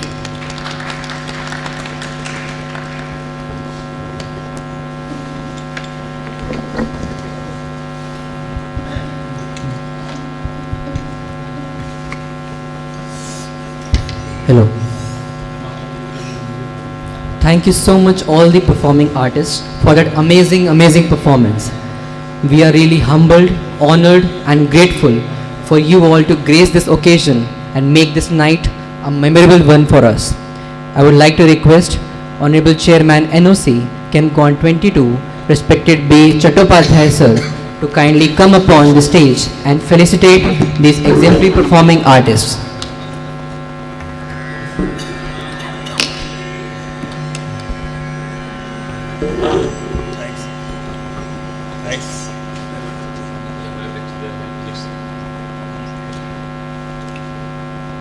Respected Pandit Vinod Kumar Dwivedi ji.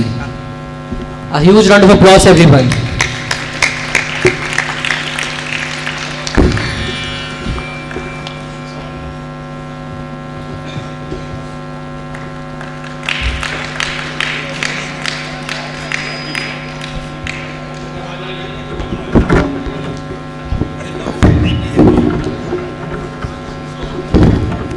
Shri Ayush Dwivedi ji.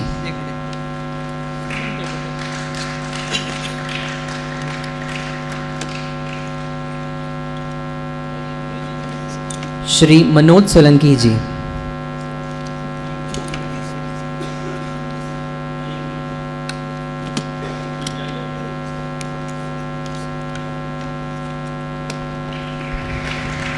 Shri Anish Mishra ji.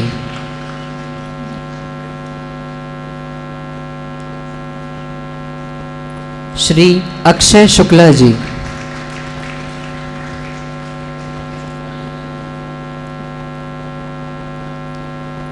Shri चेतन गुप्ता जी।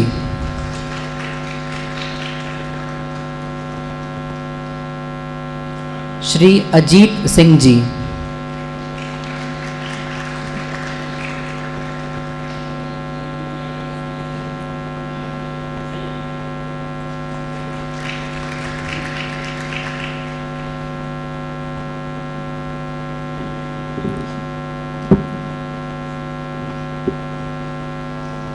आप सभी कलाकारों का हृदय से धन्यवाद व साधुवाद।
Thank you so much everyone for gracing this occasion.